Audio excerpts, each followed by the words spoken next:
very robust discussions on this subject.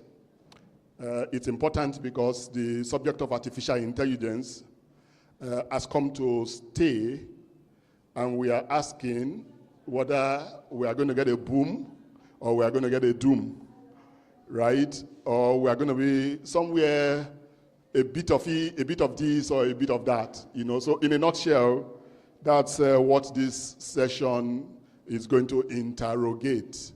So the network of book clubs and reading culture promoters was established 5 years ago to bring together organizations that are involved in running book clubs across Nigeria and reading promotions activities. We've done that for 5 years, and we've been able to push a number of buttons, you know, in that wise. We have several initiatives, several programs. You may have heard about a program like the Lagos Book Walk. We do it once every year, March, April every year, and the idea is to do street advocacy for the reading culture. This state has 57 local governments and local council development areas, 57 in all. And the concept is to rotate around each of them once every year. So in 2023, the session was staged in Ikeja, the capital of the state. 2024, we moved from Ikeja and came down here. We started from Ikoyi and then closed up at this same venue. 2025, we went to Ikorodu at the other, you know, end of the state. And in 2026, in March, we are moving to another end of the state, Badagry. So the idea and the concept is to do street advocacy for the reading culture one day in a year, the Lagos Book Walk.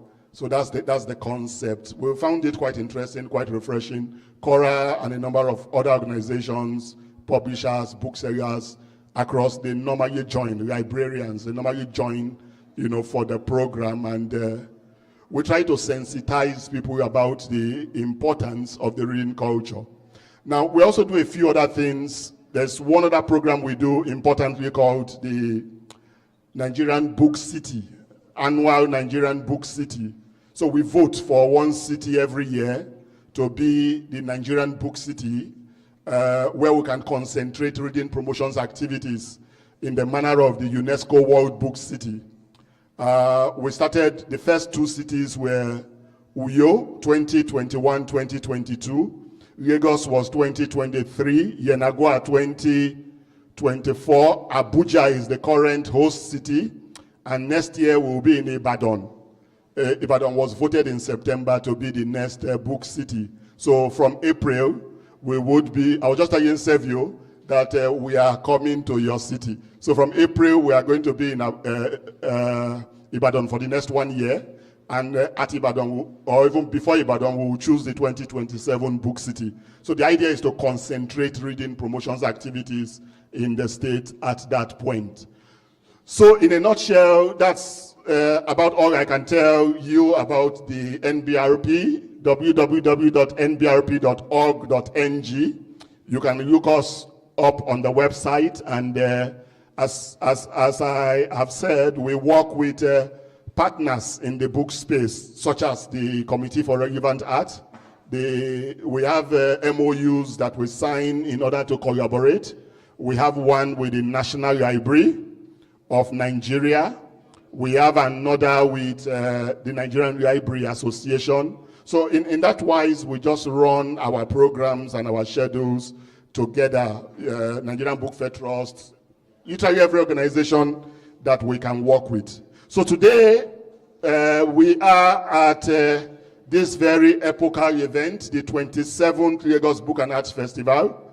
Coming from those humble beginnings, it's now number 27. And I think you should give CORA and LABAF a round of applause.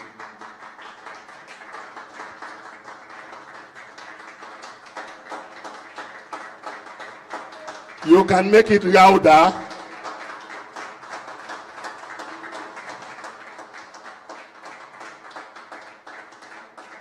Thank you very much. Thank you very much.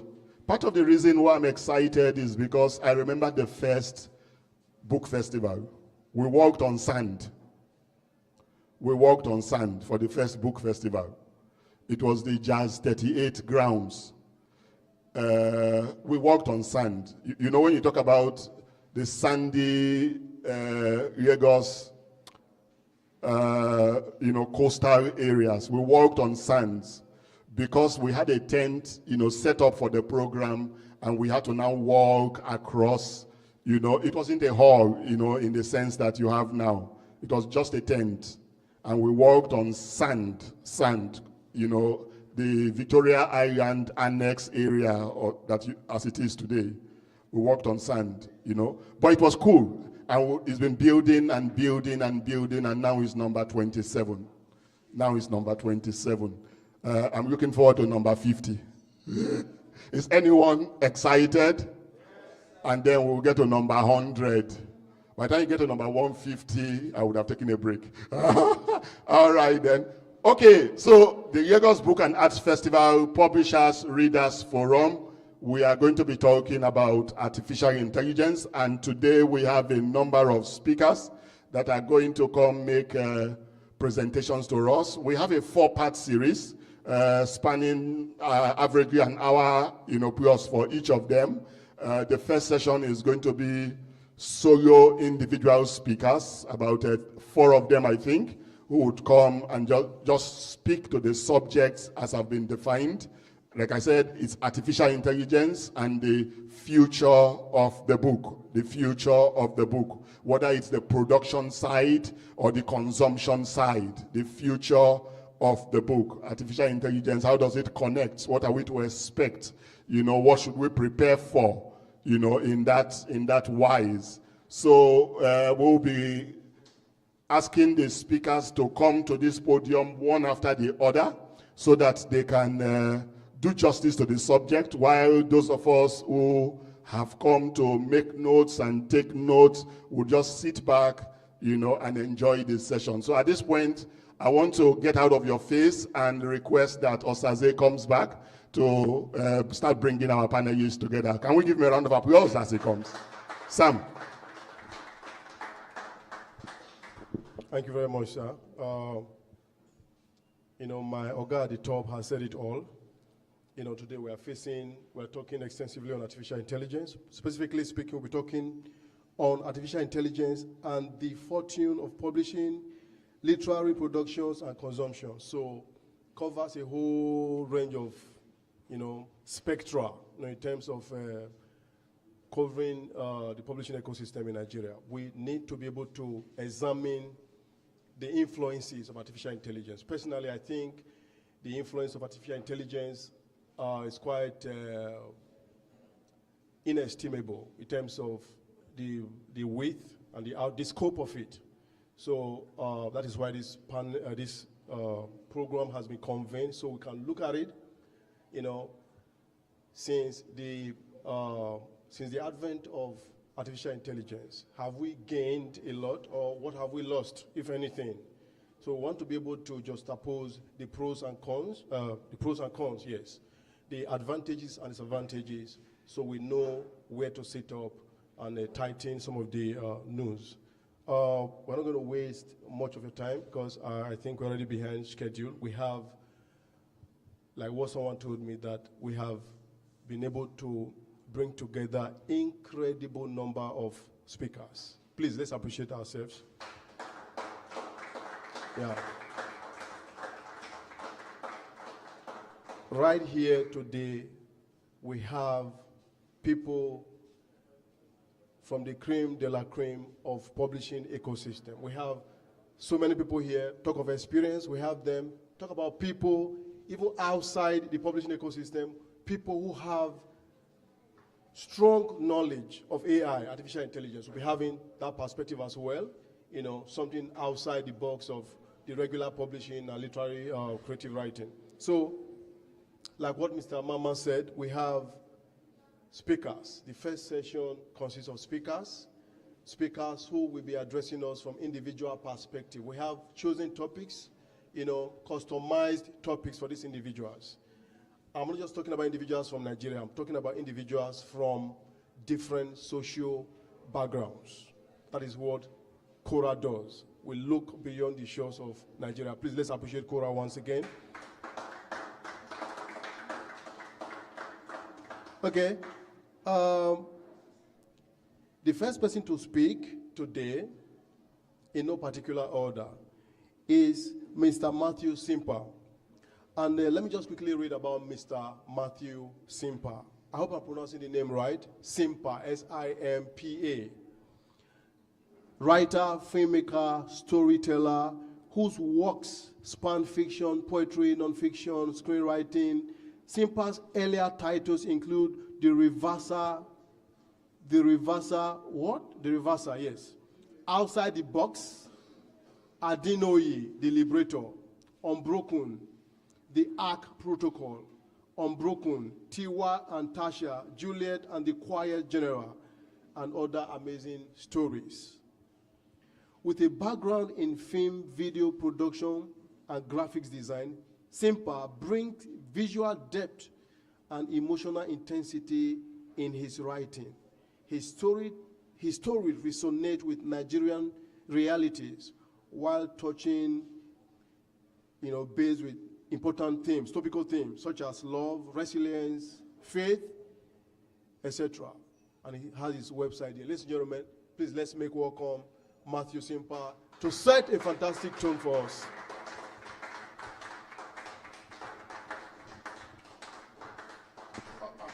Over to you, sir.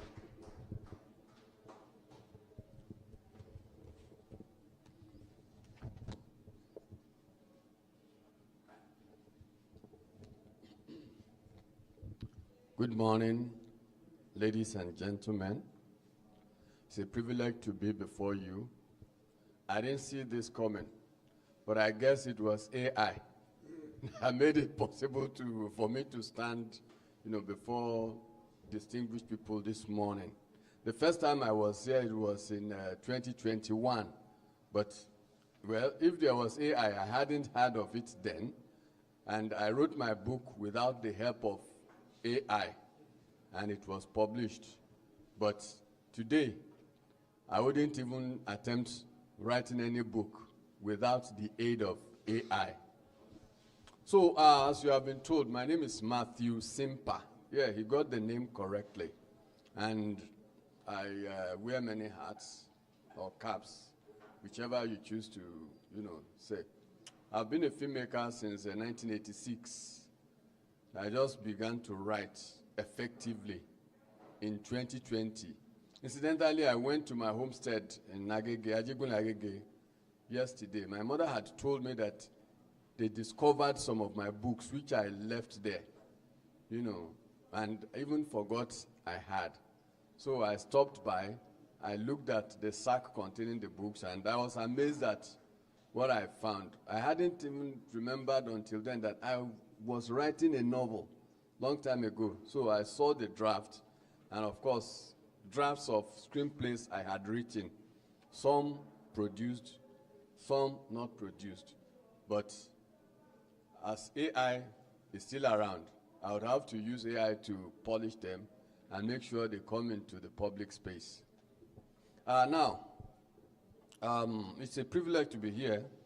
I want to read. And what I want to read is I don't want to miss a nuance because I prepared this with the help of AI. I hope you don't mind. I don't usually read, but I want to read now.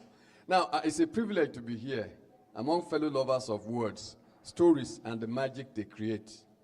My journey into the world of artificial intelligence began not in a tech hub, but right here in Nigeria, in the Simeon Adebo Library in Abeokuta.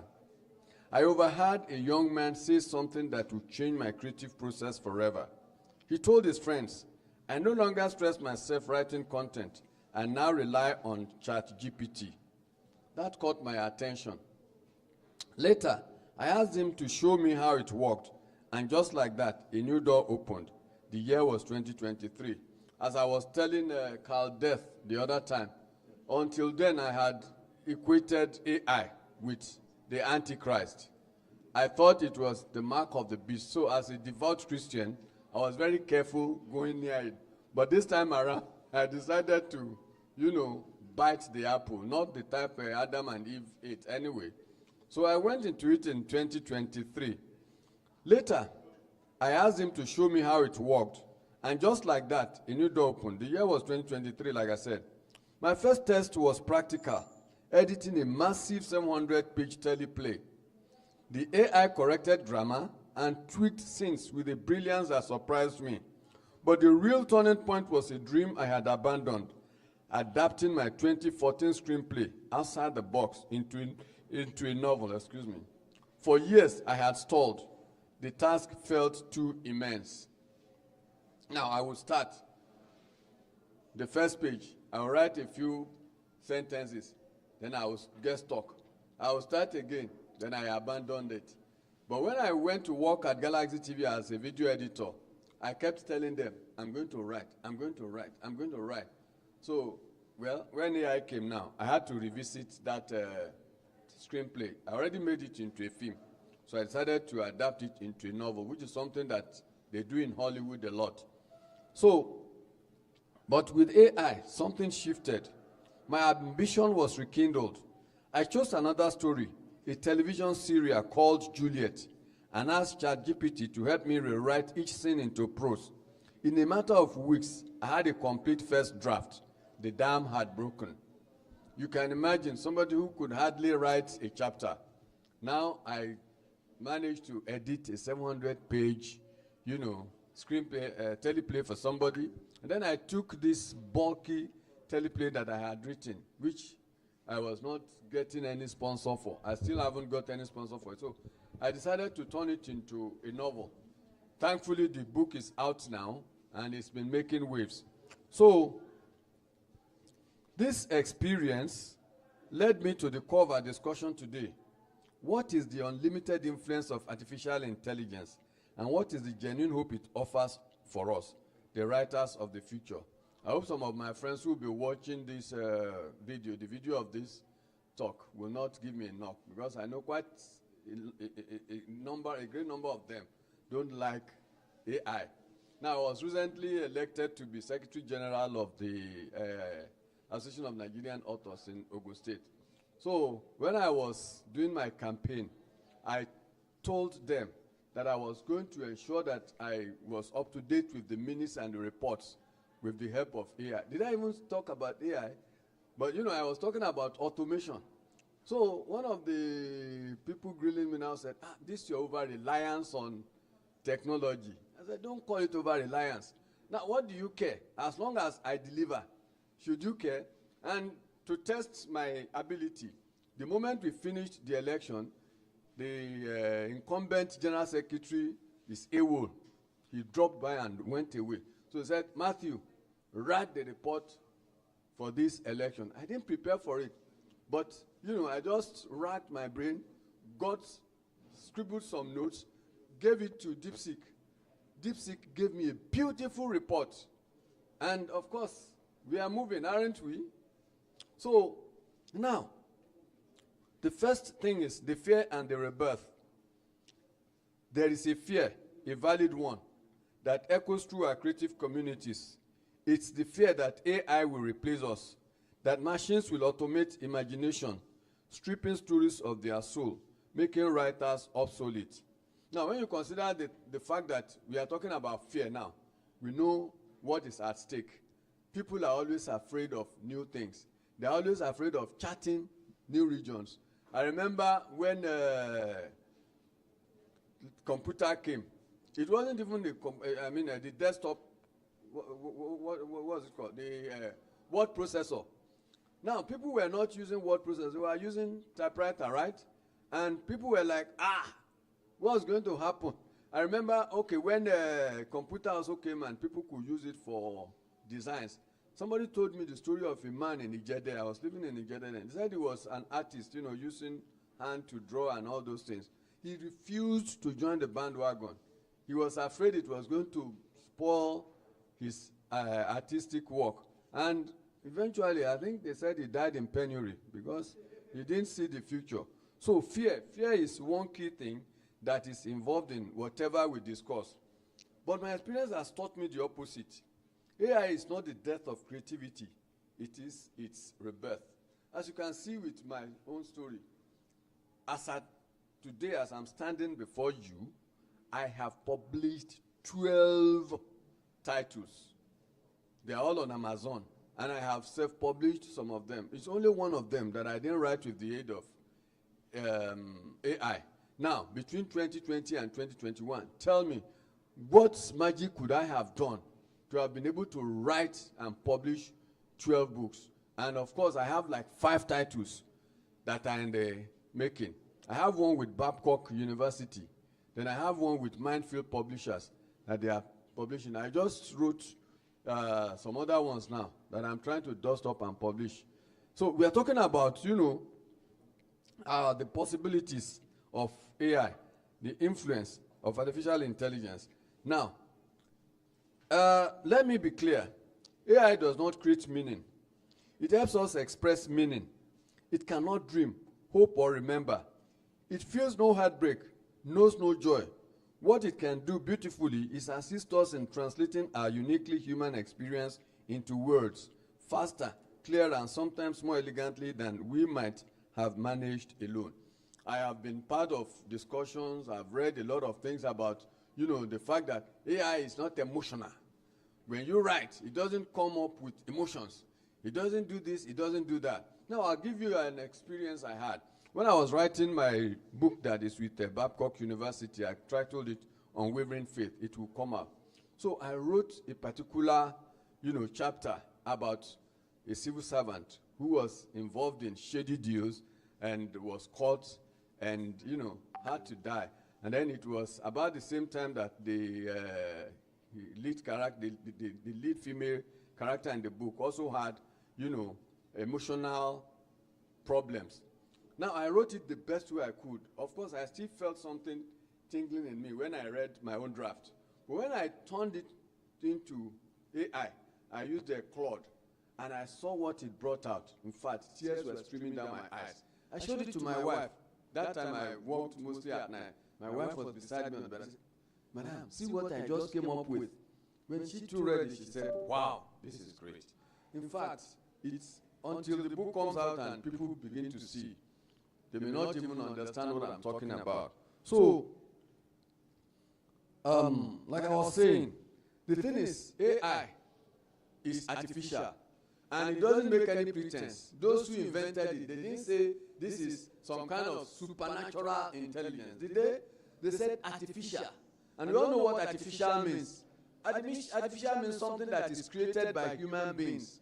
So we know that it cannot be like what God himself created. God is the ultimate creator, and of course, they cannot be perfect. But of course, it's a kind of foundation. It gives us a platform to be able to, up our ante. Like in my own case now, I won't say I'm a great prose writer, though of course, each time Facebook brings my past posts and I read, I say, "Oh, Matthew, so you wrote all this before AI." But of course, the way I write now is way better than the way I was writing then. I know it. I don't have to deceive myself. So, the unlimited influence of AI is not its ability to think for us, but its power to think with us. Maybe some people have the impression that, they just want AI, or people will just be using AI to do everything without human input. I've always told people that it is garbage in, garbage out. Now, at a forum, I think it was organized by SWAF, we discussed this AI thing, I think 2 years ago, and somebody said he asked AI to write poems for him, and AI was just writing the same thing all over. I told him, you didn't give AI the right prompt. So I think I gave him a sample of my poems that I was collecting then. So look at my own poems. What you tell it to do will determine what will come out with it. If you just tell AI, any AI to write a poem for me, of course, it will write a poem for you. And you may not like it because it will just be a bland thing. But when you tell AI, write a poem for me, that expresses this emotion, that touches on this theme, that does this and does that. It will come out beautifully. And of course, what do we mean by creativity? This is not the ability to craft things in an unusual way. So if I give AI some wonderful prompts and the result comes out, I don't see it as the work of the AI. It is my work.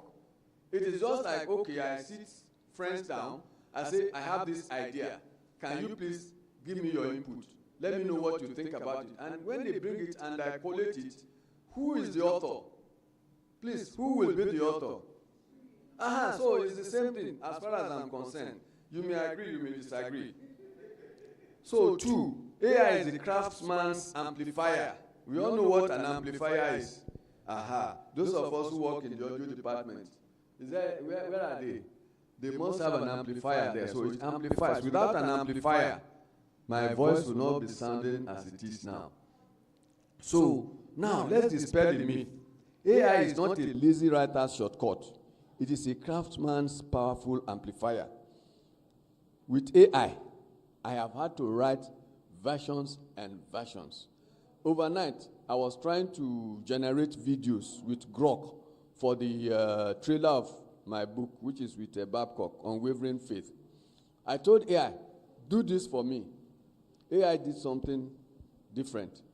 No, you have not done what I asked you to do. Please do it this way. AI still did not do it. So, okay, I decided maybe what I would do is, okay, so as somebody who knows Photoshop, I could just use, 2 of the images it created and, tweak it to be exact. I wanted 6 people on an image, but it came up with 5. It kept giving me 5 images. So I decided, okay, let me use Photoshop to do it, but my laptop is not here with me, and I needed to do this thing. So I now thought of, okay, let me use Nano Banana. Nano Banana did it. It didn't do it well. But I assure you that ultimately, sorry, I'm being told that I can be a talker if I want to talk. Sorry. I should have asked for the time. So let me just not digress. So the writer who has nothing to say will find no salvation in AI. The machine can generate sentences, yes, but it cannot generate soul. It cannot imagine your grandmother's stories, the taste of a first love, or the weight of Lagos sunset. Now, I'll just skip some things. Maybe eventually I will send out the article so that you can see it. So now the AI is the true partnership beyond the hype. So you can partner with AI and not just see it as a competitor or a rival. If you partner with it, you will come out with something wonderful that you yourself should be proud of. So now, it's also the hope for future writers. It's a new bridge. Imagine if there was no AI, I probably wouldn't be standing before you now, because I would just have remained a one-book author. I would be struggling, trying to still write outside the box and not being able to, get it off the ground. So now, our responsibility then is to engage with this tool intelligently, ethically, and purposefully. Use it to amplify your imagination, not replace it. Use it to experiment, not escape. Use it to enhance, not erase. So in conclusion, the ultimate danger is not that AI will write for us. The danger is that we might stop writing with it. The future of creative writing does not belong to the machine. It belongs to the writer who understands both the language of the human heart and the language of this new tool. It belongs to those who can bridge the gap between what was imagined and what we can imagine, and what we can achieve. AI is not the end of our story. It is a thrilling new beginning. It is the hope that our voices can be clearer, our stories can reach further, and our creativity can truly be unlimited. Thank you so much. Wow, bravo, bravo, bravo. That was a fantastic start. Thank you very much, Mr. Simpa. We appreciate the profundity of your presentation. In case you would need the material, kindly reach out to Chinelo Nwora. If you need the presentation that Mr. Simpa has just presented to us, please kindly reach out to her. Mr. Simpa actually talked on the unlimited influence of artificial intelligence and the hope for future writers. That was his area of, interest. And I believe he did marvelously well in that regard. Please, let's appreciate him one more time. I think I'm more comfortable here where I'm standing instead of this place. So I should go up. Okay, sir. I got an order from above, so let me move higher. Okay, so we're going to, before we move on, it is customary to entertain 2 questions because of the time constraint. Just 2 questions from the member of the audience. If you have a question for Mr. Simpa, quickly, briefly. Pardon? Okay, let's have questions, then he does his he gives his responses. If you have a question, just signify by putting up your hand so we can hand over the mic to you. If you don't have a question, I mean, it's an opportunity for us to proceed. For those online, I don't know if they can all hear me very well. I understand that there are some people who are outside the Zoom room. If you can hear me, if there's any miracle like that, you can hear me outside the Zoom room. I don't know if that's possible.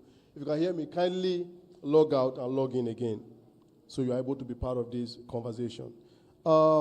Without further ado, I'd like to move on to the next person. Like I did mention from the outset, we have been able to put together people from different backgrounds. And the next person to speak is a senior lecturer all the way from the University of Manchester, United Kingdom. Let's welcome Car Death, ladies and gentlemen, Dr. Car Death.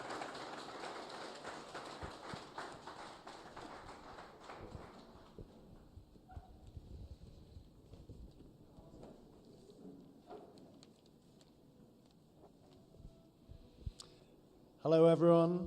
Thank you very much for coming. Thank you very much, Sam, for the introduction.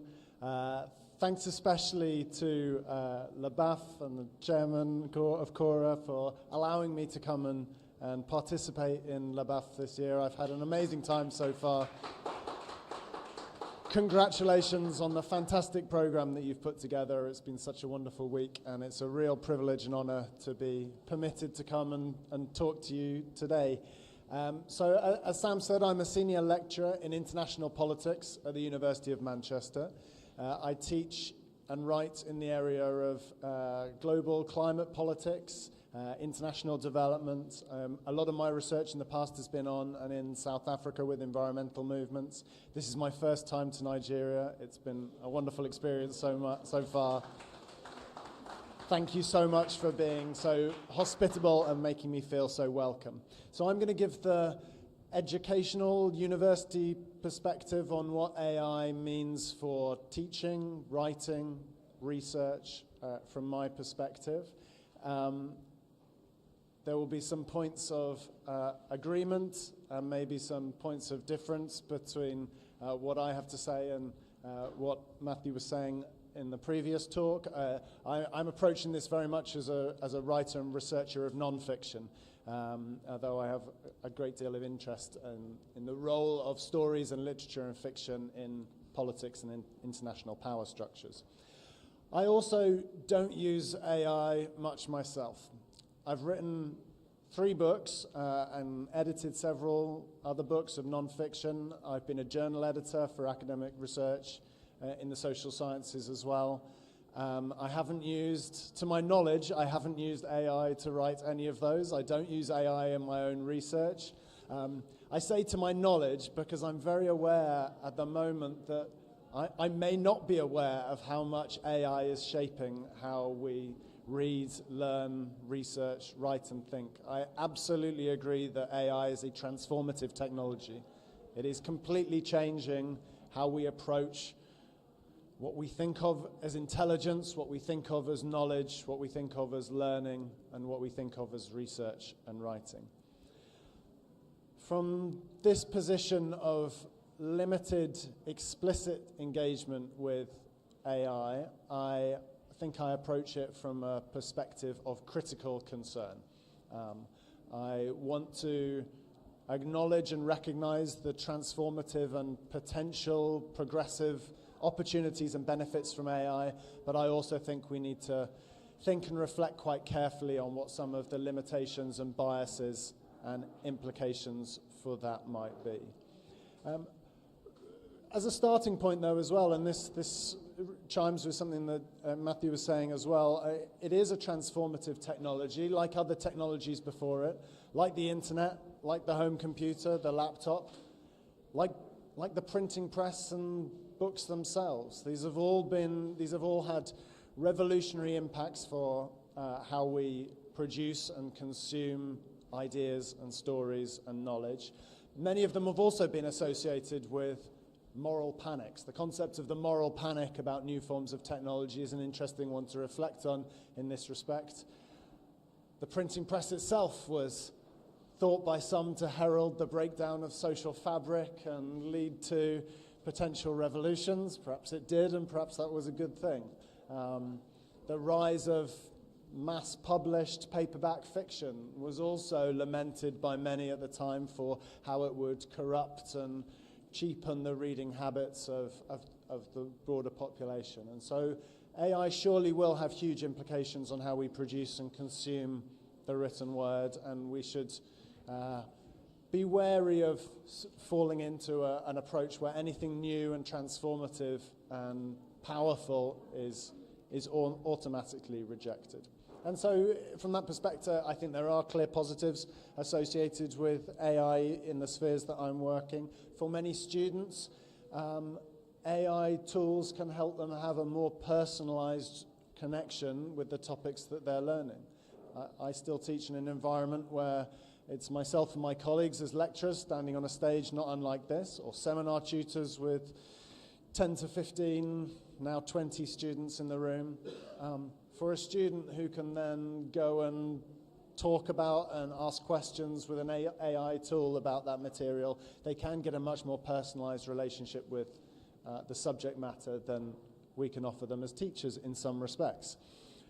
Sometimes students struggle with and don't understand key concepts that we as their teachers might think are self-evident. We don't realize that these are concepts that the students are struggling with, and the students may be unwilling to raise their hands and ask questions. If they can go to an AI tool afterwards and have those concepts explained to them in an accessible way, I think this has some clear benefits as well. The huge benefit of AI tools, though, is clearly in the way in which they can process efficiently extremely large volumes of material, large volumes of data. So one of the core aspects of doing research in the social sciences, as in the sciences more generally, is the literature review. If you want to write anything non-fiction, you need to know who and what has been written on this topic before. And on most topics, there is a huge amount written, and it can take weeks, months to do a literature review. If you're trying to do a systematic and scientific literature review of a important area such as climate change, politics and governance and negotiations, this is a vast area which you'll never really get to grips with, but it can take you months to do it even adequately. AI offers huge benefits and efficiencies in processing and making sense of and giving you a route map through that volume of literature. The key thing we try to teach our students is the difference between appropriate and inappropriate, or from a university perspective, legitimate and illegitimate ways to use AI. So for a literature review, the guidance from where I teach, the University of Manchester, is that it is perfectly appropriate to use AI tools to give you an initial steer on what to read in that broader literature. The key thing is that you then have to go and read that literature. And then you have to snowball from there and read some of the things that literature has been citing, do your own searches and your own further research and expand that literature, reflect on it, talk about it with others. AI tools are not a substitute for reading that literature in themselves. And this is where, in some respects, what we are seeing over the last few years are some of the more obvious misuses of AI are where students and writers are using AI to generate bibliographies and lists of references and literature reviews which fall foul of what is sometimes called the hallucination problem. with AI, or the creation of plausible untruths. So in some of the most obviously misdirected examples from recent years, I have had students submitting work or researchers sending work which has had items on the further references for the further reading that look appropriate and relevant, and I say, oh, well, that looks like an interesting source, I should go and read that, and I look it up and it turns out it doesn't exist. In the worst cases, I had people sending me pieces of work that had items on it that were apparently written by me.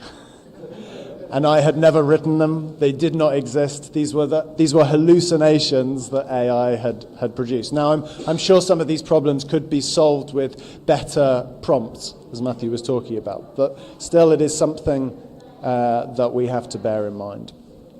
I just want to talk about a few of the other concerns that I have. So from the perspective of my research on environmental politics, climate change and so on, we sometimes hear a lot of hype in this area as well, that AI tools are going to help us solve environmental justice, solve problems of climate change, they're going to lead to greater efficiencies in resource use and so on. I think whilst doubtless there are huge gains in resource productivity and efficiency to be had from AI tools, one of the problems that arises in this area is something known as the Jevons paradox. I don't know whether people are familiar with the Jevons paradox. It is that efficiency gains in any technology use tend to lead to increased use of resources rather than decreased. So think about cars, and whether it's the internal combustion engine or electric vehicles, increases in efficiency tend to lead to more car use rather than less. And from my perspective, where I'm situated in the global north, in Europe and North America, the challenge for our societies is absolutely to reduce our resource use, because there are parts of the world that need increased resource use. The global north has to reduce its consumption of natural resources. And at the moment, AI, without political intervention, AI, I don't think can automatically help us solve that problem. We could also talk about the energy and water usage of AI data centers and so on. This is also something of a concern. Another area we might want to talk about in terms of concerns is the role of intellectual property rights and who owns the texts or the material that is being produced through AI, and what do we feel about the way in which AI engines are owned and deployed by large multinational corporations, mega corporations, and what the implications of these are for democracy and the public sphere and ownership of knowledge and so on. In the few minutes I've got left, I want to say a little bit more about some of my concerns in the area of teaching, learning, research, and critical thinking. Because AI is a tool, and like any tools, it's important to understand how to use it and the strengths and weaknesses of that tool. And I think for students, I think the challenge that we're confronting and we're wrestling with is how to convey to students the importance of a deeper level of understanding of the material that they're engaging with, beyond simply typing in questions to an AI search engine or a large language model and taking what it says as the truth. When you ask a tool like ChatGPT a question and it gives you an answer, that can be a really valid and useful starting point. It is only ever a starting point, though. You need to triangulate that answer with other sources of information, read peer-reviewed scientific literature. If you're working in the sciences, talk about it with experts in the field, discuss it in public settings like this, where there's the opportunity to exchange ideas and test the material that you've produced through something like ChatGPT. The problem for many of our students, or at least those who feel that ChatGPT or other tools can give them a shortcut route to the correct answer, is that a day, a week, a month later, their knowledge on that topic may well have disappeared because they haven't internalized and and examined that level of knowledge.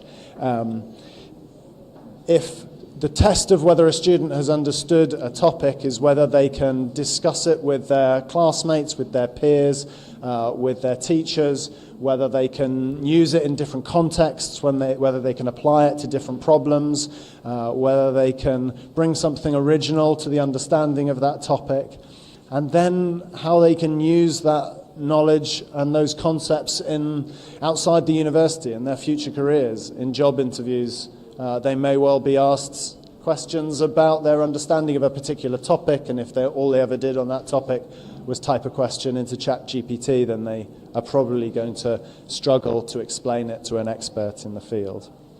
I do also have one of my worries, which relates to the question of originality and creativity, is the role of these large language models in tending towards forms of cultural homogenization and leading students in my sphere towards particular topics and particular answers to that topic. And so you see lots and lots of very similar answers to a question when students have been relying on these sorts of models, whereas 10, 15 years ago, you'd get a much greater diversity of case studies and lines of argument. The question of what counts as originality is a really tricky one in the sciences and the social sciences, as in the arts, and I think AI has a huge potential implications here. Of course, we all know as well that the training of these models on Western perspectives, Western text, the dominance of English language, also has huge implications for the ways in which these tools are leading to a narrowing of perspectives and a narrowing of the diversity of ideas and debate within the global knowledge economy. I guess this could be one area as well in which it all comes down to how we use those tools and the sorts of prompts that people are entering into them. The final concern I just want to raise in terms of education is in terms of what this means for teachers and educators and our roles as humans in schools, colleges and universities as well. There is a risk, as in other spheres of life, that this could lead to a devaluing of human expertise. And one of the best things about spaces of education are spaces where people come together in a room like this and we get to meet each other and talk about these issues and discuss them and hear other points of view and debate them. And the best teachers, and I'm sure we can all think of examples from our own schooling and education, the best teachers are those that can forge an emotional connection with students and support students on their journey through education. And whilst it sometimes appears that AI tools or ChatGPT is capable of forging an emotional connection, we have to remember that there is no person or soul or subject behind this. AI is not intelligent. It is predicting the most plausible words to come in the sentence in a large language model. And so the role of the human in education is also really critical. The final thing I want to say is just I'm going to end at the top on the question that certainly for some of my colleagues we might have started with, and some of you might assume is our main concern, and this is the question of plagiarism or cheating or academic malpractice, which is, I don't think this is the central question that AI raises, but it is a huge question. It goes to the heart of what we think a university education or an educational qualification means, and how can we trust that an educational qualification is robust and authentic. What happens to those students who, instead of attending lectures and reading the material, are simply putting their essay title into something like ChatGPT and submitting an assignment? And this is a really tricky area. It's obviously something that universities are spending a lot of time and attention thinking about at the moment. From my own personal perspective over the last few years, I would say that it is relatively easy to deal with the worst examples, or the crudest examples, in the cases that I mentioned, where there is clearly items on the references that don't exist. This is quite a straightforward case of academic malpractice. In other cases, and we know that educators overestimate their ability to spot whether student work is being produced with the assistance of AI. And we also, I should reiterate, there are legitimate and appropriate uses of AI in education, and illegitimate and inappropriate, and working out where that boundary area and what happens in that grey zone is very, very tricky. And we know most students are using it in their studies, and I think this is something still that universities are grappling with at the moment. The key thing here is whatever, we're having lots of colleagues and conversations in the last few weeks and months about this. I'm teaching a course that starts in February where I'm thinking about how to redesign it with this in mind. Whatever we do now may well be out of date in 6 months or 12 months' time because the technology is moving so fast as well. I think what it comes down to, and this is my final point, is it is an opportunity for us to carefully rethink what it means to assess student work, and what form of assessment is most appropriate, and how this can be done in a way that both meets student needs, meets the needs of institutions and wider societies, and which grapples with and deals with some of the challenges raised by new technologies like AI. So, thank you very much.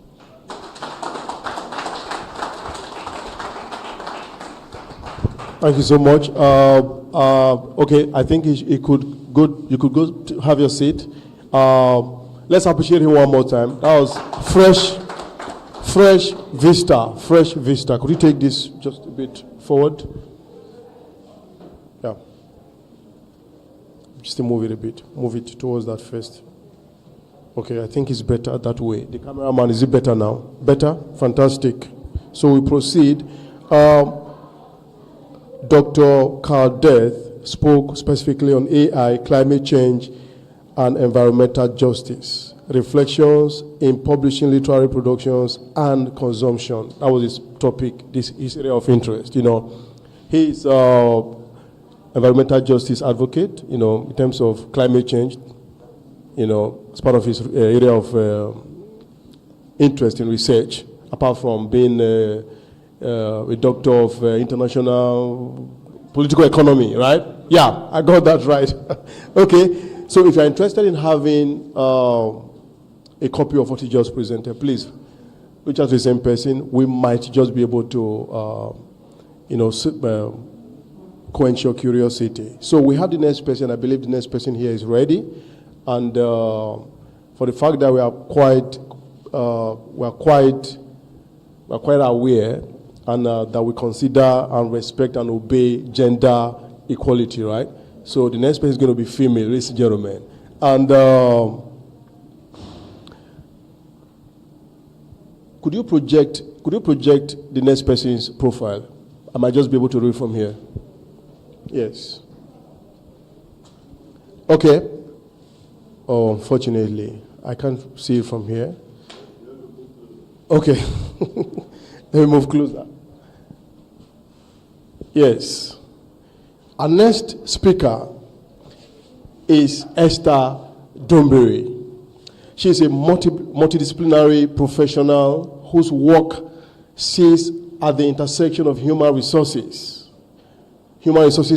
strategy, publishing, and leadership development. Esther is the founder of Legacy Bridge Publishing, a reimagined evolution of SHTL Publishing under the banner of preserving voices, creating timeless impact. Legacy Bridge partners with authors, leaders, and other creatives to transform ideas into globally resonant books. Her publishing work bridges storytelling, empowerment, and legacy, helping voices from Africa and beyond. Ladies and gentlemen, let's welcome Esther Dombury. Thank you, madam. Thank you so much.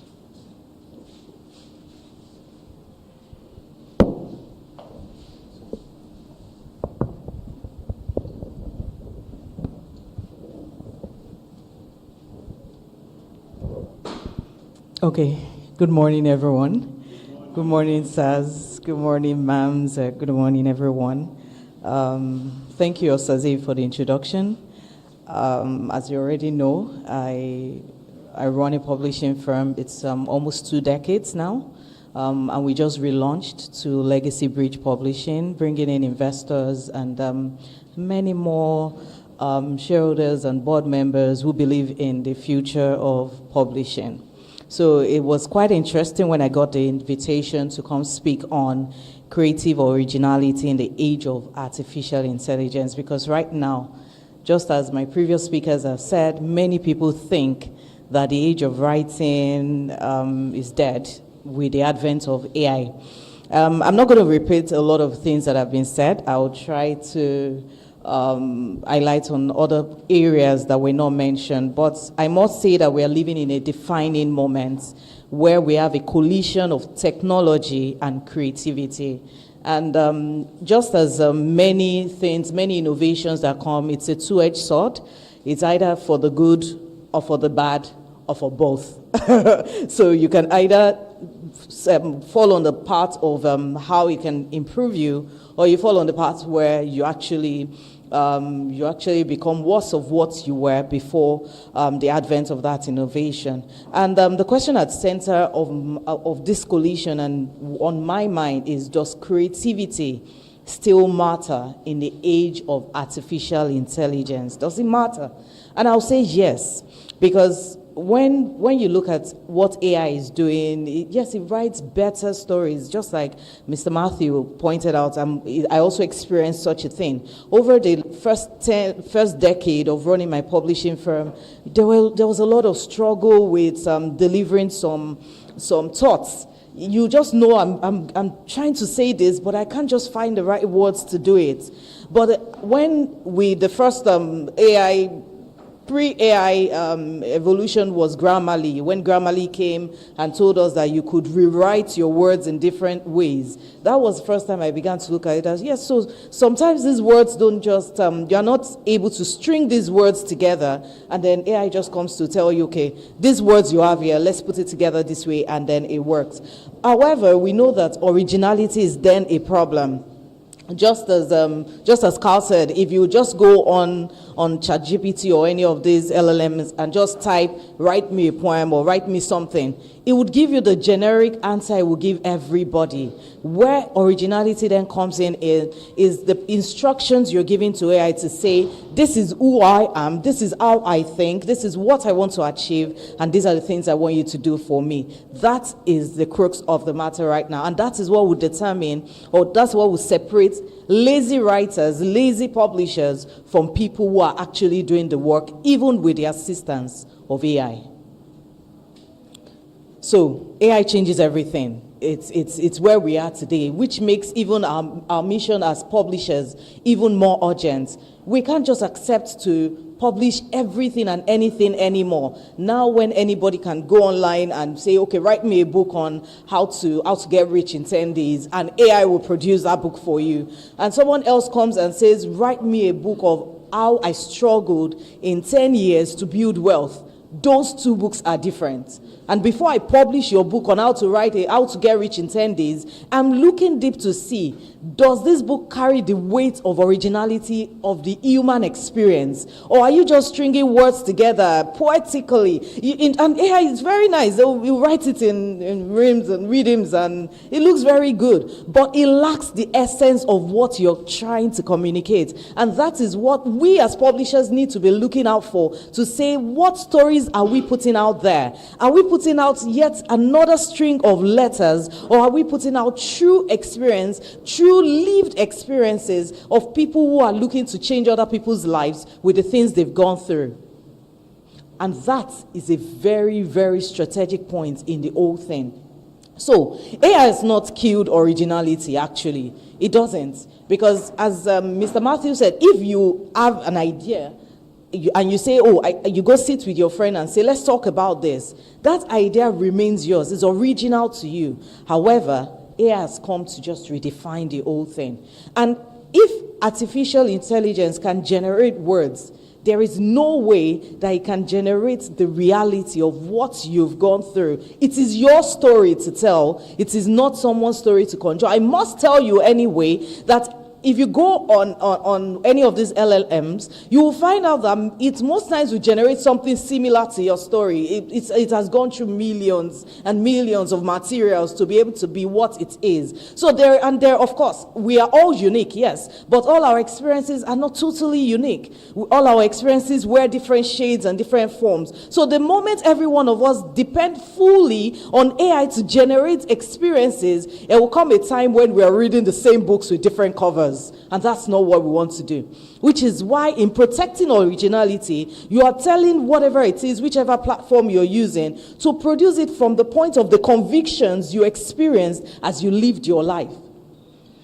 So AI can imitate the tone. You want to talk about someone who's running from maybe armed robbers. To a large extent, AI would generate the same feel, the same fear. But what about what was going through your mind while that was happening? Okay, so for you, you might have been thinking, I have a bucket list. I don't want to die yet. For someone else, it might be thinking, oh, I want to get married, or I want to achieve this tomorrow, or let me just find somewhere safe and never come here again. If two of you write that same storyline from your different convictions, we would have different things to consume by the time we come to your materials.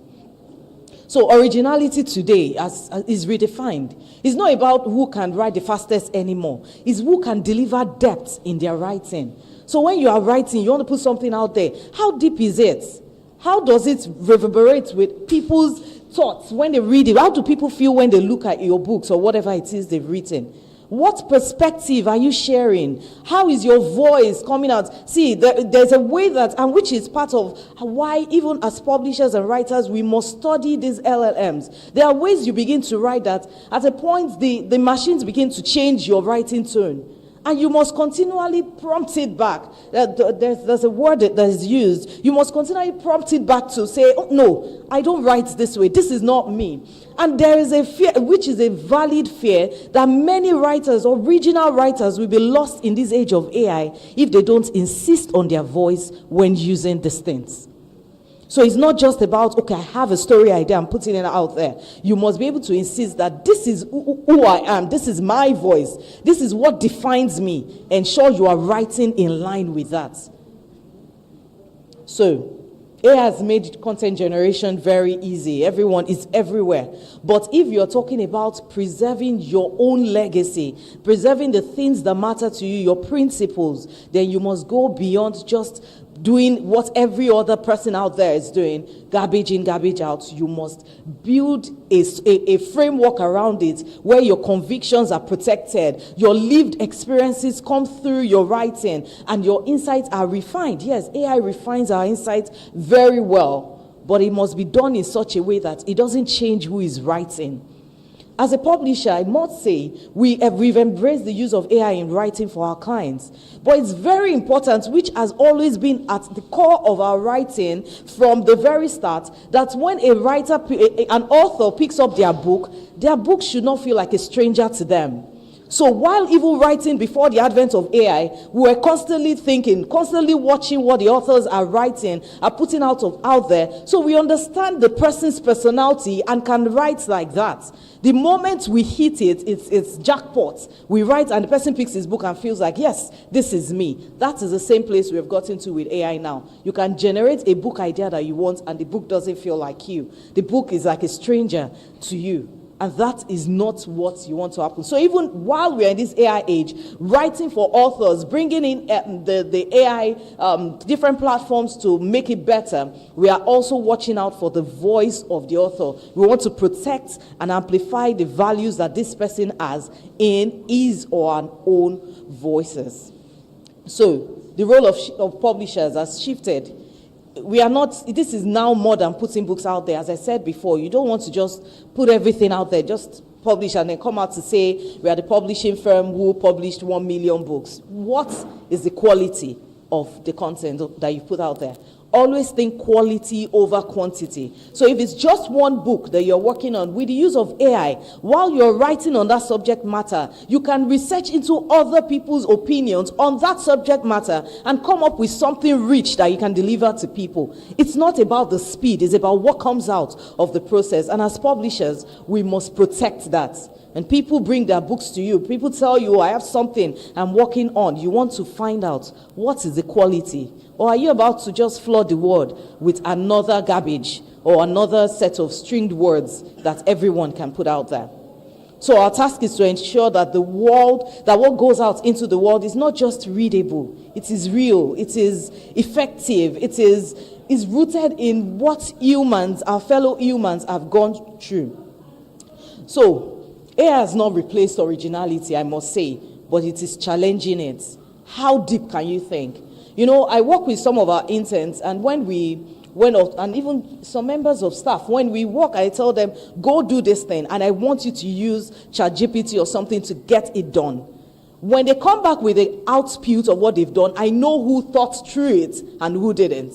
As I said, this is the era where people can become lazy just easily, and you must continually challenge yourself to ensure that you do not lose the productive or the creative edge that you have. See, the world is not hungry for more books. There are millions and billions of books out there. So we are not looking for the next one extra book to read. How many of us have books on our shelves that we haven't opened in decades? Or ebooks in our phones or our tabs that we haven't opened? I have a lot of them. So we are not looking for extra books out there. We are not looking for you to gather together the words or play with algorithm to come out with things. No, we are looking for your story. What is unique to you? What changed your life? What were the principles that you worked with that made you who you are today? Okay, except of course if it's something you're not happy to share. But if you're proud of your life and the things you've lived through, you don't want that lost as you go through refining it with AI. So true originality is not in how fast you create, but how deeply you can think about what you're putting out there. So AI should be a tool. It's not the talent. You are the talent. You are the writer. You are the publisher. AI is not the tool. It should help you transform what you are doing. It should help you transform what you're putting out there. But it cannot think as you, so you have to guide it in whatever it is you're trying to achieve. Yes, as Carl said, it can support research, it can refine structures, it can help you visualize ideas. And that, if I would like to stay on that point very quickly, many years ago, and even till now, when we talk about visualization, you are looking at, okay, how can I want to be this, I want to do this, and you are seeing it in your mind's eye. Now, with the advent of AI, you can put some picture to it. So if, for instance, you've never been on a private jet and you say, oh, I want to see what it would look like to be on a private jet, you can actually do that in few minutes or seconds, and you are actually looking at yourself there. Your ideas are coming to life. So that is a good thing, but also can be a bad thing, as I said before. So, but AI can help visualize ideas. Now you can tell your story with a lot more details that even your mind could not comprehend before you started writing. So you are writing and you're trying to pick all the details, and your mind is stuck about the strand of air that is blowing in the air. And when you use AI, it just brings out that picture. It paints a better picture. However, if you don't have the skeleton or the stickman image that you're running with, you'll actually be running with someone else's story or some hallucination of some sort. So the future belongs to those who use AI actually. We need to embrace it, but not just stay there. We must never surrender our creativity to it. So sometimes AI tells me stuff and I'm very angry and I'm saying, no, this is not what I asked for. This is what I want. And sometimes I just wonder if these robots get upset with us one day and appear in our houses, what is it going to look like? But you must never surrender your creativity. Many times I turn it back. You know, this is what I want to see. This thing that you said, research now on this point. How does it affect us and all? So for us, originality is not about writing something the world has never heard before. It's about writing something the way no one else can do it, the way you do. That is you. That is not everybody. And that uniqueness is what we are trying to protect. Your philosophy, your identity, your scars, your brilliance, your revelations, your principles, your interpretation of life. Even twins do not interpret life the same way. So that is what you should be protecting when you are looking at the use of AI. So the standard for originality has risen because AI can imitate a lot of things. But the bar for creativity is now higher. Today, I want to demand from writers deeper thinking. Don't just accept it because it's AI. Sharper arguments. Why is this way and not this way? And I've seen AI come back to tell me, oh, yes, you're correct. I shouldn't have gone this way. That's what I want. I want to keep my creativity going. I want to see richer emotional intelligence. As we said, AI doesn't have emotions. I want to see stronger views concerning things that are happening and even more courageous ideas. Give AI some, and not because AI doesn't know about it, but because in the limits, within the limitations of where you are based or what things you are exposed to, AI has more information that can even make your thought process better. So that is the new currency. And as publishers or as writers, like never before, we must raise filters to ensure that whatever is being produced is the best that it can be and is as human as possible. You know, at the end of the day, it's not just about publishing the books. Even if you are writing about a subject matter at work, you are writing it from the lens of how you've gone through it, how you've overcome the challenges there, and what makes you unique to talk about that story. So in this world that we are living in, where AI is everywhere, we are begging that we do not dilute the creative pool because of laziness. Our duty is to always elevate what is human and not replace it. So AI is collaborative. It works with you. It's going to achieve more with you, but never get to the point where AI is all you are. There is more to you than what AI has to offer. And the earlier you recognize it as your virtual assistant, your assistant, digital assistant of some sort, and delegate to it as should be, not as taking over your brain, the faster we'll be able to get better things out there. Thank you, everyone, for listening.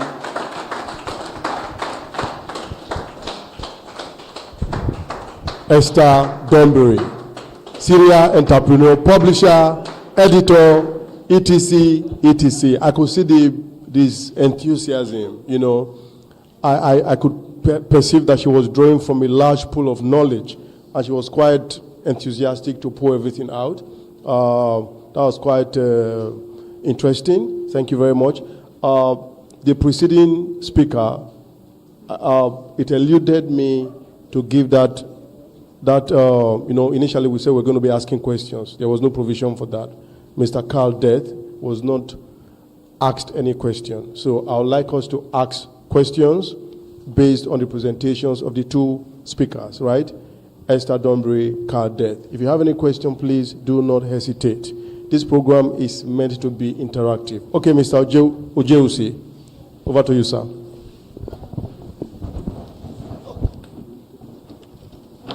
My question is actually focused, Mr. Death. What a great presentation you gave us. Incidentally, as a PhD student, I was directly affected by what you brought up, and I saw a great enlightening that you gave me. But I need to ask, along the line, we discovered that AI tools can also be some sort of library where you can get a lot of materials for your research. Though it can be tricky, like you said, but to what extent, in a world where you need to, to consult a wide range of research materials, and AI has been able to help you compact it to a level that it can help you guide you towards being able to know what's what. But to what extent can the AI as a virtual library be very useful on the long run as a library? That's what I want to ask. Thank you very much. That's a really, really great question. And I think, yeah, it has a huge amount of potential in helping researchers negotiate the huge amounts of data and material that's already out there. And in a sense, there's been a succession of different tools that have helped with that. When I first went to university, it was the year 2000. And I did a history degree at Cambridge, and when you went to Cambridge Library, you had a paper card system that you had to look through to go and then find your book on the shelf. Google Scholar then absolutely revolutionized how we all did research. It just transformed your ability to find and read academic texts and process those. AI is also doing that as well. As I tried to say in my talk, I think the key thing is AI can be really useful at suggesting places where you might go and do research and find data. It can help at a certain level with synthesizing some of the themes that come out of that. But personally, I don't think it can ever replace reading and trying to digest that material yourself. One of the things I find most frustrating at the moment is I like to hold a physical copy of a book in my hand, but still when I'm reading a scientific paper, I now read them mostly on my laptop. Every time now I open a PDF, a little button comes up and says, "This looks like a long document. Would you like a short summary of it from AI?" How do my students who are overworked and they're working part-time jobs and they've got us as lecturers giving them lists of things to read, how do they resist the temptation to go, okay, I won't read 30 pages, I'll read a short AI summary? And down that route lies the cheapening of research and science, because people are no longer engaging with the research in any depth. Thank you.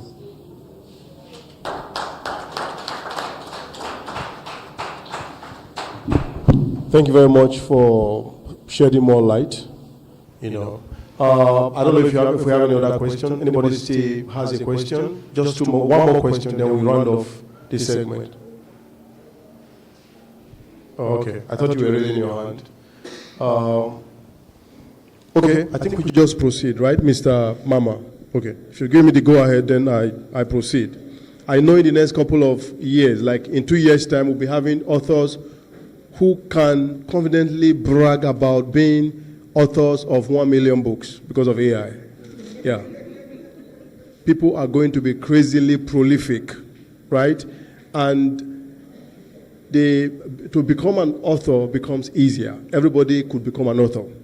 So that will also invariably affect the job of ghostwriters. I hope you know that, because people can now sit down, in the comfort of their house and say, oh, I can write this book myself. Why should I be paying Amara 10 billion naira to write this book? Come here, AI.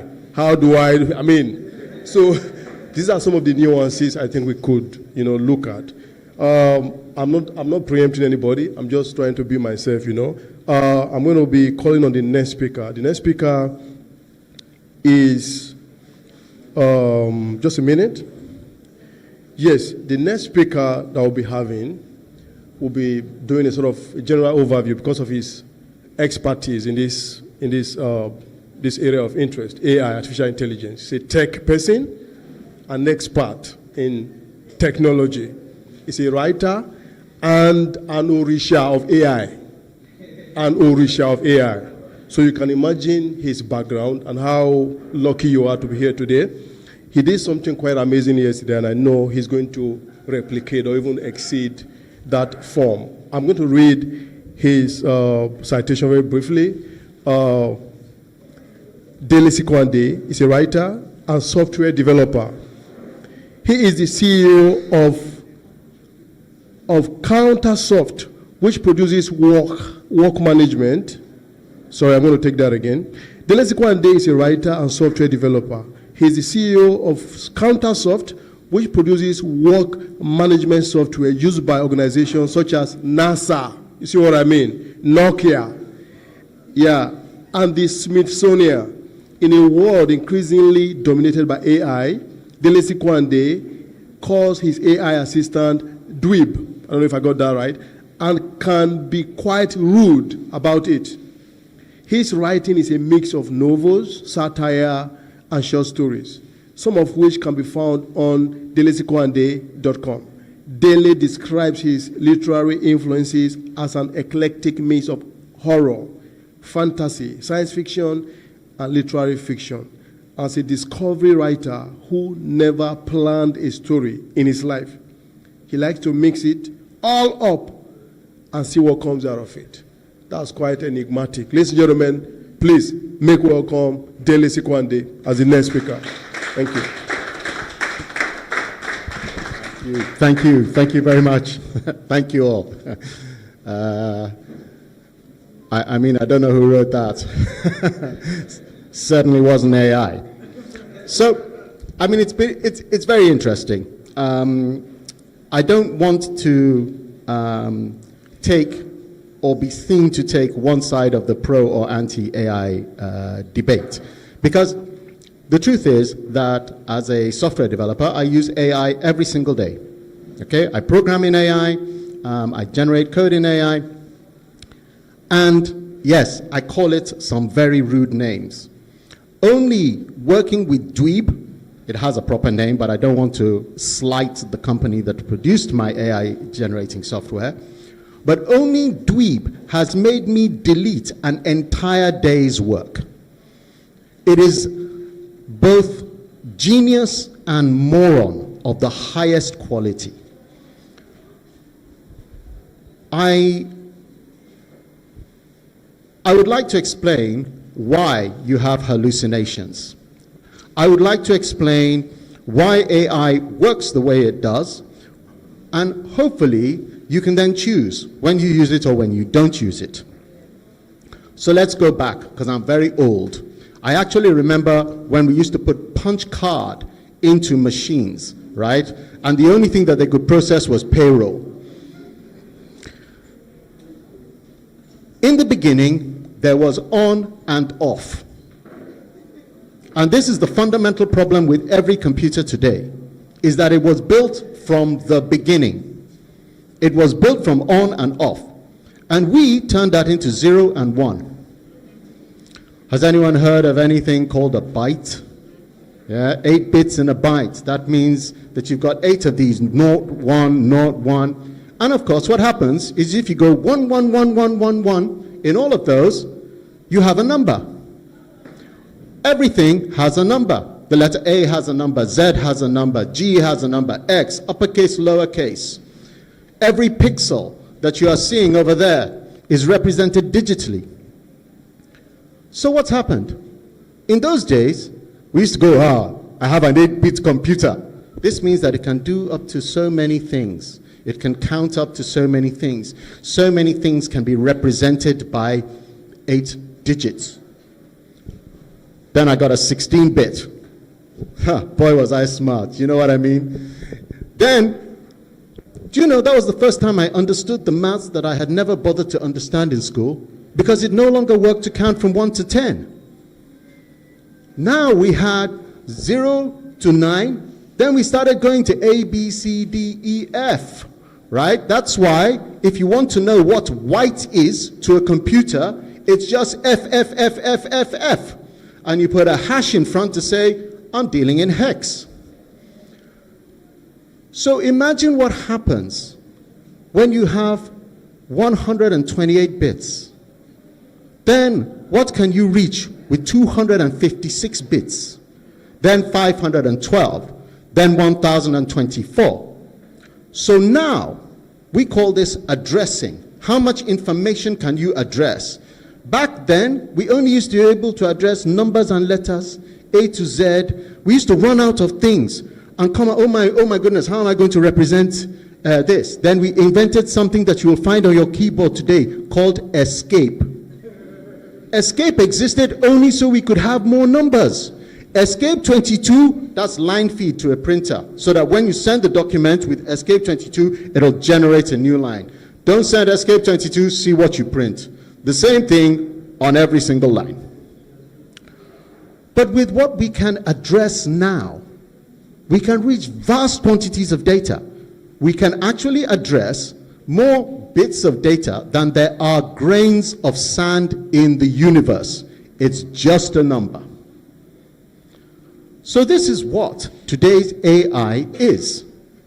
It is this vast addressing capability. That's why NVIDIA is worth trillions. It is simply number crunching at a scale you cannot imagine. So it reaches out, you want some information. What you can't believe, because we're human and we suffer from this kind of dissonance, what you can't believe is the sheer amount of information that it can get. It can get everything. But if it gets everything, it will collect the rubbish along with the real. It then tries to apply logic. Okay? I actually have on my phone, when DeepSeek first came out, I asked it, who is Dele Shikwade? It said that I'm the Chancellor of the Exchequer. You guys are an exalted company. Because it found some economics nonsense that I might have said about, and if it's economics, it is definitely nonsense coming from me. So it addresses all this kind of stuff, and it gives you this stuff back, right? Because it's programmed to give you this stuff back. And we call it a hallucination. Now, I want to tell you what a hallucination is, okay? We have an expression that you have been boboed. Do you all know what we mean by bobo, Carl? Carl, you all know. It's when you have been fooled.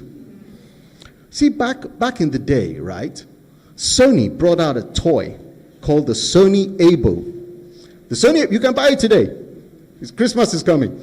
It's a puppy, and it obeys commands, right? And you go, come here, Abo. Come, Abo, come. Come, Abo. Hey. Oh, look, it came. Sit. Bloody sit. If it wasn't a puppy, what would you have done? If they'd given you a microwave on legs, what would you have done? You'd have taken it back to the shop and told them it was broken. A hallucination is an error. They don't want you to use the word error. So, they leak into the press all kinds of ridiculous stories that seep into our language. AI tried to blackmail its makers when they threatened to delete it. What a load of garbage. AI is not alive. It never tried to blackmail anybody. It followed the programs it was expressly instructed to follow and did exactly what that logic meant. The fact that it produced an error should not surprise anybody. AI produces errors all the time. But if you humanize AI, then you can do the thing that the AI companies have done. You see, when the AI comes back with all of that data, the AI went and got it. If the company had gone and got it, then they would have stolen it.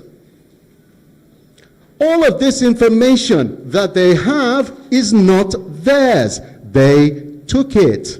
They stole it. But they didn't steal it. No. Bad AI. Bad AI went and got it. Bad AI. And if you tell AI to stop stealing data, it'll try and blackmail you. It'll come and... It's nonsense. It's absolute garbage. There is no intelligence in AI whatsoever. It is actually something called machine learning. And what we are all looking for, the Holy Grail, is artificial general intelligence. Now, that is AI. Artificial general intelligence is the point in time when I can't tell dweeb anything. It actually knows better than I do what it is I need to try to do. It genuinely is smarter. But it's very unlikely, in my opinion, because the AI of today is made from the machine that is either on or off, which is not how the human brain works.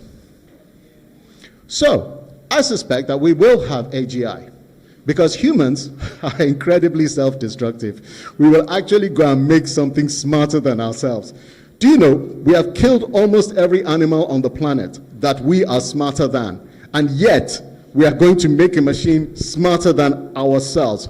What a ridiculous goal, but we will do it. But I suspect it will come about with something that is happening now, which is called quantum computing. Today's AI is not able to produce anything that is actually original. We talked about its inability to do original things, and that is because it constantly does what it does, far superior to a human in its ability to reach out and bring you data. From that, it can understand and bring back story structures. I did a creative writing workshop yesterday.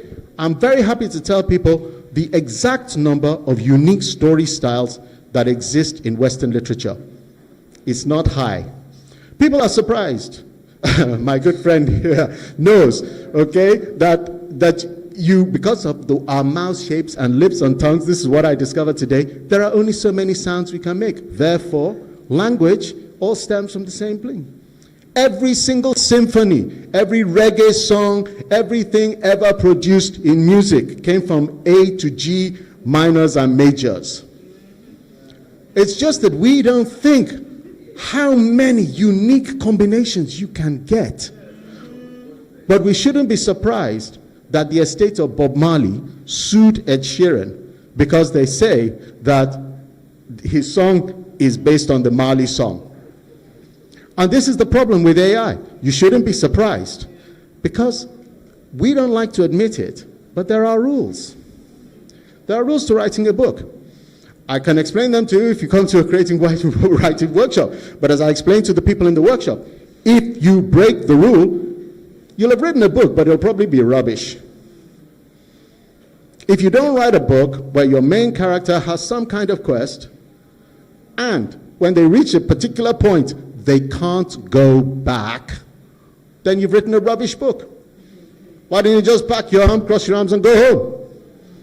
Huh? Why didn't you just say, yeah, I'm done with all of this chasing after blah, blah, blah, whatever my quest is. I'll go home before I get killed. So this is the reality of AI today. It's not intelligent, but it's very powerful. It's a fantastic tool. You should use it.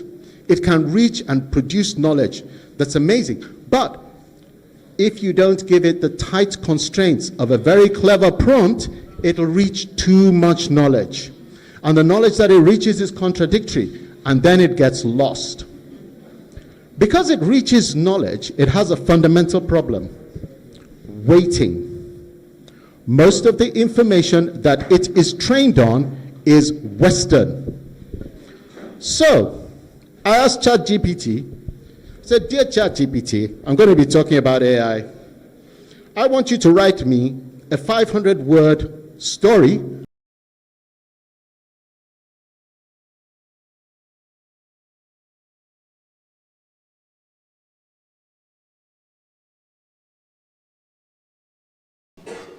Harmattan.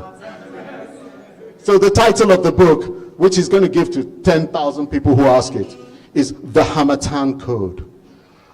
Allow me to please read some of this amazing prose. The body lay in the gutter like Lagos itself had spat it out. That's so deep, isn't it? Isn't that just wonderful? Lagos, gutter. I mean, it's not racist at all. A barefoot boy found it. A barefoot boy found it at dawn. Why has he got no shoes? And what is he doing out at dawn? Behind a downfall park in Oshodi. So you have to give ChatGPT some credit. It knows Oshodi. It knows how to get downfall. It's just, Sergeant BC nodded grimly. It got a good name, but I think you find BC is heavily present in its books. Not the man's wristwatch is silver Casio. Casio care. Is that still a brand here? Still ticked. His shoes, Italian leather, were clean enough to belong in Ikoyi, not Oshodi. Oh, for goodness sake. Absolute garbage. Right? But based on real things. It knows Oshodi. It knows downfall. It knows story structure. It knows crime. If you ask it, here's a question. Why did it start with the body of a man? because all good crime starts with the crime scene. That's the rule of the genre, right? So it's going to start with the body. It's not going to frame it properly. It's not going to give you anything original. Crime starts with the death, with the crime, in 90% of cases. So it just goes, yeah, that's what you're going to get. Off you very well trot. Now, if you ask it for a plot, it'll be good, because there are very few original plots. Yesterday, I gave 4 different stories. And I asked people, just generally, man is found absolutely naked at the back of a market, right? Same kind of thing. How did he get there? What's the story? Okay. You've seen it. You know it. What's the story? It's Terminator. You just have to use your imagination. It's Terminator. The steam coming off the Terminator as he arrives. It's because you don't want to think about sci-fi. But you see an AI large language model, it's going to see them all. So you say the genre, this is crime, that's sci-fi. Not a problem. Apparently you find naked people at the back of markets all the time. Yeah, and if you want AI to do it for you, it can do it for you. So it'll just reach into one story, change the context, give you a different genre, you've got a new story.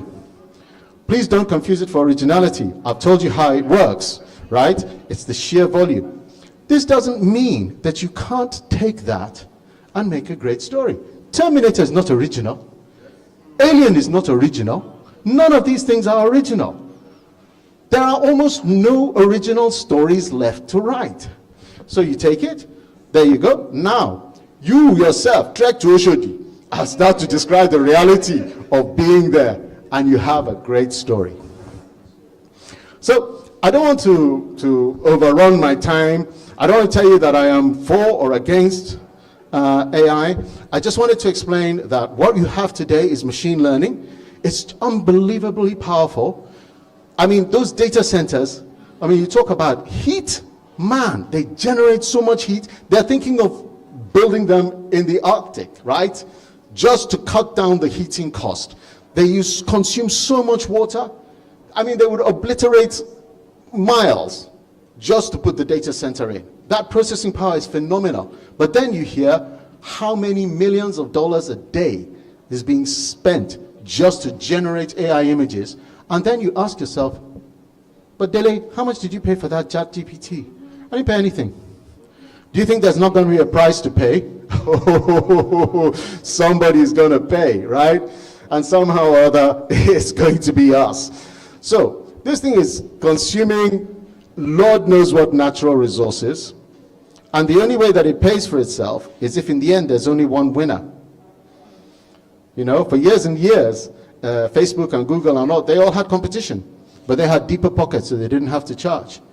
Until such time as they decide to monetize. It's going to be exactly the same with today's AI. So we're sitting, we're watching. In publishing, it's got a lot of power to reduce cost. It can read through all kinds of things. But you need to be wary, certainly in creative writing. I can tell you that I use Grammarly. I think Grammarly is there, and you really ought to use it. But actually, the key is that I can reject Grammarly's edit. I know that that comma is wrong. I don't want that comma. And when you tell me, what do you mean? I don't use colons, I use the dash. I want a semicolon because of how I've structured this thing. You don't speak pidgin English. Stop underlining every tabon with red. Go away. You're making it even hard to read my own thing. So we use the tools. Please, we must use the tools. If you don't use the tools, you're right. You are doomed. Every new tool that came along, we adapted, we used it. Those who didn't adapt, now don't go some other place, find a different profession. AI, wonderful, and I hope I've explained some of it from the point of view of a man who, I suppose, it's my profession to kind of know. God bless, and that's me. Thank you. Thank you very much, sir. Thank you very much. You see, I was not mistaken when I said he is the Orisha of AI. He practically knows AI in and out. Personally, I think that, I was going to ask a question, I don't know what could be some of the ramifications for over-dependence on AI. If you look at people who have made their speeches, you see that someone like Carl Death, who is into research, basically into research, he writes, marks student scripts and all that. He's able to spot differences between originality and plagiarism and all that. What could be the repercussion for over-depending on AI? I mean, people who personally sit down, conduct their researches manually, and they're able to write. They strive to write something, string words together on their own. And then an individual who solely depends on AI. What could be the difference in terms of scholarship, in terms of scholarship depth, right? Would you say someone who is independent or someone who is reliant on AI? I mean, who do you think would be more intelligent, or someone who could be more self-confident? Or, I don't know how to coin it, but I do hope you understand my point. I think this question should go to Mr. Sikwande, right? Sir. What do you want to know, sir? Ogami, what do you want to know? Yes, let me ask the Orisha himself. What could be the repercussion, or what could be the repercussion for over-depending on artificial intelligence to do your work for you? Could there be some visible advantage of not relying on AI? Okay. For society, there is no choice. AI is here. We are always very good at letting genies out of boxes, and we never know how to put them back. So AI is here, and it will only get better. And everything that I have seen about it has been, a remarkable improvement. My AI assistant, Dweeb, I might actually name him to, like Dweeb too, because he's less dweeby than he used to be. He used to be terrible. Now he's not so bad. But for the individual, AI is dangerous. And the reason is that it's very often easier if you want to achieve some form of equalization, right? So the more people you can reach, the better for you, commercially, no doubt. So, but it's very often easier to dumb down than it is to elevate. And in many ways, AI presents a dumbing down of things. We'll all accept it and we'll all use it. And it will not represent the peak of our potential. It'll represent the average of our potential. And I think that that's a big danger for individuals, is to feel that they are being successful by utilizing a tool, but actually they don't know where the bar is set, right? The bar is set really high, not here, not this thing that you did with AI. You're not a craftsman, right? So when, I only really know and only want to talk about creative writing, fiction. The bar for creative writing is incredibly high. You will not get it from an AI today. And I would really like to think that there is no AI on the planet that could write the book that I will write. It's not going to sit there and go, so have you put in any diacope or alliteration or antithesis or all of those things, right?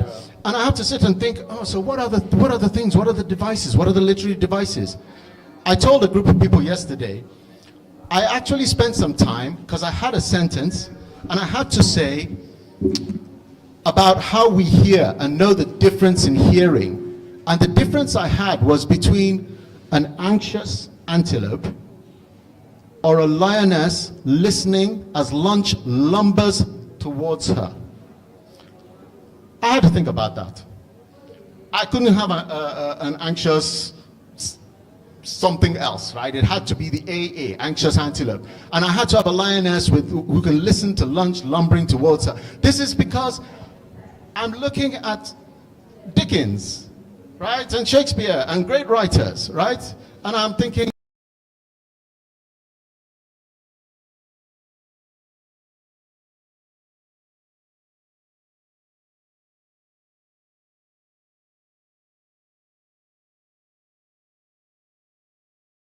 So I think as long as we know where the bar is set, or as long as we accept, the thing about humans is we are phenomenal, and our bar is very, very, very high. You try and run 100 meters like Usain Bolt, you'll realize man pass man. And we need to keep going in that way and not allow AI to level us up for commercial benefit of someone else. Thank you very much. Specifically, Carl, right? You did say that you barely use AI. Is there any reason for such precaution, so to say? Is there any reason you barely use it? I write by sitting down with my laptop and constructing a sentence word by word.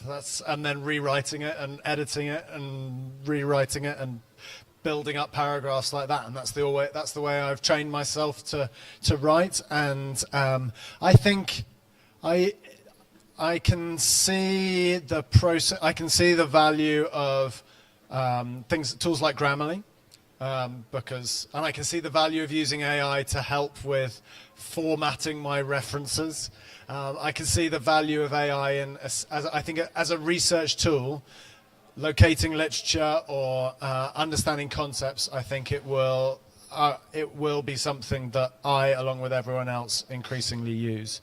I just want to pick up a theme in the earlier discussion as well about some of the risks of overdependence, and because at times we are seeing this in the classroom already.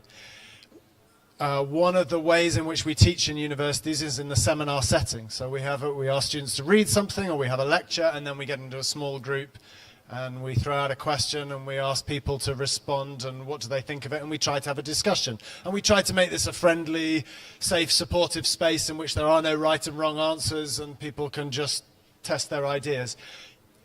Increasingly, we are seeing the phenomenon that not only do students have their laptops in front of you, but there is a pause before they answer. And we wonder, are they thinking or are they typing into ChatGPT what they should say? Now, the standard we use for assessing a PhD, the question earlier was, you write your PhD and then you have a viva, an in-person defense. So you have your PhD on the table in front of you, but then two experts ask you questions about that for an hour and a half's discussion. One of the purposes of that is to check that it's your own work. How much do you understand this? And so, I mean, hopefully you'll agree with the panelists today that some of us might have used AI to help prepare notes to say, but we're able to talk about it and respond to questions and discuss it in an in-person setting without typing into ChatGPT, what should we respond to this? But we do see some students, perhaps for all sorts of different legitimate reasons, are unable to then discuss what they've read or discuss their thoughts on it without resorting to typing a question into your phone. Thank you very much. Okay, give him the microphone, let him ask his question. Yes, good afternoon, everyone. And this question is actually directed to Mr. Dilly. And I'd like you to please, once again, it's in relation to what you said as coming to power. Okay, okay. Yeah, so the balance for me now is that there's this new craze that, with the new technology, so new technology comes into place. People say, this technology, it will take away jobs. It will take away this. It will do that. And I'm thinking, shouldn't technology be for man? Right? Shouldn't it be a case of technology for man and not man for technology? So, and that's why I would like you to come in to speak to that and to help us put a balance to that.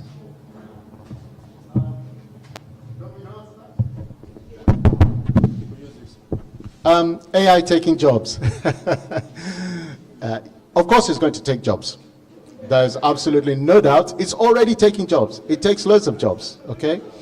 The question is whether or not it will continue to take jobs without generating a return to us, i.e. alternatives. So I feel that certainly here in Nigeria, we should fear AI taking jobs a lot less than, say, in the Western world. Okay? Here, we can use the power of AI to do things that we couldn't do before. We can take jobs we couldn't take before. Nollywood, right, is actually based on the reduced cost of technology. Once upon a time, I used to work for Disney. And the big thing for Disney was the film canisters, right? And there used to be a huge warehouse, the Rank warehouse, Rank Xerox. I don't know if anybody's old enough to remember.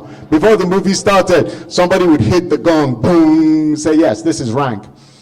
And of course, the big thing in the film industry was the cost of producing those cellular reels. Absolutely no chance for any kind of Nigerian film industry, right? Then along comes tech. I mean, people have been filming this whole thing. Is that an iPhone? That's an iPhone. You see how we reduce the cost. So for us now, all of a sudden, we can enter film. Now, we start to show why Nollywood should be the biggest, because as far as I am aware from the data, 20% of all black people have Nigerian antecedents, okay? And if we actually start making films in our own language about our own culture, we have consumers. So I think that AI is really going to help us to reach into those things that we couldn't have done before. One of the comments that I liked is the idea of producing 1 million books, right? Or a book to reach 1 million readers. Yeah? I mean, if it's the right kind of book, absolutely. We can suddenly do it where we couldn't do it before. And AI will help you do it. So there will definitely be losers. There are always losers in the technology job. There have always been losers in the technology job. So our responsibility is to identify opportunities for us to suddenly win.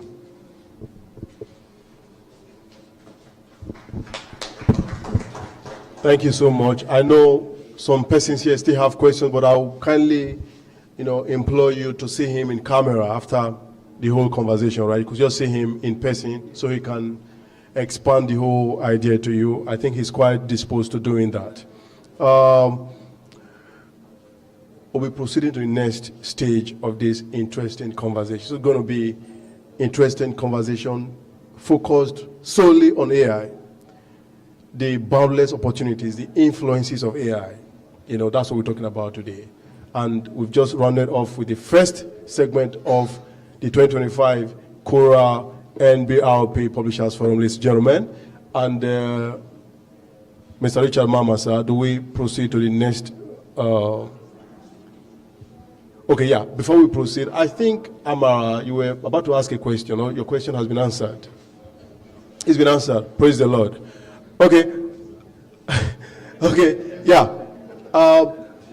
It is, yes, all the speakers, please. All the speakers, please, could you come to the stage so we'll have a group photograph? Could you come here and take this away, please? Take this podium away. Thank you. Mr. Dele Sikwade, Esther Dombere, Matthew Simpa, yes. Who else? Who else is missing? Who else? All the speakers, all are amazing speakers, yes. Dr. Carl Death. Yes, please. Okay.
Thank you very much. Let's kindly sit down so we can proceed to the next.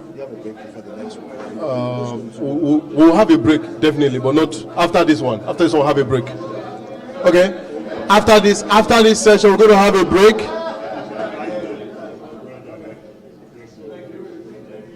Thank you.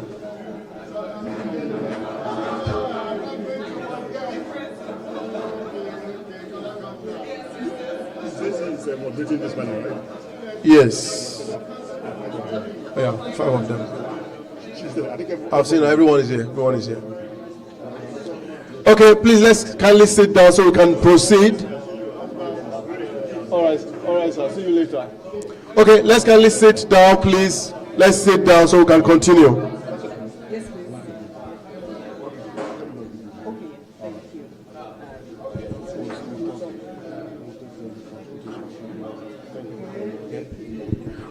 All right, please let's sit down. After this session, we're going to be we'll have a 10 minutes break. 10 minutes break after this session, please. After this session, we have 10 minutes break. So you can go around, network, and then come back to continue. This session is publishers and editors panel, right? Publishers and editors panel. So it's specifically designed for those in the industry, people who have hands-on experience in publishing and editing. Of course, we have them here in abundance. I can see some people all the way from Ibadan are here, to experience this, and I'm quite impressed with the number of persons here in this house. It simply means that we're going to be having a more robust conversation, because the idea is that while we engage one another, while we brainstorm, we're able to, have what they call brainwave. You have a moment of eureka. You're able to discover something. You're able to know what you did not know before because of engagements. That is what conversations, good conversations, intelligent conversations are able to do. So I'll just go ahead to call on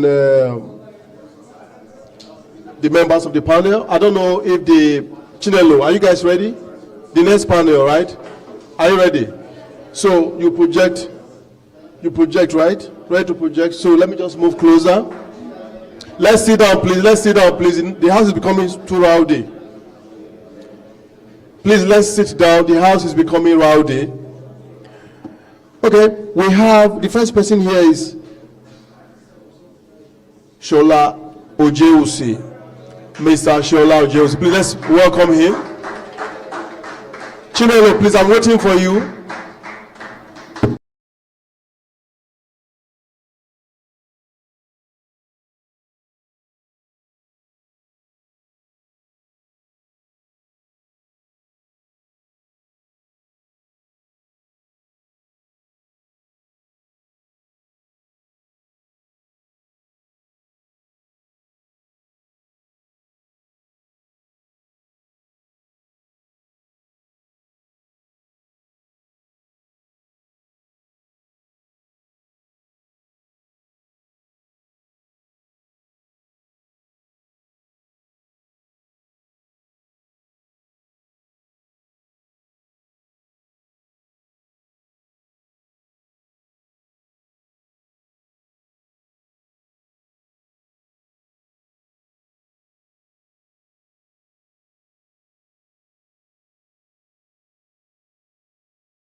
throw out in writing that article.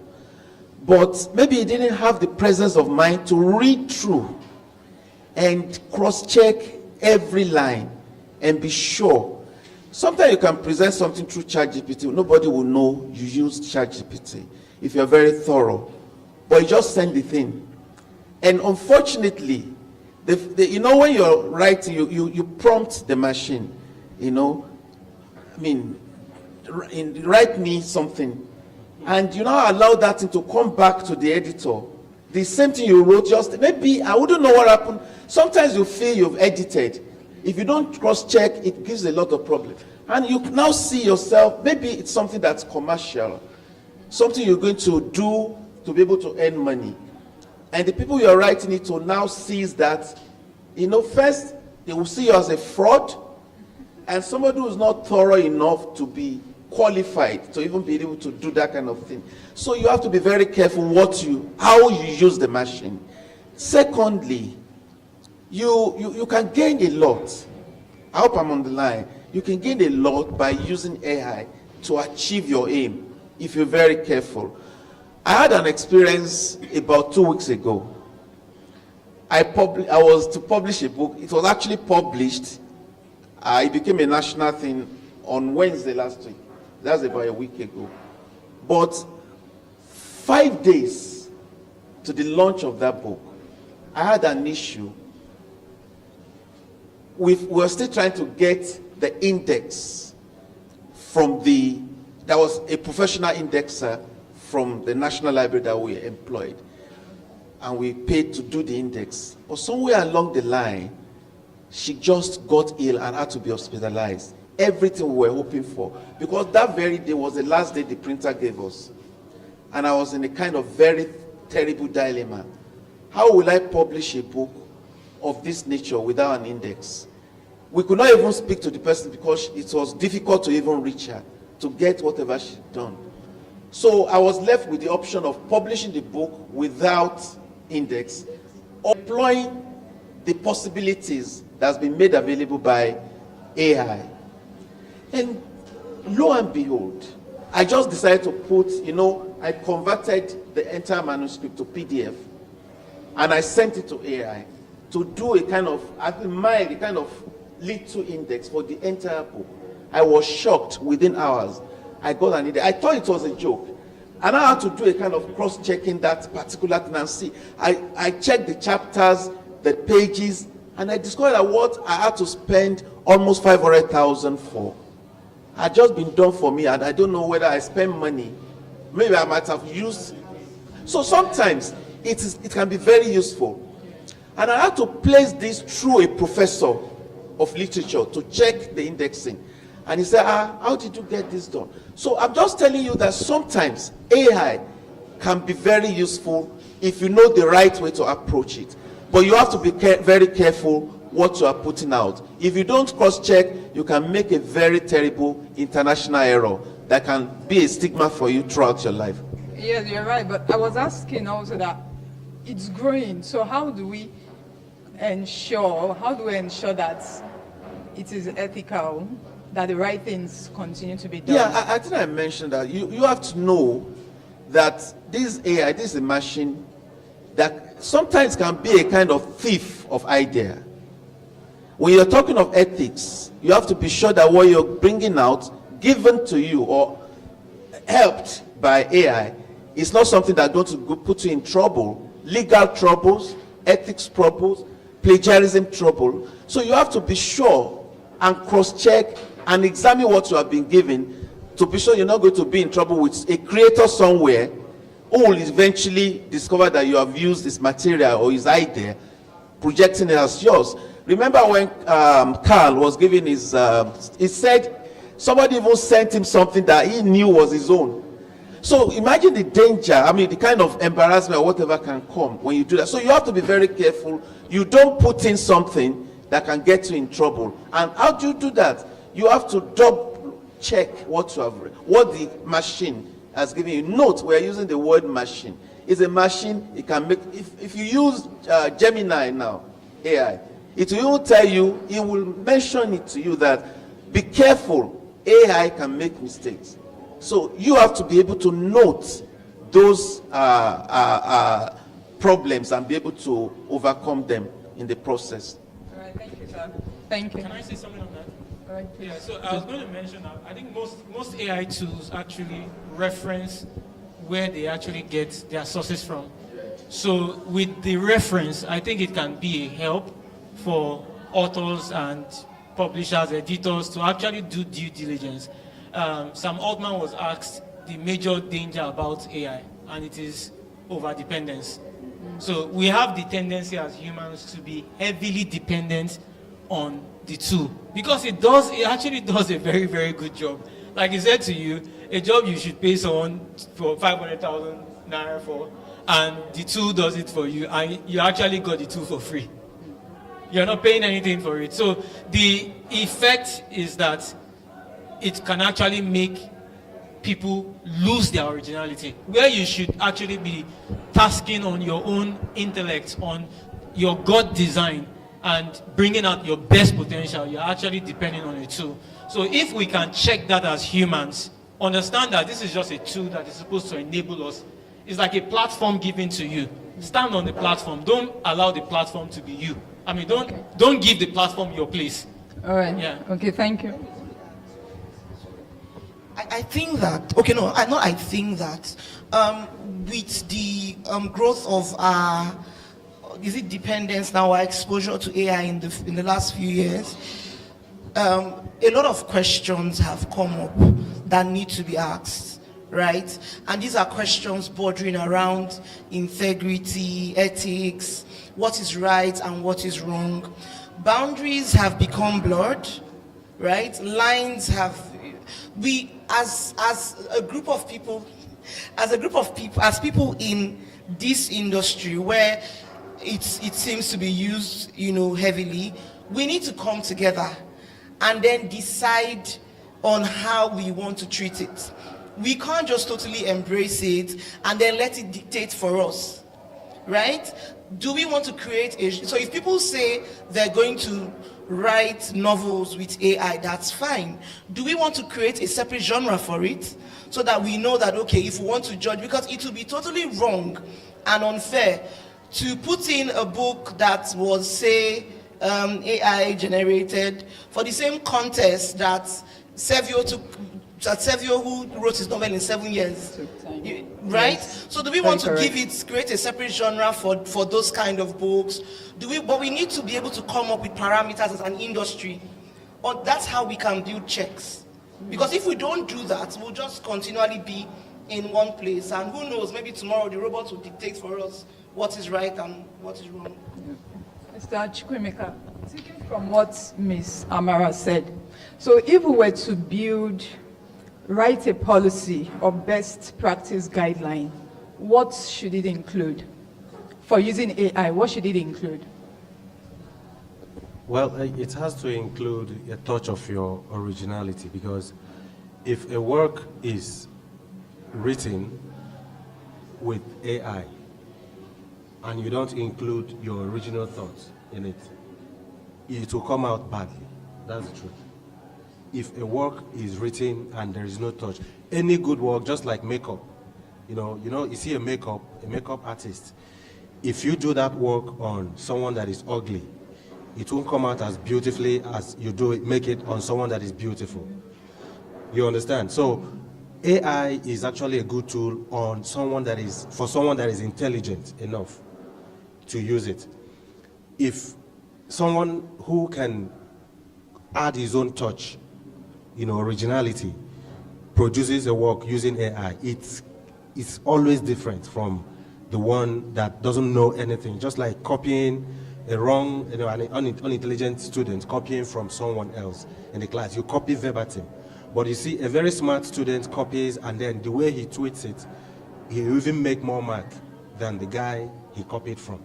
So for us the part of the policies that need to be there has to be a touch of originality, something that comes from the creator, from the person that is writing using the AI, to tweak it in a way that it will be more suitable to the public.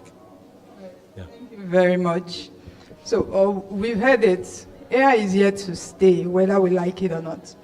But individually, in our works, in our companies, we must find a way to create balance, especially as editors and as publishers, as writers. We don't want to produce work that sounds the same, because AI is making a lot of people lose their voice. Just like you said, you lose the voice of your clients if you're helping a client to do a work. I had an experience where my staff, I gave them interviews to transcribe and develop for a project we were ghostwriting. They used AI to transcribe and used AI to develop. Even me that conducted the interview, I knew this was rubbish. This wasn't what the client said. And definitely the manuscripts, we could not use it. I had to start from the beginning. So we must always attempt to find a balance, if we must use AI at all. But something I've also noticed is that for people that have the training, you've been trained as a writer, as an editor, it's usually difficult to turn to AI. It's usually people that are new. People that are new that come in, they want to use AI to make things very fast. Please. Okay, so someone gave me a manuscript to edit. And it's supposed to be a short story. And every sentence has the same structure. Right? A main clause and something that is between a dangling modifier and a subordinate clause. That's what rang from the beginning of the text till the end of the story. I had to ask the author, like, what's going on here? Can you revise your sentences? Do you want me to send this back to you so you look at it? No, I'm done. Whatever you do. I'm like, okay, did you write this in AI? Because it didn't make sense. How do you let yourself be so confined that in as varied as the English language is, as the only thing that you have in 5 pages is the same sentence structure from the beginning of the text to the end of the text? I mean, if you say you want to be an editor, then you should understand the basics. I'm reacting to what you said about people who were trained and all that. If you understand the basics of the language that you work in, right, there's some things that are unacceptable, AI or no AI. What we have, why it looks like new people, because maybe those people don't have experience, they haven't read enough, and they're very comfortable to just outsource their brains to and letting AI do the job for them. I'm sorry, it's okay. So in the publishing sector, definitely AI is here. There are opportunities and there are also challenges. We must always learn to balance so that we don't lose the creativity and we don't lose our voice. Thank you. Thank you, everybody.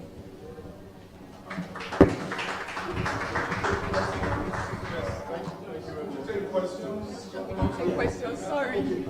Yes, I was going to share do you have okay, questions? Do you have people online? Okay. Please sit down briefly. 5 minutes, let's have some questions. Over to you, sir. Sorry. Good afternoon. I apologize, I walked in a bit late. I have all kinds of excuses for that, but I mean, number one, I'm a professional voice actor.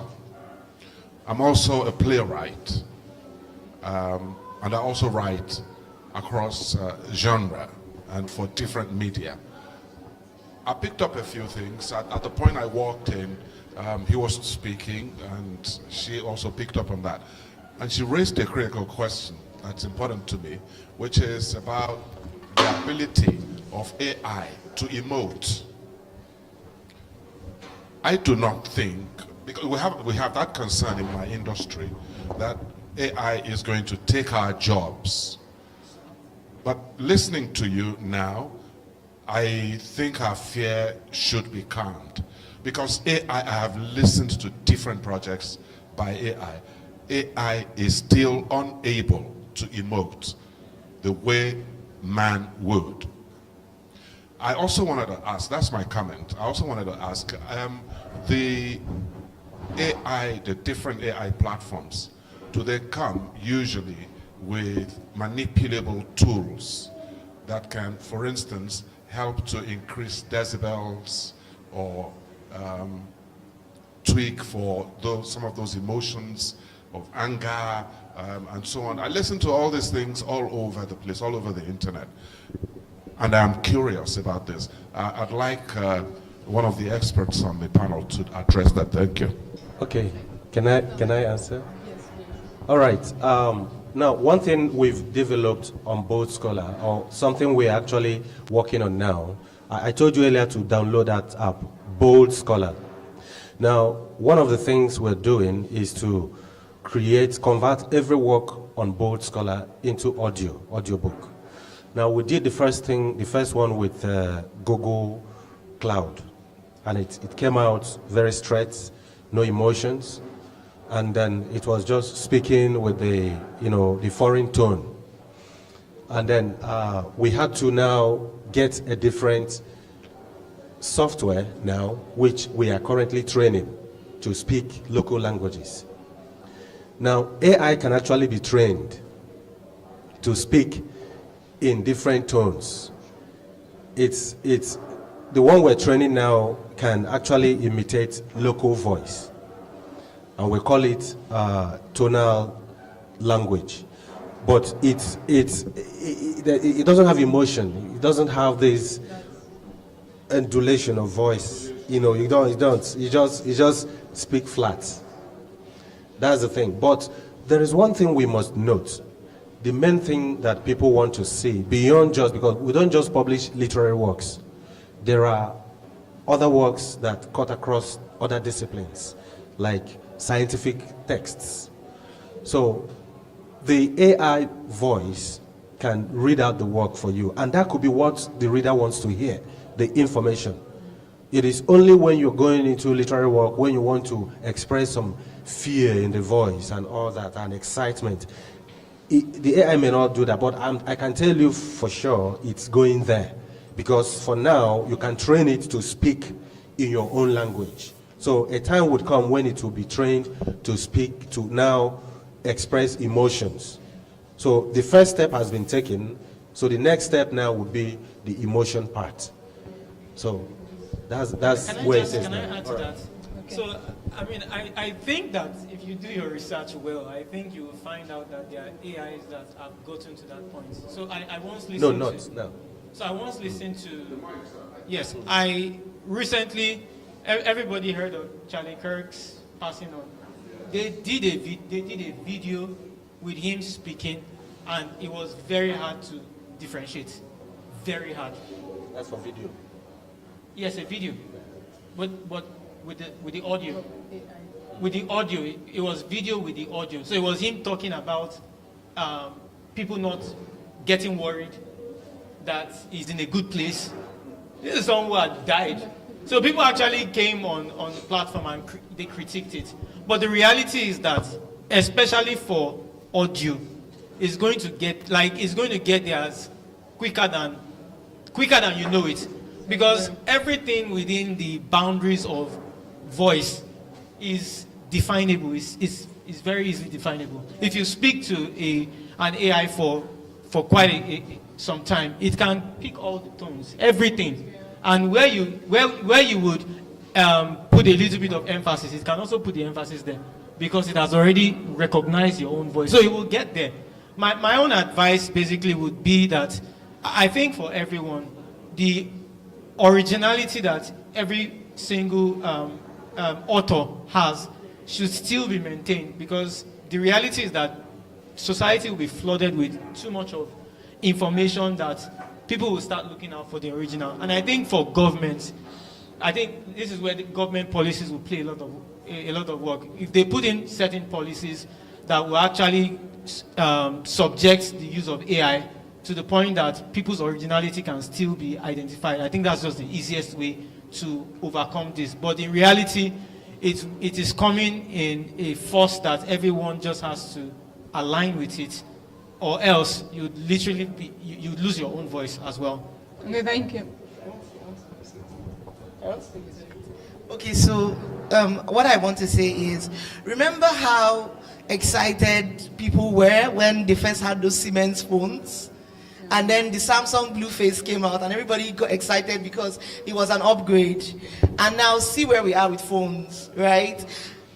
Just like that, the possibilities with AI are endless. It's still in its baby stage. It's still developing, right? But what I do know is this. Post-COVID, when we now understood that it was possible to be in 10 places at the same time digitally, there became a sort of premium on physical presence. So even though I had the option to join your meeting remotely, I chose to come here. Right now, it's actually like a thing of respect. It shows more that you can be physically present than to just. That's the same way there will eventually be a premium on those who develop themselves and stay original. I'm not saying that you should not bring in assistants, virtual assistants, but if you can't manage to stay original, then you always stand out eventually. Okay, thank you. Do we have any other questions? Something just came to mind now, based on what my brother said. AI is doing a lot to also take away jobs. How do we protect jobs? Because in the industry, we have a lot of professions. We have editors who depend on what to write to earn their daily living. But nowadays, maybe because of the cost that they put to you, you use the AI tools to edit your own works. You write a book, maybe 100,000, you want to reduce it to about 70,000 or 60,000. You use AI tools. What happens to those other people who depend, who have their daily living through, doing it manually? Artists. My brother, I've forgotten the name, sorry, mentioned using AI to do his own artworks. Nowadays, that means you don't need artists again. What happened to their jobs? What happened to their daily living? So what can we do to make sure that even though we use AI to protect such people, is there a way around it, or do we just believe that just like TV dealt with radio, or what do we call CD, compact disc, destroyed the floppy disk or cassettes, everything like that? Do we allow them to just fizzle out and die with their profession? Or is there a way they can also come in using the same AI tool to enhance their professions? Please. Sorry, before you answer that, we have some persons online and they find this quite interesting and they want to contribute. Someone has a question. I don't know the time you'd like to entertain his question. Mr. Max Rodriguez has a question. I don't know if you're going to respond to Mr. Joey's question or you want to take everything at once, then you just run it through. Can Mr. Chukwemeka respond first before we take that question? Okay, the only way around it. Okay, the only way around it, in answer to his question, is they have to adapt.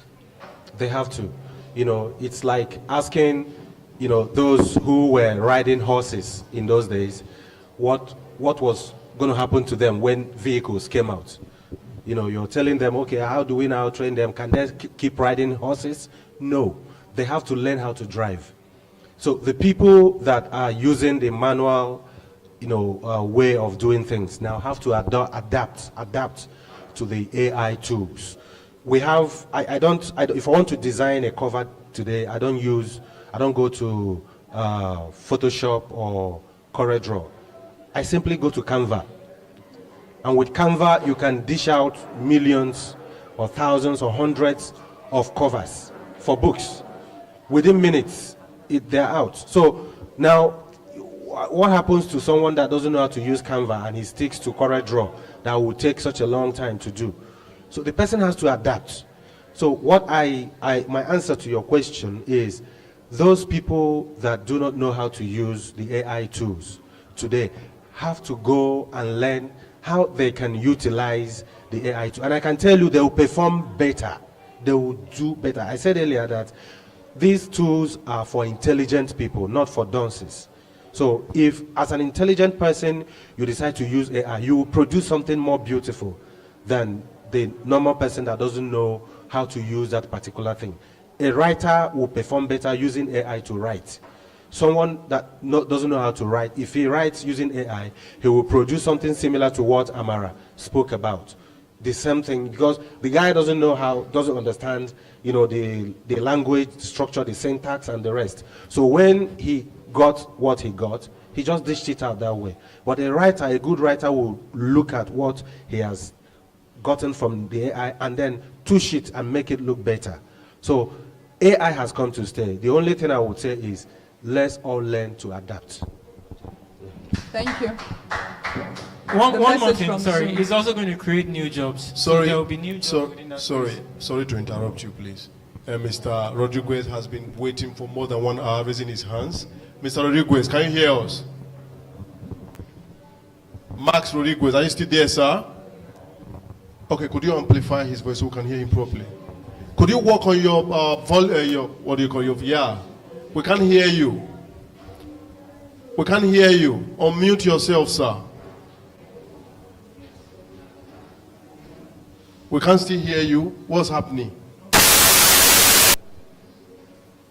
Okay, while you're working on that, Mr. Adiola, please go ahead. Okay, so I was saying that it's going to create new kinds of jobs. So I think that's what we should also be we should be looking forward to, because those new jobs it will create will also require new people, new expertise to actually do it.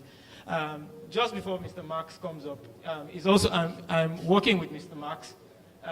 Is the founder of the QBR and HBR, Harlem Book Review.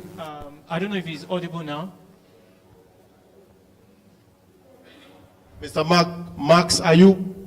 Okay, we can't still hear you. So, guys in the... Maybe you type your question instead, but I think that it's better to hear your voice. Yes. We are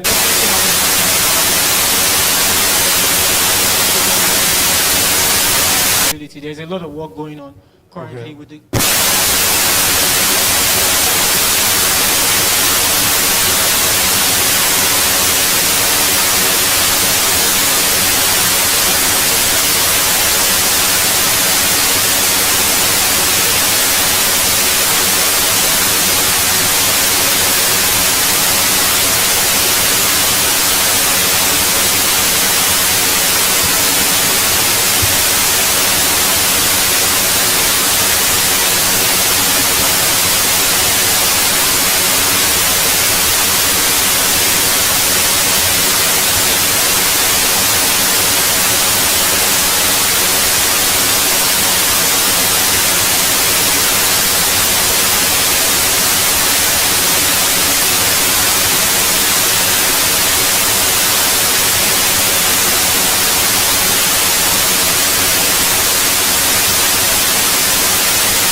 Okay. From all over the world to preserve the culture, to preserve creativity amongst Africans. So he's from the United States of America, and we have other members of the team from Toronto, Canada.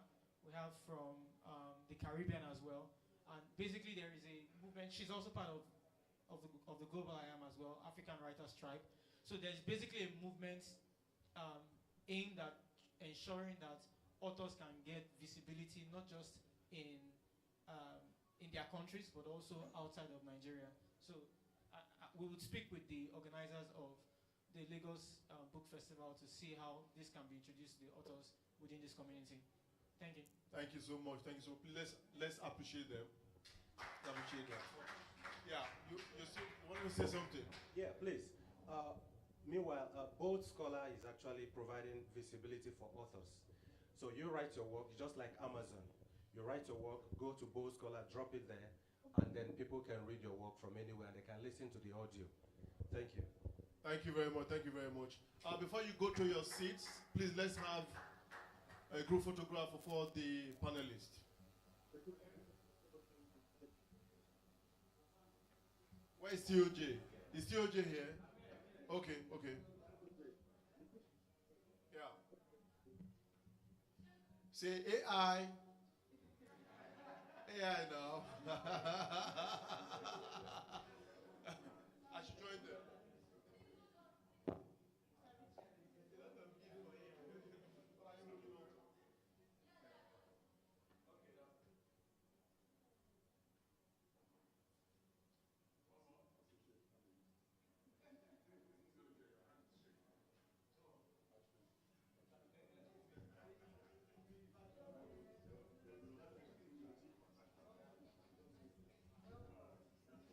Okay, I mean, that was a very different approach.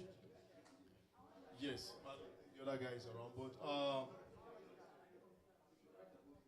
no, where's Noah? Noah, could you reduce? Okay, you already done that. Fantastic job, Noah and his guys. You're doing a nice job in terms of stage management. Please, let's sit down.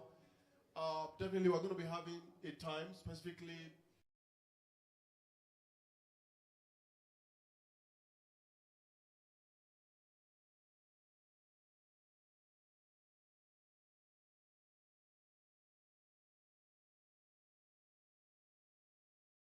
Because when I tell you it's going to be different, it's going to be unique, and it's going to be a different vista to the whole conversation of AI. And I'm happy that we've got a quality audience, and that everyone here is learning, and yeah, it's basically a cross-fertilization of ideas. So I'm going to be calling on the next panelist, and the next panelists actually are made of festival administrators who just started that career. You know what I mean? So people who have just, in the past 1 year, or in the last 1 year, people who just started their festivals that are still inchoate, festivals that have rooms for improvement, festivals, regardless of the number of years they started, but they've been able to make some reasonable impact in their respective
audio that I'm making, founder of Ibadan Book Club, Book and Art Festival.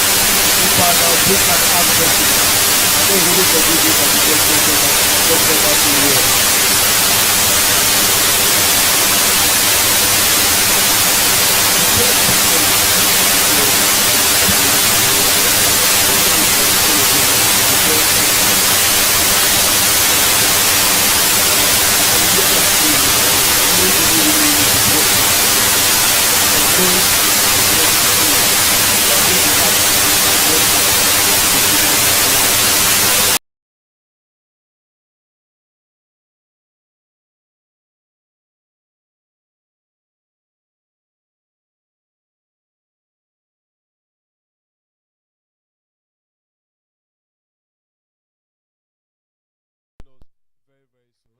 Yeah, thank you for that. I'm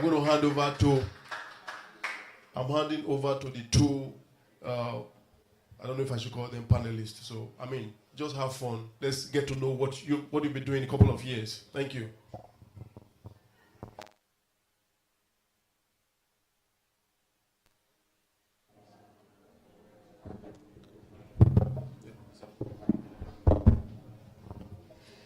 Okay, good afternoon, everybody. It's my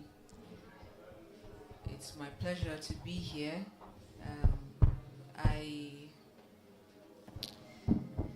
I think no matter how many panels I do and how many people I speak in front of, I still have jitters when I see people in front of me, and I have to think about my stress management for that.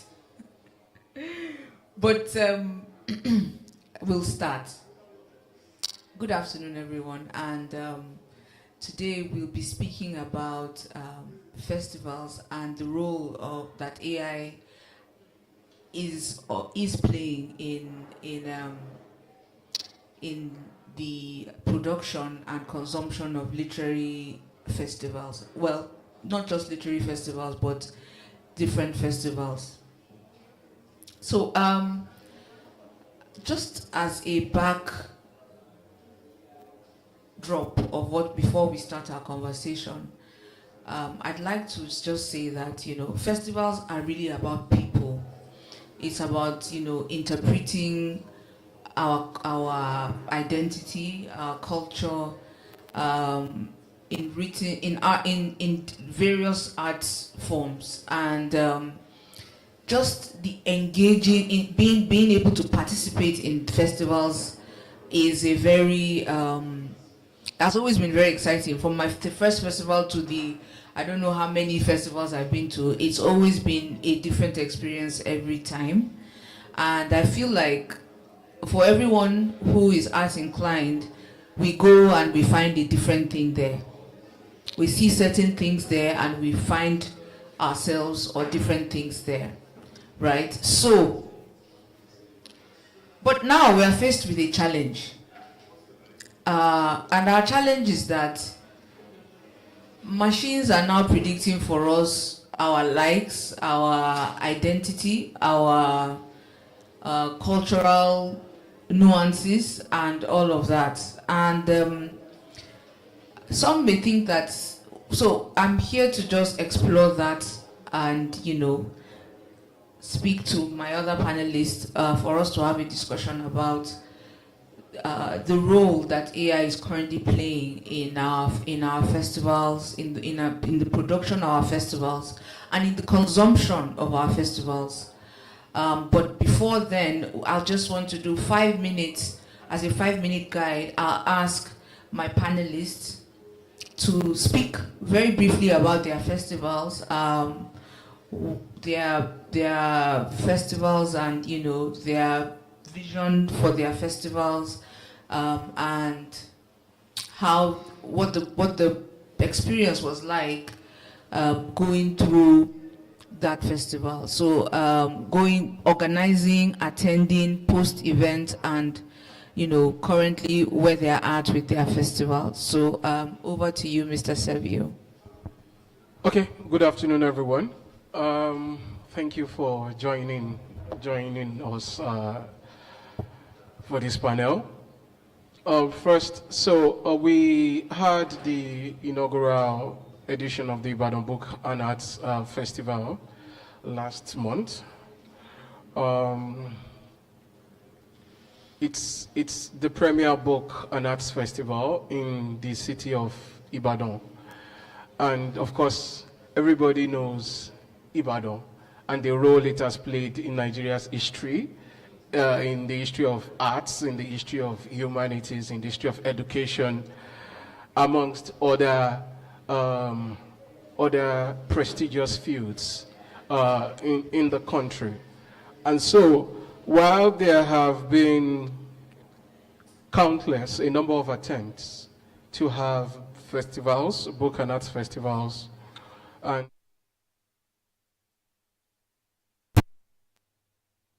festivals,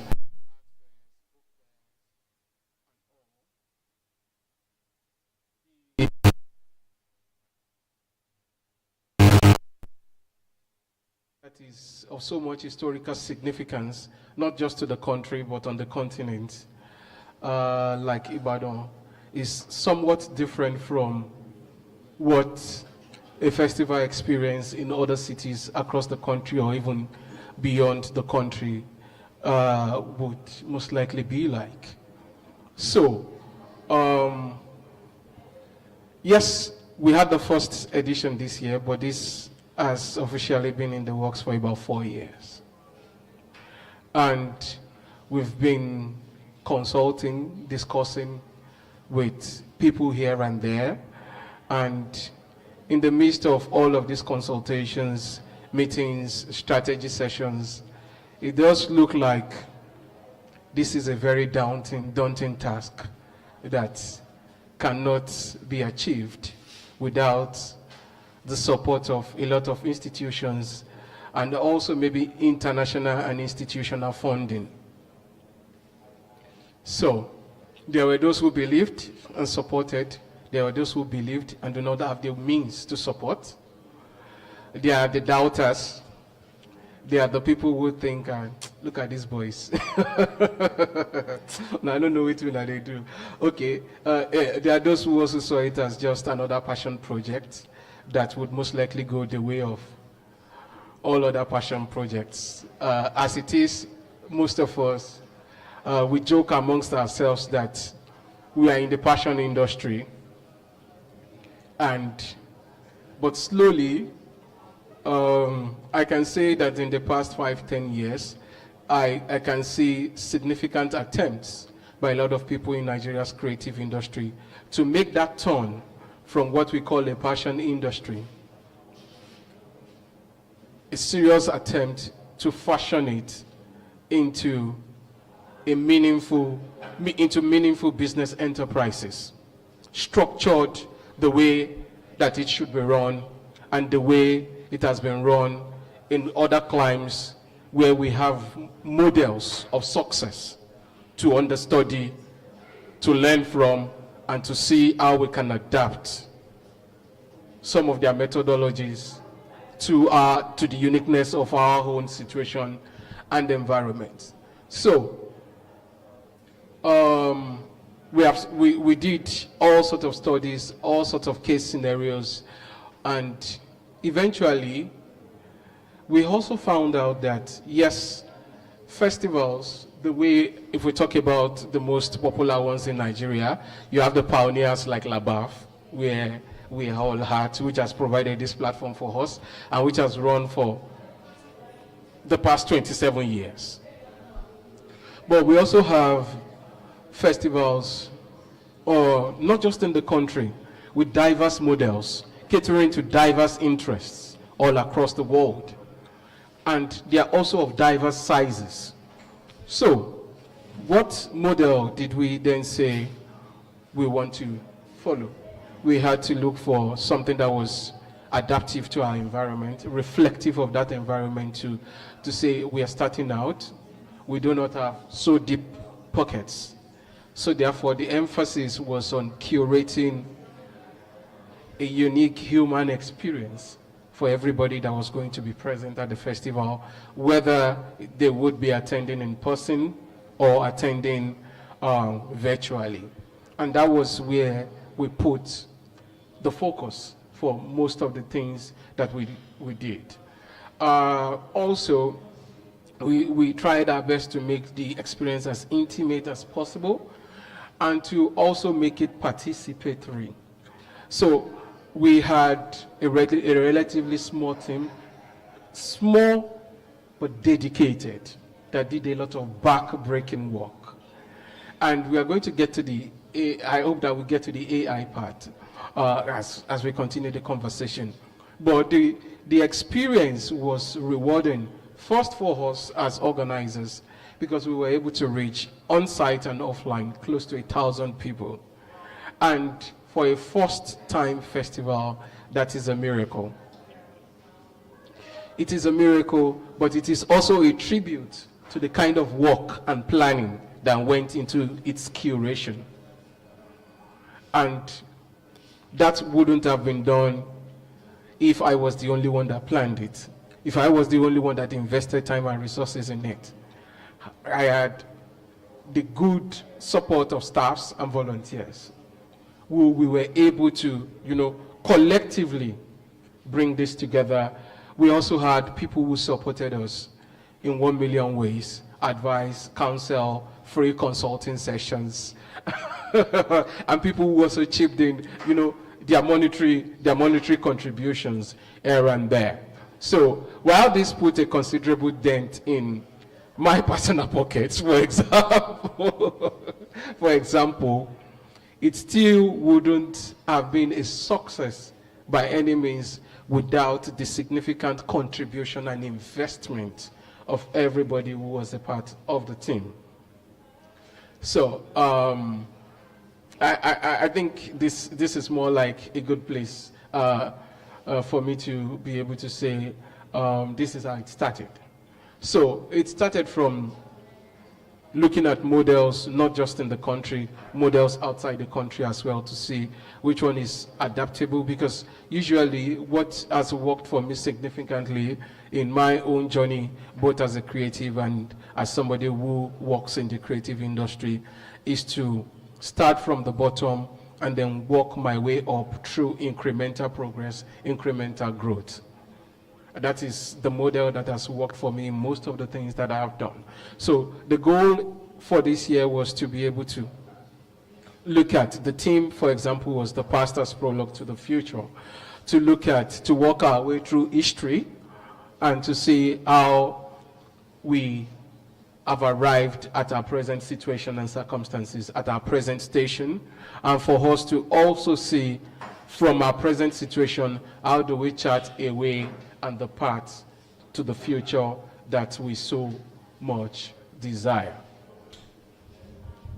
Yeah. Wow, thank you very much, Mr. Servio. That actually is it gives me I can totally relate. The reason why I'm on this panel is also because of our own festival that started this year. I think we are supposed to, I can remember several phone calls that we've had just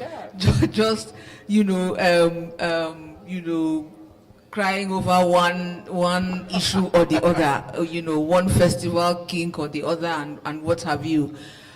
We started our own festival in Abuja this year in October, which is the Readburg Children's Literary Festival, and it's the only children's festival in Abuja, literary children's festival in Abuja. And for me, I think that my major reason for starting the festival was because it's quite clear that if you want to convert, if you want readers, you have to catch them young, early. If you are able to catch children early and give them an ingrained love for books, then half of your job is done, because then you have a ready market to who will enjoy these festivals that we are planning, or these festivals that LABAF and the rest of them when they are older. More importantly, it just exposes children to reading, which is very vital in our in where we are at now with the whole wash of AI and everything that everything that is going on with you know, the internet and social media and what have you. And when we started planning the festival, it seemed like a very, very daunting task, because it looked like, where are we going to start with venue, with authors, with, you know, all the logistics that come in when it comes to organizing a festival. And because, you know, I've attended a lot of festivals, I didn't want my festival to also be anything less. Not in the sense of, you know, volume, but in value, in what we're able to impact.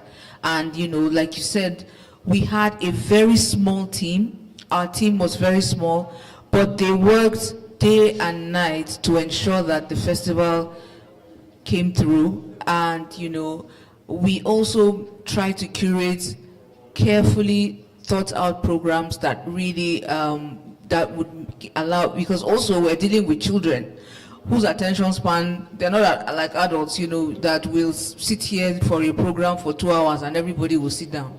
After 10 minutes, I want to wee-wee, I want to, everybody is running up and down. So we had to curate programs that catered to children, but also maintain the purpose of our festival, which is to introduce them to literature in a very, very fun and exciting way, in ways that they hadn't quite seen what reading could be.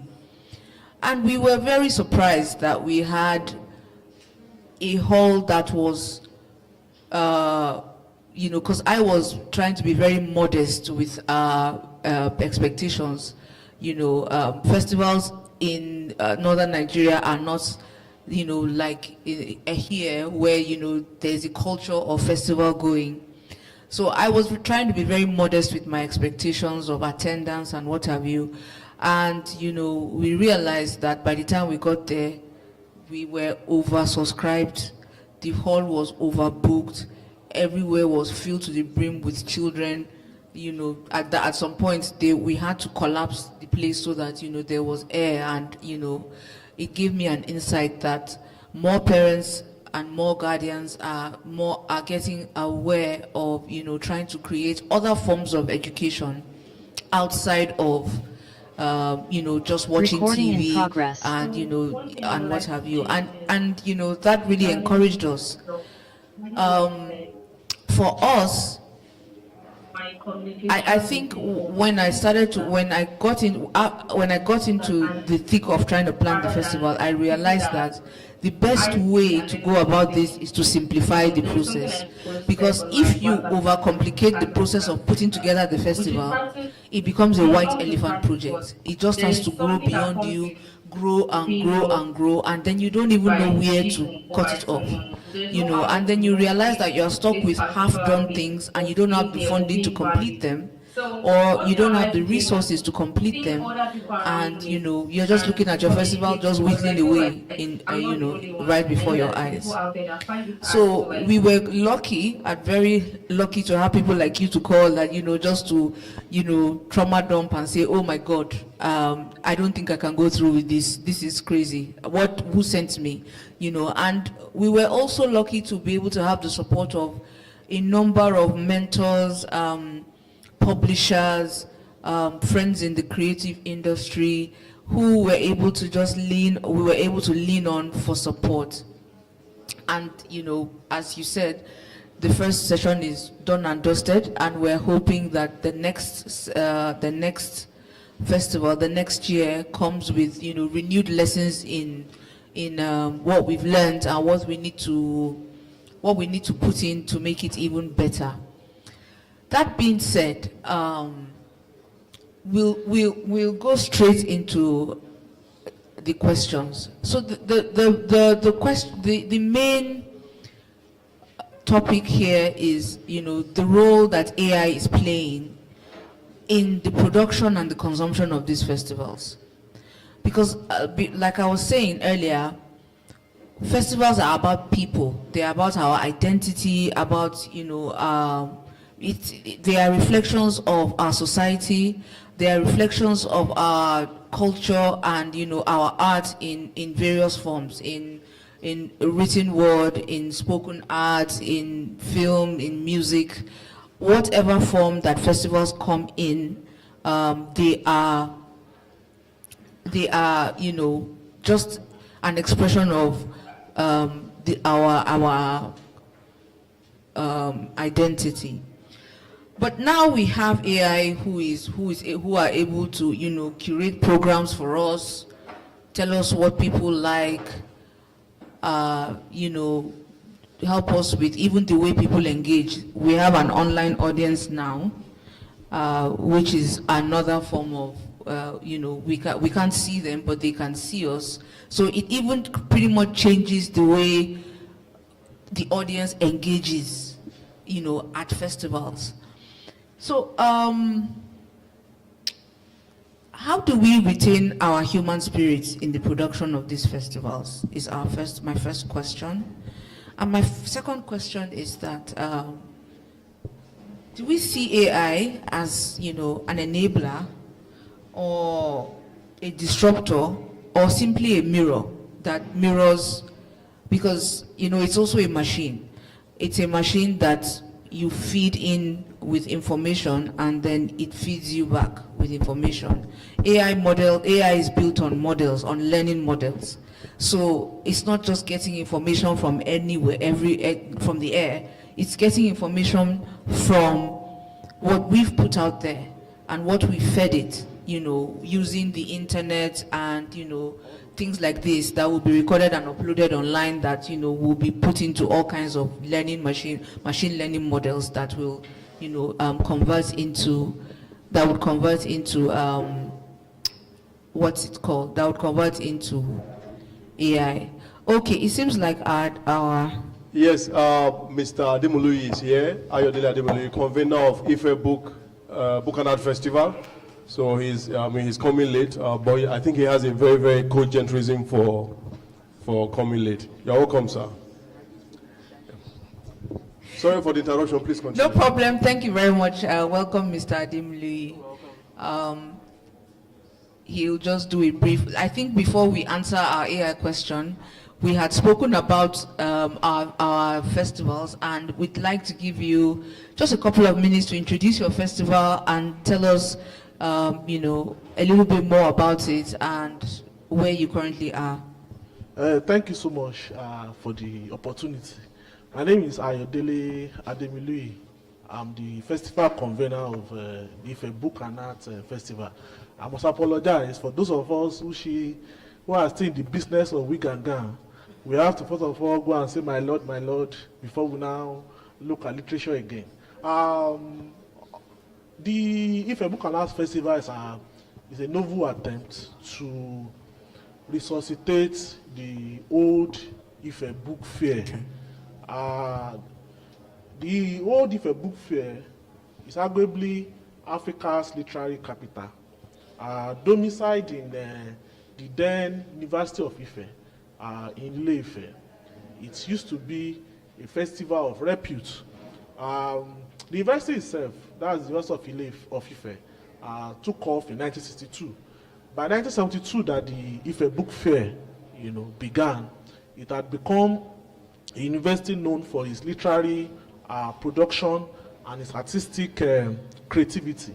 From 1972 to 1982, for almost a decade, the Ife Book Fair was the go-to place for any literary festivity. In fact, at its peak, it was compared to the Cairo Book Fair and the Frankfurt Book Fair. It had a whole lot of literary adventurists and tourists from all over the world, including even from far Asia. The Japanese themselves even instituted an award called the Noma Award. The Noma Award used to be conferred right there and then at the Ife Book Fair. But all that collapsed from 1983. I think it's also a reflection of Nigeria's trajectory, socio-political trajectory, because from 1983 to 2023, there was a conscious rape of our collective intellectual and even economic capacity. The ruling class, both in civilian and military gaps, were able to devastate the intellectual ecosystem and, of course, lay foundation for the pillaging of the resources of the country. Because without destroying the intellectual ecosystem, the fabric with which to question that mismanagement of resources would have not been there. So all that said, without delving too much into too many details, the Ife Book and Art Festival, Ife BAF, is an attempt to now resuscitate the old Ife Book Fair. Of course, we are just been taken off for the first time, almost since 1982 now, with the festival from 5th to 7th of December 2025. So that's our efforts thus far. It's quite a huge vacuum that has been left for 43 years now, and I think we are just starting a journey of 1,000 miles. Thank you so much. Thank you very much, Mr. Adimre. It's always nice to see some of these initiatives being resurrected. I think not everything needs to happen in Lagos. It all began in Ife anyway. Even creation. Well, I mean, that is another conversation on its own. That's a whole different conversation on its own. Some of us, we will have to. We will not share that opinion, but we will allow it. It's a safe space. So I was asking a couple of questions before you came in, and we were talking specifically about the role that AI is playing in the production and consumption of these festivals. So I was asking, and I will start with Mr. Servio, that what do you see AI as a disruptor or a mirror or a tool? You know, is it a disruptor? Is it an enabler or a mirror for the production, the curation of the festivals? Like I was mentioning, I see AI simply as something that it's a tool that feeds you what you have fed it. So it's only what you feed AI that is going to vomit and give you. AI is not a magical entity that seems to just get information from nowhere. AI is a machine learning tool, so it's simply just machine learning on steroids, where you feed it all kinds of information, and then when it comes to you, you ask. So even when you sign into ChatGPT and you're asking ChatGPT, which is something I do anyway, that do you think orange looks good? What do you think my color? I'm dark skinned. Send me colors that I think would suit my dark skin for clothes I'd like to wear. And it will give you maybe blue, red, blah, blah, blah, blah, blah. And tomorrow you come and say, oh, I'm looking for makeup that would suit my dark skin. It will still give you blue, red, blah, blah, blah, blah, blah. Because it has already processed that you are dark skinned and is going just sweeping the internet to find dark skinned people, and it's going to vomit that same information to you. So I'd like to hear from you, and then Mr. Adimle, what you think about what AI does in the process of the curation and even the consumption of these festivals that you're curating.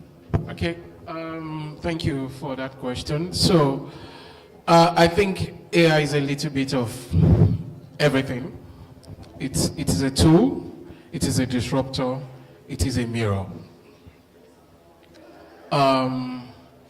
One thing that it is not a substitute for the human intellect. It is not a substitute for the human mind. It is not a substitute for our souls. But it is a tool. It is an enhancer and also a disruptor. So, the first thing in our own journey was basically a vision and a dream. And I can bet that came out, that was an offshoot of the unique human experiences, human and social experiences that we have had over time.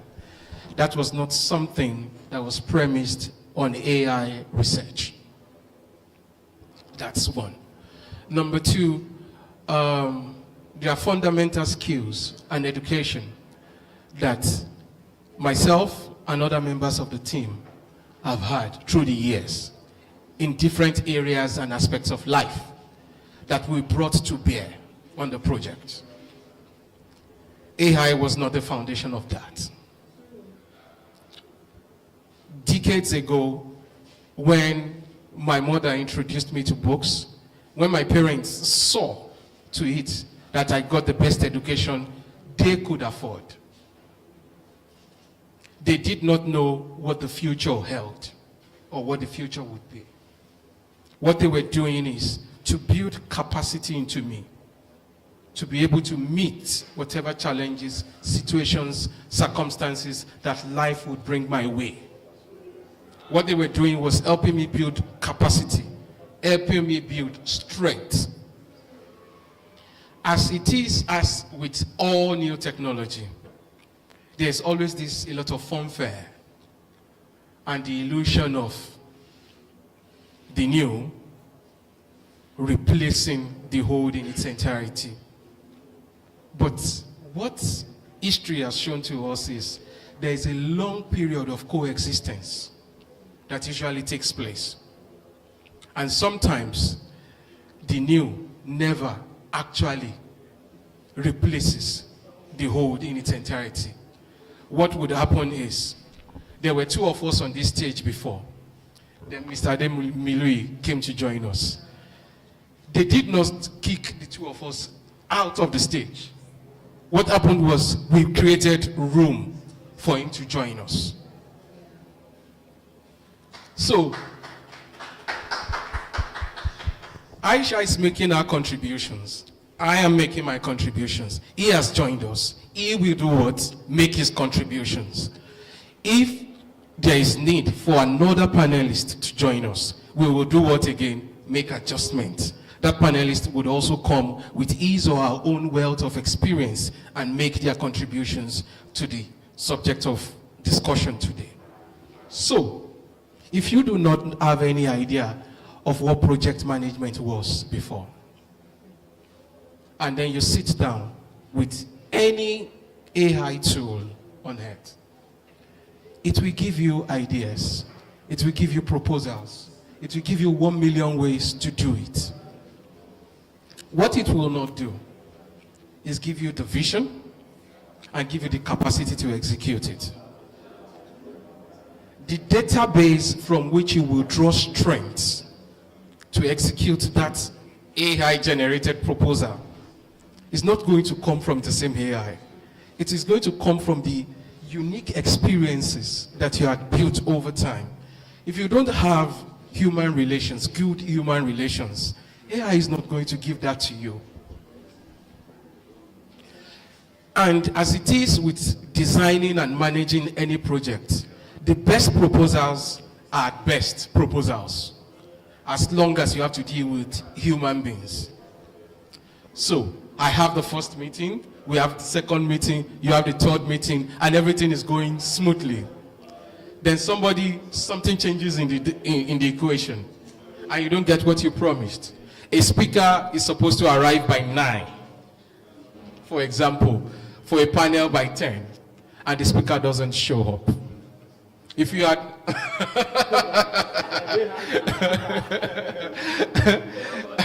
the kind of funding that you had expected to come from certain quarters, you meet with a disappointment.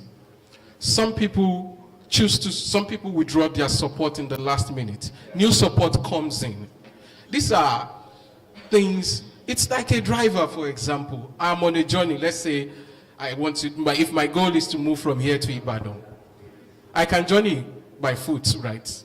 I can choose to walk to Ibadan. But then I can choose to use a bicycle. I can choose to use a motorcycle. I can also choose to go by car or train or maybe even fly. But the goal remains go to Ibadan. Now, the method I choose, the mode of transportation, is going to determine how early or how late I will get there and what that journey would entail for me. So, these are things that when you have them built into you as the person of vision behind any given project, but more specifically in curating a festival such as this, you have already developed a kind of capacity. Most of us use debit cards in this country, right? Which means that the money that you have put into your account over time is what the system allows you to spend from. We don't have a booming credit system, unlike other parts of the world. So what it then means is that if I had not put that money, that capacity, that skill set into myself in the process of designing and conceiving that project, I'm not going to be able to make a call on it at the point of execution.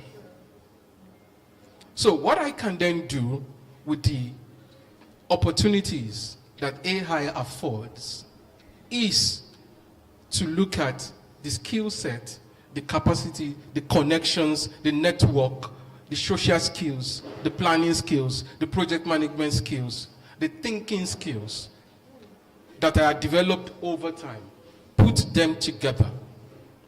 And then, because I've spent over 15 years in the publishing sector, there's something that has become a part of me, which is sort of like what scholars and researchers call peer review. When you come up with an idea, you write a paper, you write a poem, you write a story, you have to have an intimate circle of first readers. This thing we are done right now. I have a friend, I have a brother, I have a colleague, pastor present, that I share first, second, third, fourth draft with. And these people look at it. Their goal is, because they understand that art form that I'm creating is, they are able to offer insights and tell me, guy, there should be a comma here. Oh, what you have said could have been better said this way. I think you used a wrong word. It sounds the same, it sounds similar, but it means different things.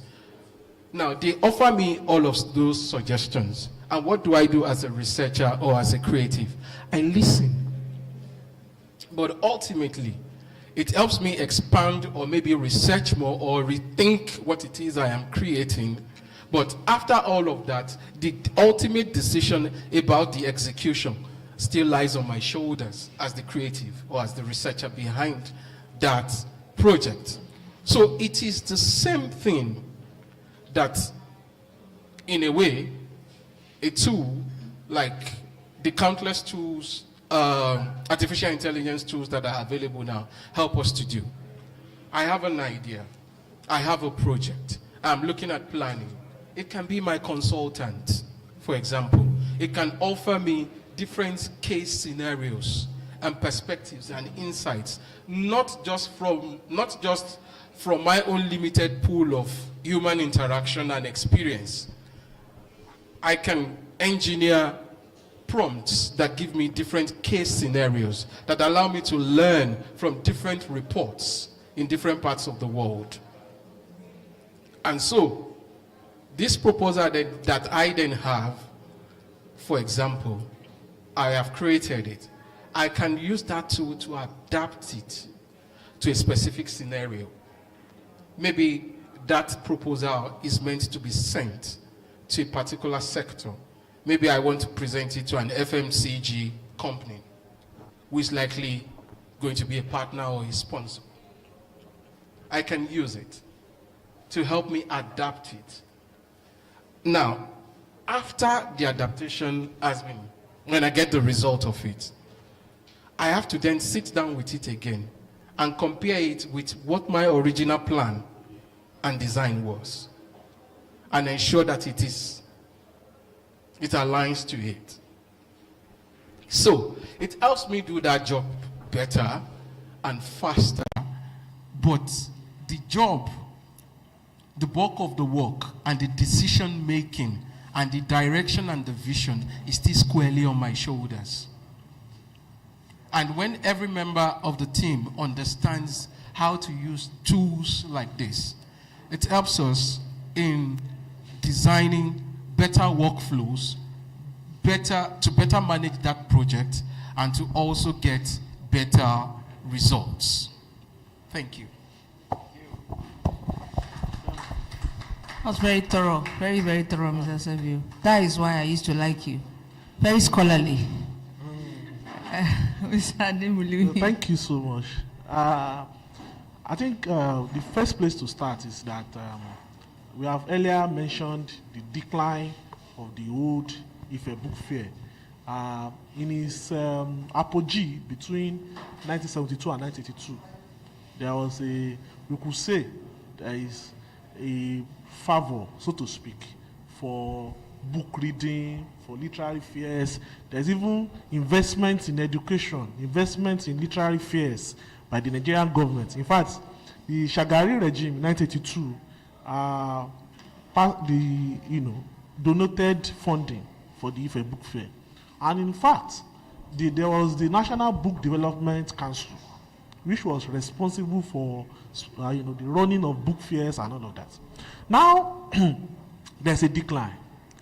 Though funding of education has become nearly zero. In fact, the current government allocated less than 5% to education. Literary picnics like book fairs have become things of the distant past for even institutions, educational institutions like universities. They are financially frustrated and ameliorated. Book reading and interest in literature have reduced drastically. In fact, the current generation, the Gen Z, have little or no time for heavy tests. So why now the effort to renew a book fair in an environment where there's a general decline? That's the question that comes to mind. But in any way, that decline itself is also part of a global decline.